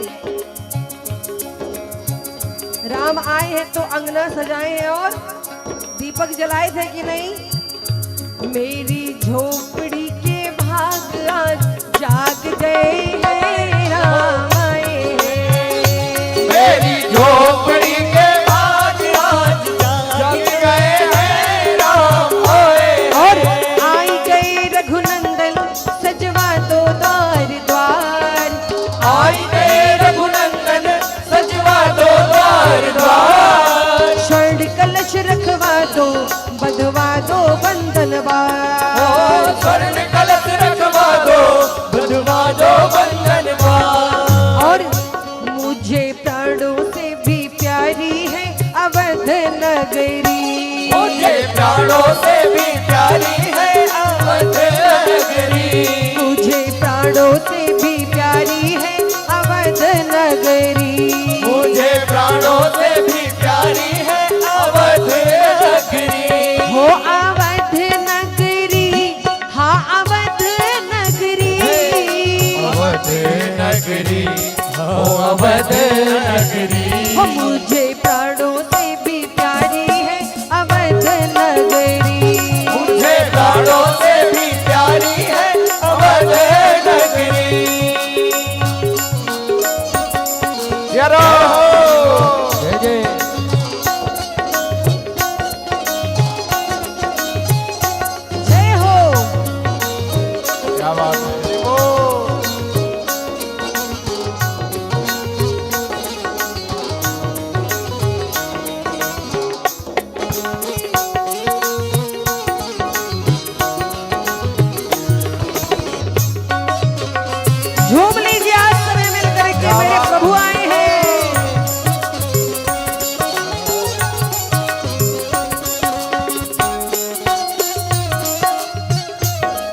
अब आप लोग खड़े केवल नृत्य करना हो जल्दी जल्दी कर लीजिए, इसके बाद फिर कार्यक्रम और होने हैं क्योंकि समय भी हो रहा है।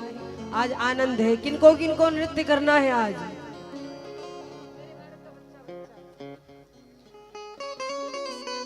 अब हर घर में एक ही नारा, एक ही नाम गूंजेगा और मेरे भारत का बच्चा बच्चा जय जय श्री राम बोलेगा। मेरे भारत का बच्चा बच्चा जय जय श्री राम बोलेगा। मेरे भारत का बच्चा बच्चा जय जय श्री राम बोलेगा। हर घर में अब एक ही नाम जय श्री राम। हर घर में अब एक ही नाम, एक ही नारा गूंजेगा। मेरे भारत का बच्चा बच्चा जय जय श्री राम बोलेगा। मेरे भारत का बच्चा बच्चा जय जय श्री राम बोलेगा। झूम करके राघवेंद्र सरकार की जय हो।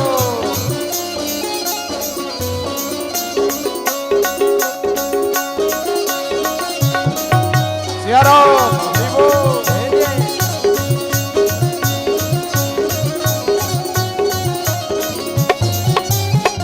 हिंदू है बब्बर शेर, बब्बर शेर बब्बर शेर। हम हिंदू हैं बब्बर शेर बब्बर शेर बब्बर शेर। हम जिद पर आ जाएं तो कर देंगे हम सबको ढेर। हम जिस पर आ जाए तो हम सबको ढेर। जहाँ राम ने जन्म लिया है हो, जहाँ राम ने जन्म लिया है, मंदिर वही बनाए हैं। मेरे भारत का बच्चा बच्चा जय जय श्री राम बोलेगा। मेरे भारत का बच्चा बच्चा जय जय श्री राम बोलेगा। मेरे भारत का बच्चा बच्चा जय जय श्री राम बोलेगा। जय जय श्री राम बोलेगा। जय जय श्री राम बोलेगा। बोलो हनुमान जी महाराज की जय हो। अभी और नृत्य करना है। आप लोग तो रात भर करो, अवधवासी तो इतने आनंदित है, पर और लोग को जिनको भूख लगी होगी सोच रहे होंगे देवी जल्दी बंद करें तो हम जाकर थोड़ा पेट पूजा करें। हैं कितने लोग को भूख लग गई सही बताना। वाह रे भक्तों धन्य हो। हाथ भी खड़ा कर दिया, एक से बढ़कर एक है। नाचे ठुमक ठुमक हनुमान अयोध्या की गलियों में। नाचे ठुमक ठुमक हनुमान अयोध्या की गलियों में। जय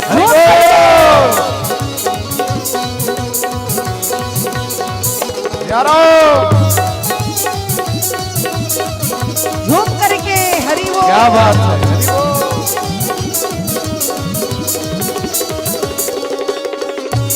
नाचे ठुमक ठुमक हनुमान अयोध्या की गलियों में। नाचे ठुमक ठुमक हनुमान अयोध्या की गलियों में।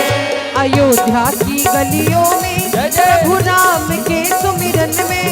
अयोध्या की गलियों में प्रभु राम के सुमिरन में। नाचे हो नाचे ठुमक ठुमक हनुमान अयोध्या की गलियों में। नाचे ठुमक ठुमक हनुमान अयोध्या की गलियों में।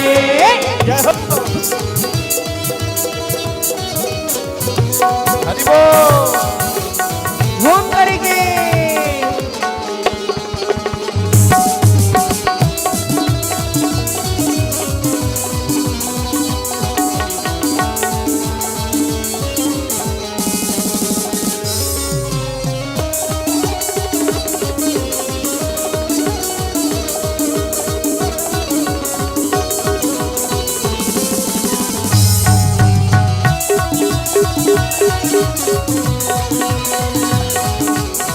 जय हो।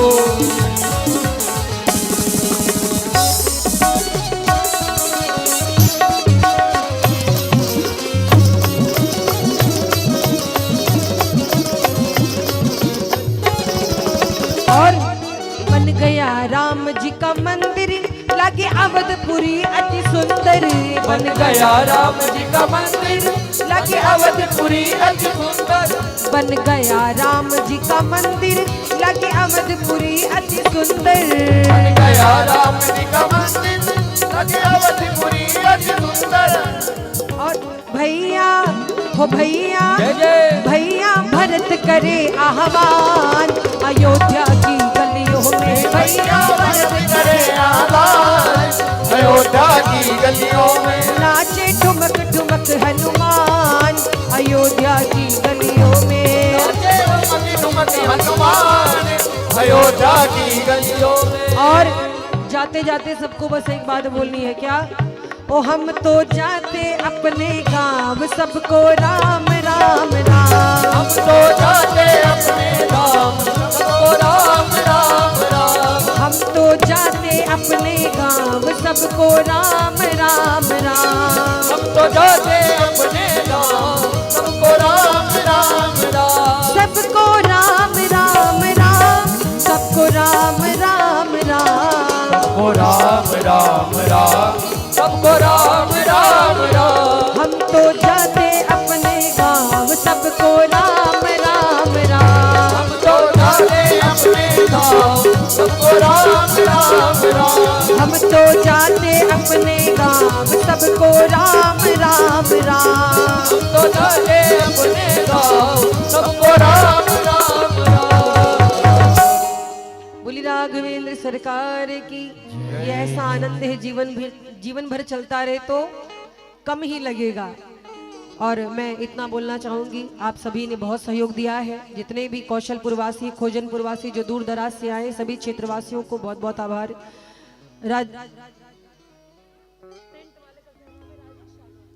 राजेश यादव जी का टेंट लगा है, क्या रोहित, क्षमा करें नाम में थोड़ी भूल हो गई। रोहित यादव जी का इतना सुंदर सा पंडाल लगा, एक बार उनके लिए जोरदार तालियां बजा देंगे आप। बहुत सुंदर सा पंडाल है जिसके अंदर बैठ करके आपने कथा श्रवण की, तो एक बार। और ये जो लाइट की सेवा दे रहे संदीप गुप्ता जी, एक बार उनके लिए जोरदार तालियां हो जाएं। और साउंड सिस्टम, अयोध्या का जाना माना साउंड, भुवनेश्वरी साउंड सर्विस, जिसके ऑपरेटर इस समय आपके बीच में है शिवम भैया, एक बार जोरदार तालियां हो जाएं। बहुत सुंदर इन्होंने सहयोग दिया है, दूर दराज लोग कथा को सुन करके आ रहे हैं, तो बहुत अच्छा लगा। एक मैया ने मुझसे कल पूछा था कि लाउड स्पीकर थोड़ा और बढ़वा देना चाहिए था, लेकिन जाते जाते एक बात कहूंगी, बड़े कष्ट की है, लगवाया था हम लोगों ने, लेकिन कुछ लोग को आपत्ति हो रही थी, तो इसलिए उतारना पड़ा। तो इसके लिए आप हमें दोषी नहीं समझिएगा, आपके आसपास ही कुछ ऐसे होते हैं जिन्हें राम नाम से थोड़ा कष्ट होता है, तो उनका भी भगवान भला करे, उनकी भी जय जयकार हो। और आप ये कथा YouTube फेसबुक पर लाइव देख सकते हैं, देख भी रहे होंगे। और ये लाइव की जो सेवा दे रहे हैं SS TV Ayodhya Shiva studio, एक बार जोरदार तालियां होनी चाहिए उनके लिए। और इतने दिनों में आपने जो संगीत, कर्ण प्रिय संगीत को सुना है, हमारे साम वेद के साधक सरस्वती पुत्र हमारे जितने भी बंधु बैठे हैं, एक बार उनके लिए जोरदार तालियां। कीबोर्ड पे जो आगे बैठे हैं आदरणीय संदीप भैया जी, बहुत सुंदर इनके गायन है और इनके वचन है, एक बार करतल ध्वनि से स्वागत करेंगे, जोरदार तालियां। और बीच में छोटा भाई, जिसे हम कहते हैं बम, छोटा बम बड़ा धमाका, दिखने में छोटन लगे घाव करे गंभीर, आप परिचित हो चुके होंगे। इनके स्वर जब लाउड स्पीकर में लोग सुनते हैं तो दौड़े खींचे चले आते हैं। एक बार इनके लिए बहुत जोरदार तालियां होनी चाहिए। अवनीश नाम है, विक्की मिश्रा, आजमगढ़ डिस्ट्रिक्ट से है, और आपको बता दें क्लासिकल गायन में गोल्ड मेडलिस्ट है, कलकत्ता जैसे बड़े बड़े शहरों में इनका प्रदर्शन होता है, जोरदार तालियां होनी चाहिए इनके लिए। और तबले पे संगत कर रहे हैं हमारे श्याम भैया, श्याम नाम है, राम जी की कथा में श्याम जी तबला वादन कर रहे हैं, एक बार जोरदार तालियां, बहुत सुंदर वादन करते हैं। और ऑक्टोपैड पे संगत कर रहे हैं, वाह, ओम जी, एक बार ओम भैया के लिए जोरदार तालियां होनी चाहिए। और बैंजो प्लेयर हमारे बीच में जो कल्लू भैया बैठे, इनका तो कहना ही क्या है, इनके लिए धमाकेदार तालियां होनी चाहिए। इनके बैंजो की धुन सुनकर महाराज भगवान भोलेनाथ के विवाह में ये गए थे, जब बजाने लगे थे ना तो सारे सांप नागिन सब निकल आए थे। तो इतना बढ़िया ये बजाते हैं। और एक मैया को थोड़ी सी कल तकलीफ हुई थी, कल बोली कहीं सब गा बजा रहे हैं, जो लकड़ियां से मार रहे हैं वो काहे नहीं गाते। तो भैया पैठ वालों के लिए शिकायत है, बोले लकड़ी से मार रहे हैं वो गा नहीं रहे हैं। तो एक बार इन सभी के लिए एक बार जोरदार तालियां होनी चाहिए। आपके बीच में कन्हैया शांडिल जी उपस्थित हैं, इस कार्यक्रम के कर्ता धर्ता, बहुत दौड़े, बहुत मेहनत किया है, आज इनकी मेहनत रंग लाई। इच्छा तो राम जी की थी पर माध्यम इन्हें बनाया। कन्हैया जी की मेहनत जो हम आपके बीच में है, आप हमको जान पाए, हम आपको जान पाए। एक बार जोरदार तालियां होनी चाहिए। और भोजन प्रसाद की व्यवस्था और भी जो व्यवस्थाएं हैं हमारे बीच में आदरणीय श्री राजेंद्र भैया जी हैं, कहाँ गए? अच्छा सामने नीचे हैं, भगवाधारी हो गए हैं, राज तिलक की करो तैयारी, आ गए हैं भगवाधारी। तो भगवा पहनकर खड़े, एक बार इनके लिए जोरदार तालियां होनी चाहिए। इनका हर तरह का सहयोग होता है। और हमारे आचार्य जी श्री मुकेश भैया जी, जिन्होंने बहुत सुंदर मंत्रोच्चारण किया है, पूजन कराया है, एक बार इनके लिए भी जोरदार तालियां होनी चाहिए। और पंडित रमेश शास्त्री जी, जिनको अभी आपने बीच में भी देखा था, ये मुख्य आयोजक हैं, ये भी सर्वे सर्वा, इनके लिए भी जोरदार तालियां होनी चाहिए। और हमारी शिष्या श्वेता जी, इनसे तो आप परिचित होंगे, इन्होंने बहुत सुंदर सेवा दी है कथा में, हर जगह सेवा रहता है। और आपको बता दूं कि 12-15 वर्ष इनको हो गए मेरे साथ में रहते, जब छोटी थी तब से मेरे साथ में है। तो एक बार इनके लिए भी जोरदार तालियां होनी चाहिए। कोई बचा तो नहीं? जितने लोग यजमान बने एक बार उनके लिए जोरदार तालियां। और जो भी भक्त इस प्रांगण में आए हैं उनके लिए जोरदार तालियां होनी चाहिए। जो नहीं आए उनके लिए भी बजा दो भैया। आज अच्छा लग रहा, आज लग रहा है कि हाँ भक्त कथा सुन रहे हैं। आइए चलते हैं, एक छोटा सा विदाई गीत होगा, तत्पश्चात विदाई गीत हमारे बंधुओं के द्वारा होगा। और व्यास पूजन की परंपरा होती है, क्योंकि आज व्यासपीठ की विदाई होगी। तो जो लोग भी प्रणाम करना चाहते सब एक साथ नहीं आ सकते, समय का अभाव है, इसलिए जिनको जिनको प्रणाम करना होगा हम सामने बैठ जाएंगे। जो कुछ आप विदाई स्वरूप देना चाहते हो वो दे सकते हैं, प्रणाम कर सकते हैं, लेकिन ये कार्यक्रम अति शीघ्रता से करिएगा, किसी को दिक्कत ना हो, स्टेप बाय स्टेप। और आज के जो हमारे मुख्य जजमान श्याम गुप्ता जी और अनुराधा गुप्ता जी, व्यास जी को पगड़ी पहना करके स्वागत करेंगे। तो आप लोग क्या करेंगे? जोरदार ताली से स्वागत करेंगे। अभी नहीं, जब पहनाएंगे तब। रहुआ लोग समझ ली कि ना? तो और समस्त कलाकार बंधुओं के लिए अंग वस्त्र भी है। और हम निवेदन करेंगे, ये जो YouTube चैनल जो चल रहे हैं हमारे शिवाजी शिवा स्टूडियो, उनसे निवेदन करेंगे आप जो व्यास जी का चित्रपट लाए हैं वो आप सम्मानित करेंगे। आपसे निवेदन है, आप मंच पे आने का प्रयास करेंगे। जो व्यास जी का फोटो माने चित्र बनाते हैं ना, वो लाए हैं हमारे जो शिवाजी कुचेरा बाजार से हैं। इनका लाइव सेटअप बहुत बहुत धन्यवाद, जो दूर दूर तक कथा का श्रवण करा रहे हैं सभी भक्तों को। और कल हवन का कार्यक्रम है और भंडारा का कार्यक्रम है। भंडारा में कुछ सहयोग दिए हैं निखिल मिश्रा 500 रुपया,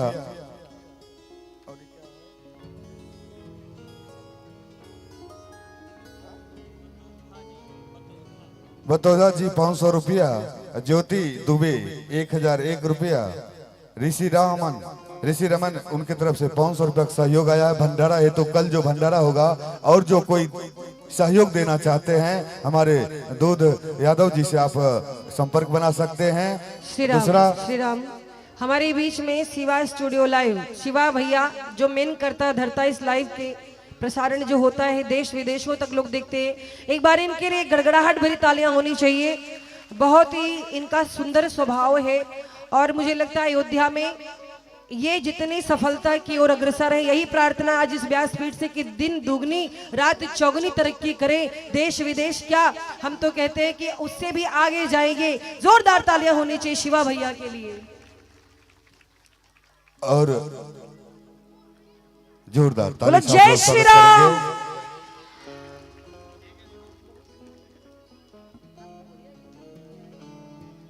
आप लोग ये बताइए कल कौन कौन आएंगे हवन करने के लिए? हाँ बस ये 2-4 लोग, कम से कम ठीक ठाक कम से कम 150 होना चाहिए ना जोड़े के साथ। नहीं भी हैं तो आप आ सकते हैं, 5 आहुति कम से कम दे सकते हैं, 11 आहुति आप लोग दे सकते हैं। इसलिए अपने अपने घर से हवन सामग्री लेकर के आएंगे। आज की आरती प्रसाद लेके जाएगा, क्योंकि फिर कल से हम आपको बुलाने नहीं आ रहे हैं, ठीक है? अभी आज थोड़ा समय और निकाल लीजिएगा, अति आवश्यक ना हो तो अभी नहीं जाइएगा, थोड़ी देर का कार्यक्रम और है। अंत भला तो सब भला, अंत भला तो, अंत भला तो सब भला। इसी तरह आप लोग आए और ब्याज जी से निवेदन करेंगे, यहाँ पे आएंगे और जिनको भी प्रणाम करना है, आशीर्वाद लेना चाहते हैं और विदाई करना चाहते हैं, यहाँ पे आकर के आराम से आशीर्वाद लेंगे। हरि के कथा सुनाने वाले तुझको लाखों प्रणाम। हरि की कथा सुनाने वाले जिनको भी प्रणाम करना चाहते हैं बारी बारी से आएंगे, फिर पुनः अपने स्थान पे जगह पे हो जाएंगे। आरती और प्रसाद लेकर के अपने घर को प्रस्थान करेंगे, बारी बारी से आएंगे। यथाशक्ति जो दक्षिणा हो आप चढ़ाएंगे, विदाई करेंगे और आशीर्वाद लेंगे। हरि की कथा सुनाने वाले तुझको लाख लाख प्रणाम। हरि की कथा सुनाने वाले, प्रभु की कथा सुनाने वाले, तुझको लाखों प्रणाम, तुमको लाखों प्रणाम, तुमको लाखों प्रणाम, तुमको लाखों प्रणाम। हरि की कथा सुनाने वाले, प्रभु की कथा सुनाने वाले, तुमको लाखों प्रणाम, तुमको लाखों प्रणाम, तुमको लाखों प्रणाम, तुमको लाखों प्रणाम। जय जय।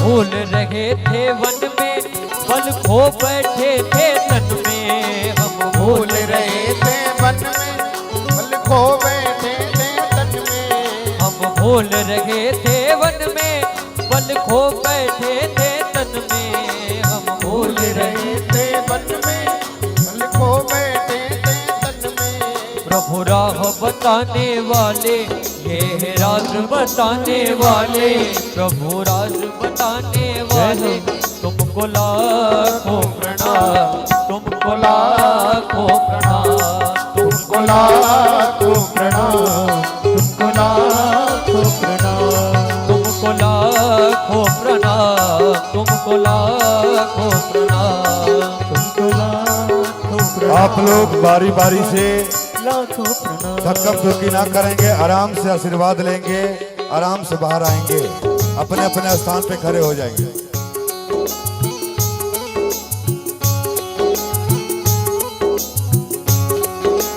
जय हो।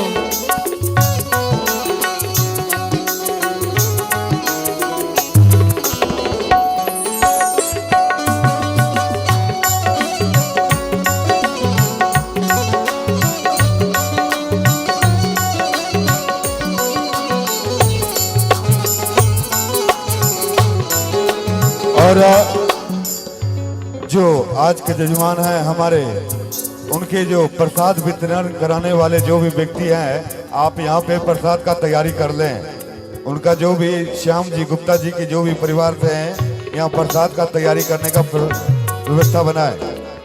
दूधनाथ जी आप ये सामान यहाँ सटाइए वाला।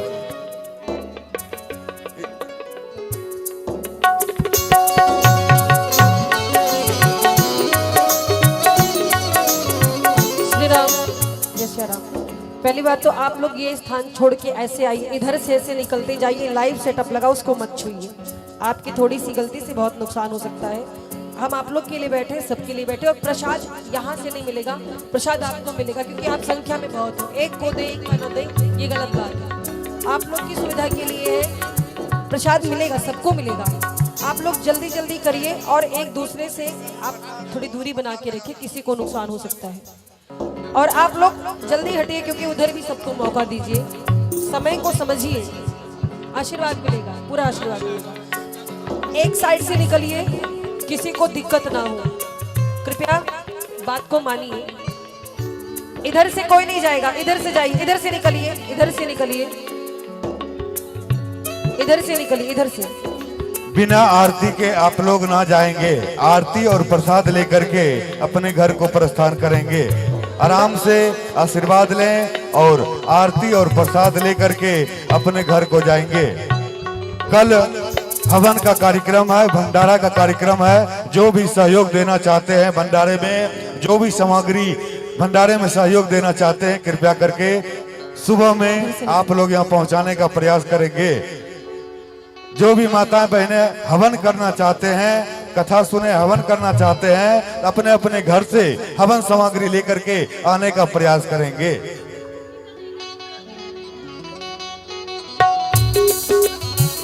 इधर से निकलिए, इधर मत जाइए, इधर से निकलिए, ऐसे पीछे होते जाइए, सबको मौका मिलेगा।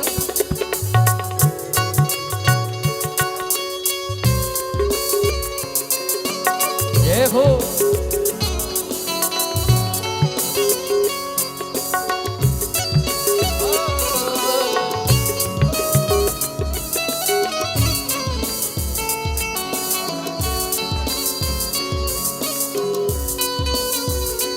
आराम से, आराम से।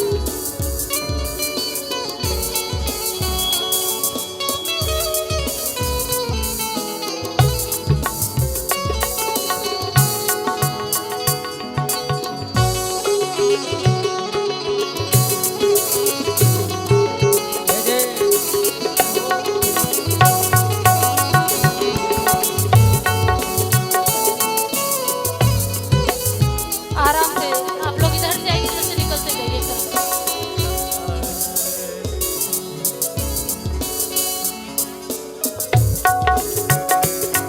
लेकर के विष का प्याला जा रहे थे यम के गाला।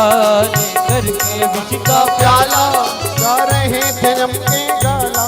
लेकर के विष का प्याला जा रहे थे हम के गाला। लेकर विष का प्याला जा रहे थे यम के गाला। अमृत पान कराने वाले, अमृत पान कराने वाले, प्रभु सुध पिलाने वाले, प्रभु की सुधा पिलाने वाले, तुमको लाखों प्रणाम, तुमको लाखों प्रणाम, तुमको लाखों प्रणाम, तुमको लाखों प्रणाम। मिलन आज तक था हमारा तुम्हारा, मिलन आज तक था हमारा तुम्हारा।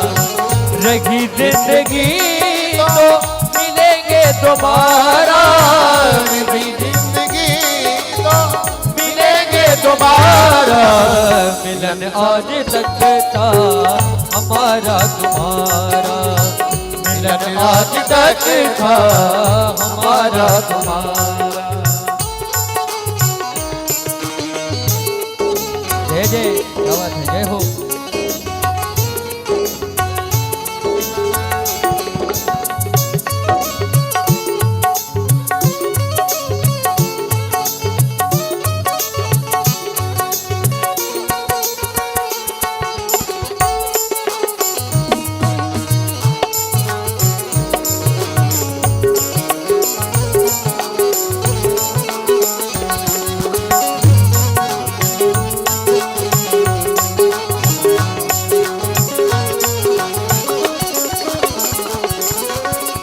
अरमानों के दीप जले, अरमानों के दीप जले, हमको सच्चे भक्त मिले, हमको सच्चे भक्त मिले हैं। फिर अब मिलेगा ना ऐसा नजारा, फिर अब मिलेगा ना ऐसा नजारा, रही जिंदगी तो मिलेंगे दोबारा, नई जिंदगी तो मिलेंगे दोबारा, मिलन साथ लगता हमारा तुम्हारा, मिलन आज तक था हमारा तुम्हारा। और एक बहुत ही विशेष नाम मैं भूल गई थी। आपने अभी रामलला सरकार की दिव्य झांकी का दर्शन किया ना।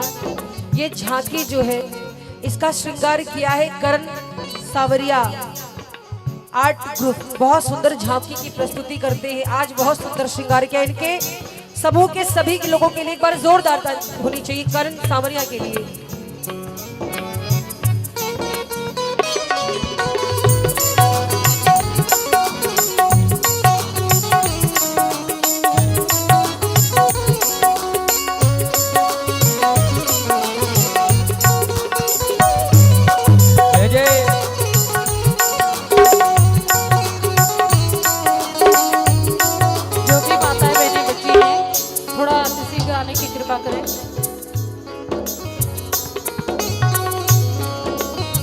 जिन्हें भी श्री राम कथा, श्रीमद् भागवत कथा, श्री शिव महापुराण कथा का आयोजन करना हो, अपने घर में कराना हो, वो यहाँ से विजिटिंग कार्ड प्राप्त कर सकते हैं। ठीक है।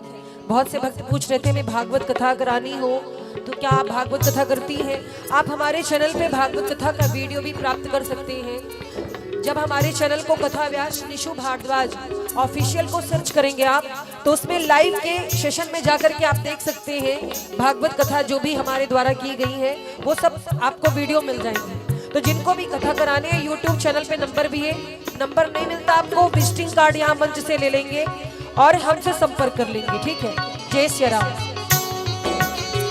मिलन आज तक था हमारा तुम्हारा, मिलन आज तक था हमारा तुम्हारा, रहे जिंदगी तो दोबारा, रहे जिंदगी तो मिलेंगे दोबारा, मिलन आज तक था हमारा तुम्हारा। हर की कथा सुनाने वाले, हर की कथा सुनाने वाले, तुझको लाखों प्रणाम, तुझको लाखों प्रणाम, तुझको लाखों प्रणाम, तुझको लाखों प्रणाम। चलिए आरती में आप लोग प्रवेश करेंगे। सभी लोग अपने अपने स्थान पे खड़े हो जाएं आरती के लिए। कल पुनः आप सभी भक्तों को हवन के लिए आना है। जिनको भी भंडारा में सहयोग देना है तो दूधनाथ यादव जी से आप संपर्क बना सकते हैं। आज के हमारे मुख्य यजमान श्याम गुप्ता जी की समस्त परिवार की ओर से श्री राम कथा का आनंद लिए। भगवान से विनती करेंगे इनके ऊपर हमेशा कृपा बनाए रहें। उनके तरफ से इस कथा में 2100 का सहयोग दिया है। जोरदार ताली से आप लोग स्वागत करेंगे। इस यज्ञ में 2100 का सहयोग दिए हैं। जोरदार ताली से आप लोग स्वागत करेंगे। कल हवन का कार्यक्रम है और भंडारा का कार्यक्रम है। जिनको भी हवन करना है 11:30 बजे आप लोग इस पंडाल में आने का प्रयास करेंगे। और जो भी भंडारा में सहयोग देना चाहते हैं दूधनाथ यादव जी से आप लोग संपर्क कर लेंगे।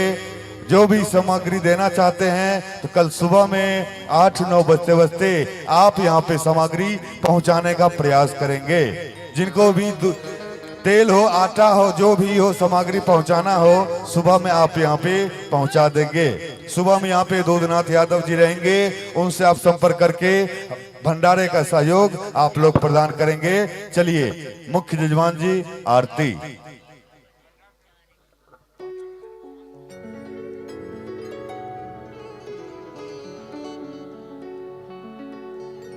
आप लोग आरती और प्रसाद लेकर के अपने घर को जाएंगे।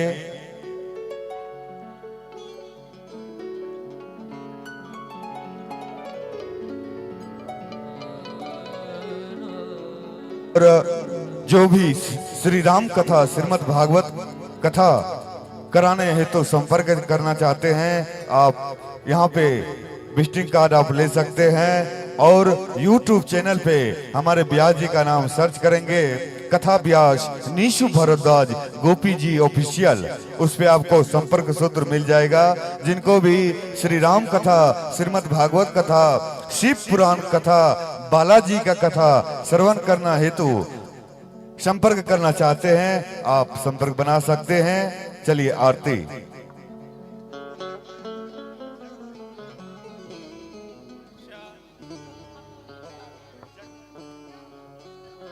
हरिः ओम्। हारार्त्रिपार्थिवघूरजः पितुर्प्रायदामभिः दिवः सजागुसिबृहते विष्टस आत्वेकं वर्तते तमः। सभी लोग आरती करेंगे भगवान की। जगमग जगमग ज्योत जली है, सिया राम जी की आरती होने लगी है। जगमग जगमग ज्योत जली है, सिया राम जी की आरती होने लगी। राम सिया राम, राम सिया राम, राम सिया राम, राम राजा राम।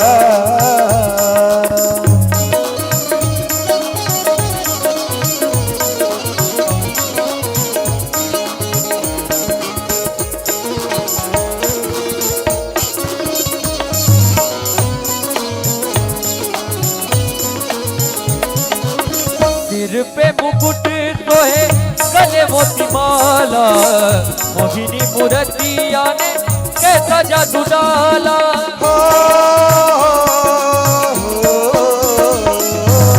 सिर पे मुकुट सोहे गले मोती माला, मोहिनी मूर्तिया ने कैसा जादू डाला।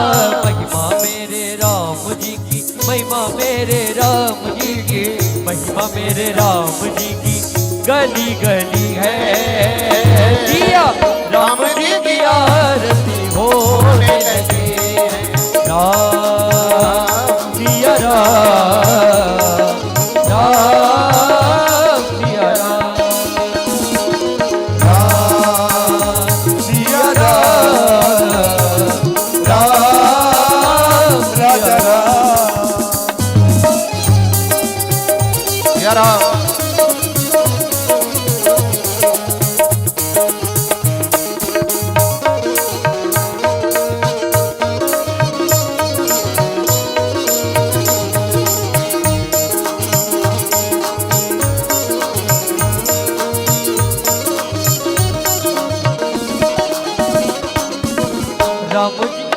राम जी की सुंदर छवि लखन को प्यारी, हनुमत सो गए जैसे अखियों के तारे।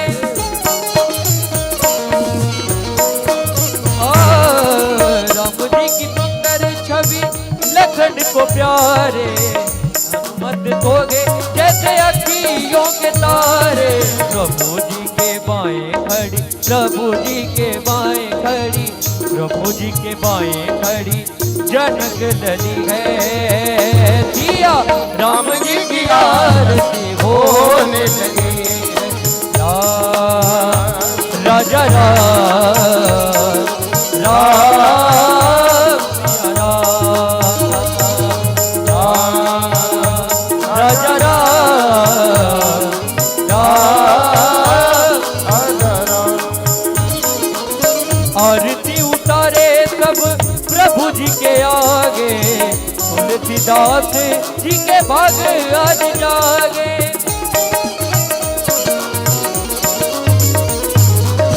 आरती उतारे सब प्रभु जी के आगे, तुलसीदास जी के भाग आज जागे। सब आओ मिल गाओ, सब आओ मिल गाओ, सब आओ मिल गाओ, दुख सब टली है। सिया राम जी की आरती होने लगी। राम राजा राम, राम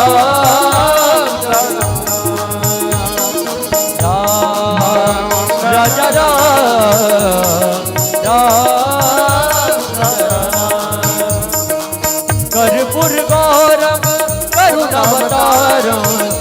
करतारम भुजगेन्द्रहारम सदा वसंतम हृदय रविंदे मम भवानी सहितं नमामि त्वमेव माता च पिता त्वमेव त्वमेव बन्धु सखा त्वमेव त्वमेव विद्या द्रविणं त्वमेव त्वमेव सर्वं मम देव देव जगमग ज्योत जली है राम जी की आरती होने लगी है जगमग जगमग ज्योति जली है राम जी की आरती होने लगी है राम जी की आरती होने लगी है राम जी की आरती होने लगी है राम जी की आरती होने लगी है।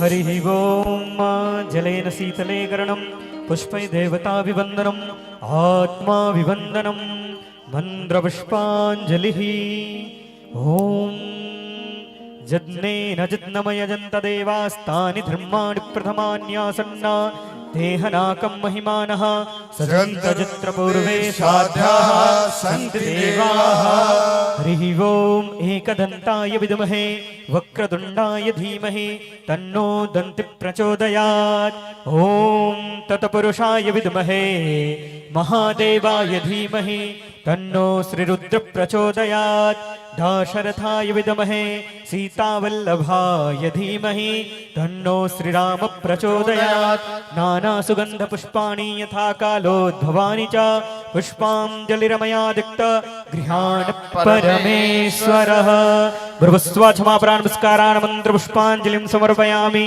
प्रणमामि नमस्करोमि नमामि प्रेम से बोलिए श्री सीतारामचंद्र भगवान की जय श्री हनुमान जी महाराज की जय श्री शंकर भगवान की जय श्री राम कथा महामहोत्सव की जय श्री व्यास जी महाराज की जय धर्म की जय हो अधर्म का विनाश हो प्राणियों में सद्भावना हो विश्व का कल्याण हो गौ माता की जय हो वैदिक सनातन धर्म की जय हो भारत माता